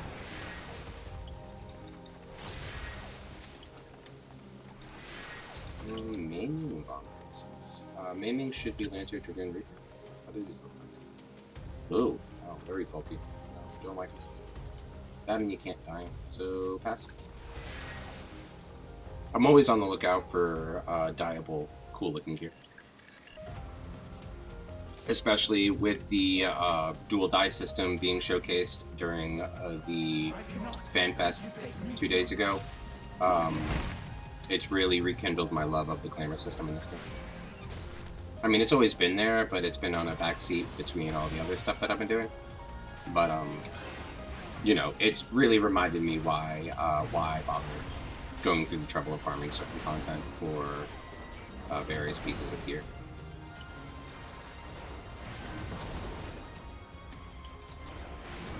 So unfortunately, Gra's not in a way that I'm hitting this last one.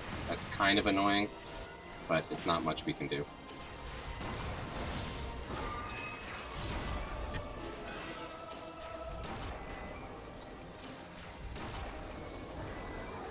You underestimate me. Yes, Alan, we all underestimate. I'm just waiting for the day I can get her sword as a red mage player.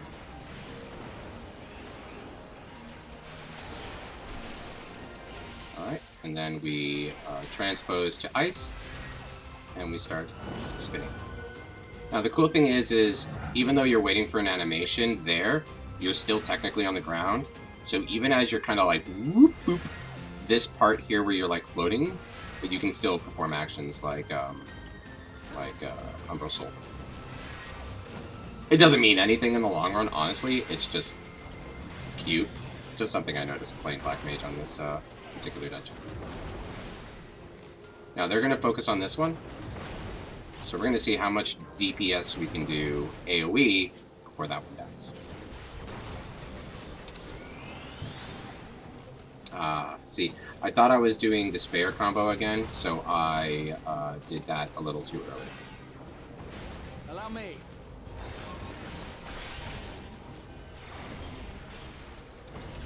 But you can see the one that I've been nailing is almost as dead as the one they've been. So, AoE damage is still kind of like something you should really be practicing, even in an environment like this where they're kind of like promoting single target damage.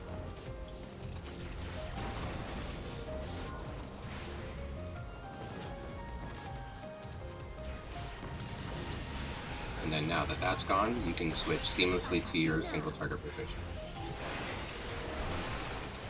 He died on that.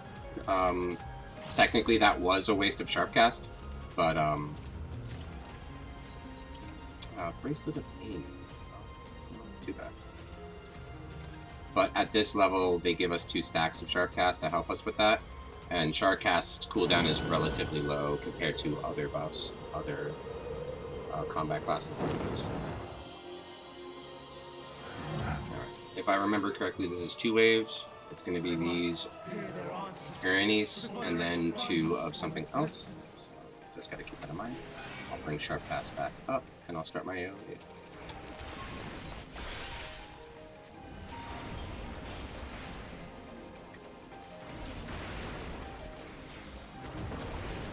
I feel a lot better after this dungeon run. Okay, let's not mess this up again. So, there's that, into that, and boom. There we go. Nice weave. You cannot stop us. And then while that's on cooldown, I can reposition and continue the bombardment of fire damage to the base.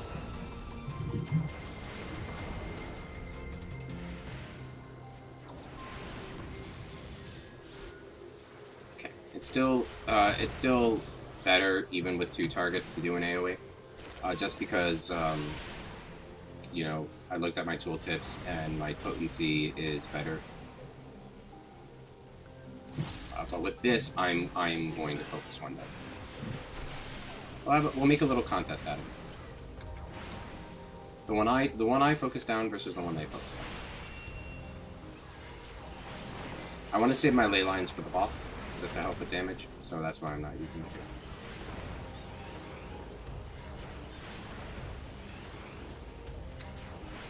here. Same with Mana Font. I'm not going to use any of my combos, so to speak, spells, like my high damaging spells, just so I can save it for the final boss of the battle.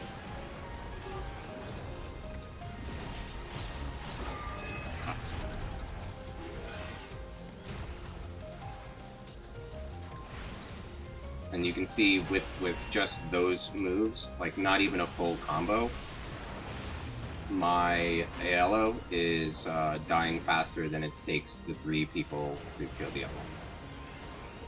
Now, that's not a reflection on the damage that I'm doing, it's just Trust are kind of how do you say? They're good at dealing damage, but only in bursts. Their continuous damage is pretty lacking, I think. That's one of my big complaints with Trust, is that if your damage is lacking, you'll notice. You know, they're not going to make up for your damage. Like, they'll do their damage, but it's not going to be as noticeable as if 3 humans are picking up your slack. Alright. I've got cutscenes turned off because I've already seen these cutscenes before. This is content I've already done. So, no spoilers for you. But, yeah, let's start this.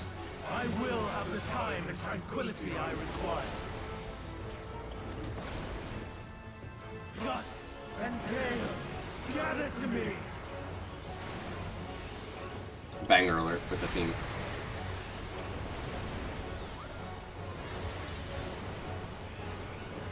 Ancient brand, unleash your power. We're gonna get out of the way there. Oh, I did not get out of the way. That's on me. You cannot stop us. Allow me. You underestimate me. Stars on high. Fall is rain.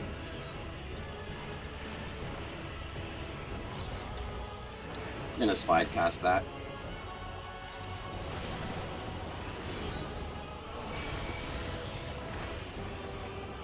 That way we can swift cast, triple cast this.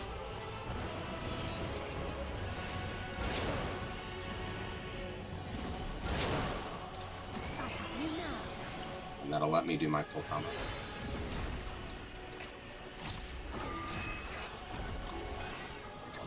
Look at that. Okay. And that's the powerful use of triple cast. It allows you to do shenanigans like that.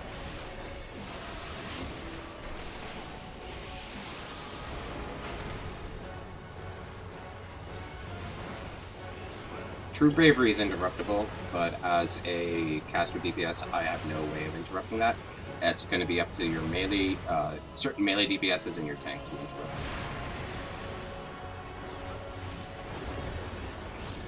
You underestimate me. Streams of ether. Surge is one.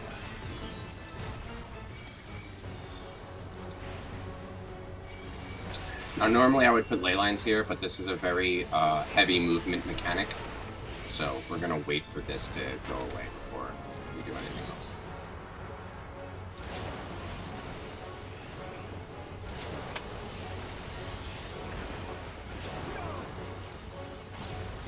I wanted to hold off triple casting as long as humanly possible, just so I have the max amount of uptime to keep my DPS consistent.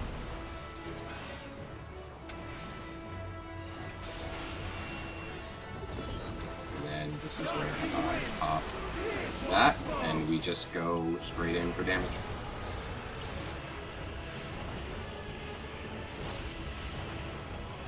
Hold still. Good interrupt.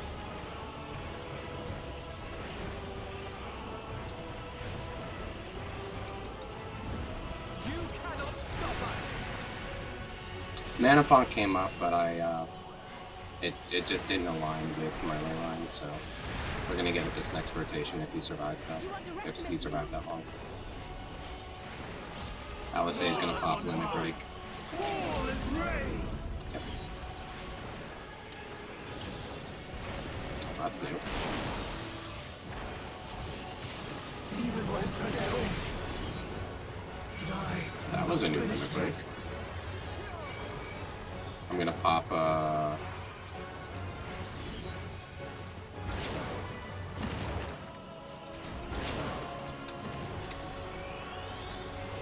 doesn't do anything, I missed my window. Sorry, I was surprised that LSA had a limit break like that. Normally it's a giant circle. Alright, well we hit 89. Good job us. We get a free Batazos, which I believe is a hat. It is not the best looking hat. And I can't dye it. Get that visor down. Oh, that's a cool looking hat. It kind of fits my aesthetic. If I could dye that, I would actually like that hat. Let's see here. So we got some weapons we don't need. The old hat we can get rid of. And then what else do we get? A coat. Coat of scouting. Alright. So, with that, final run.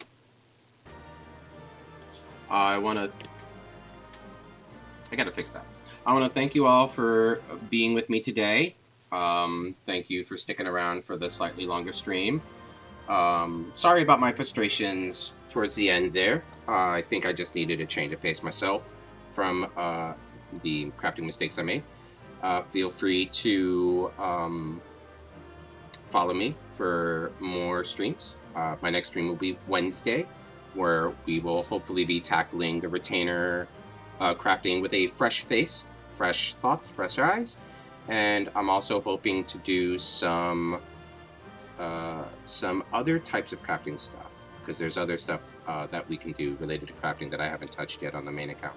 Friday we'll go back to our low-level character Sylviana as we go through our crafter's journey through Eorzea. So I hope to see you then as well. All right. Thank you so much for being with me, stopping by, and I do hope you all, as always, take care of yourself. Take care of each other.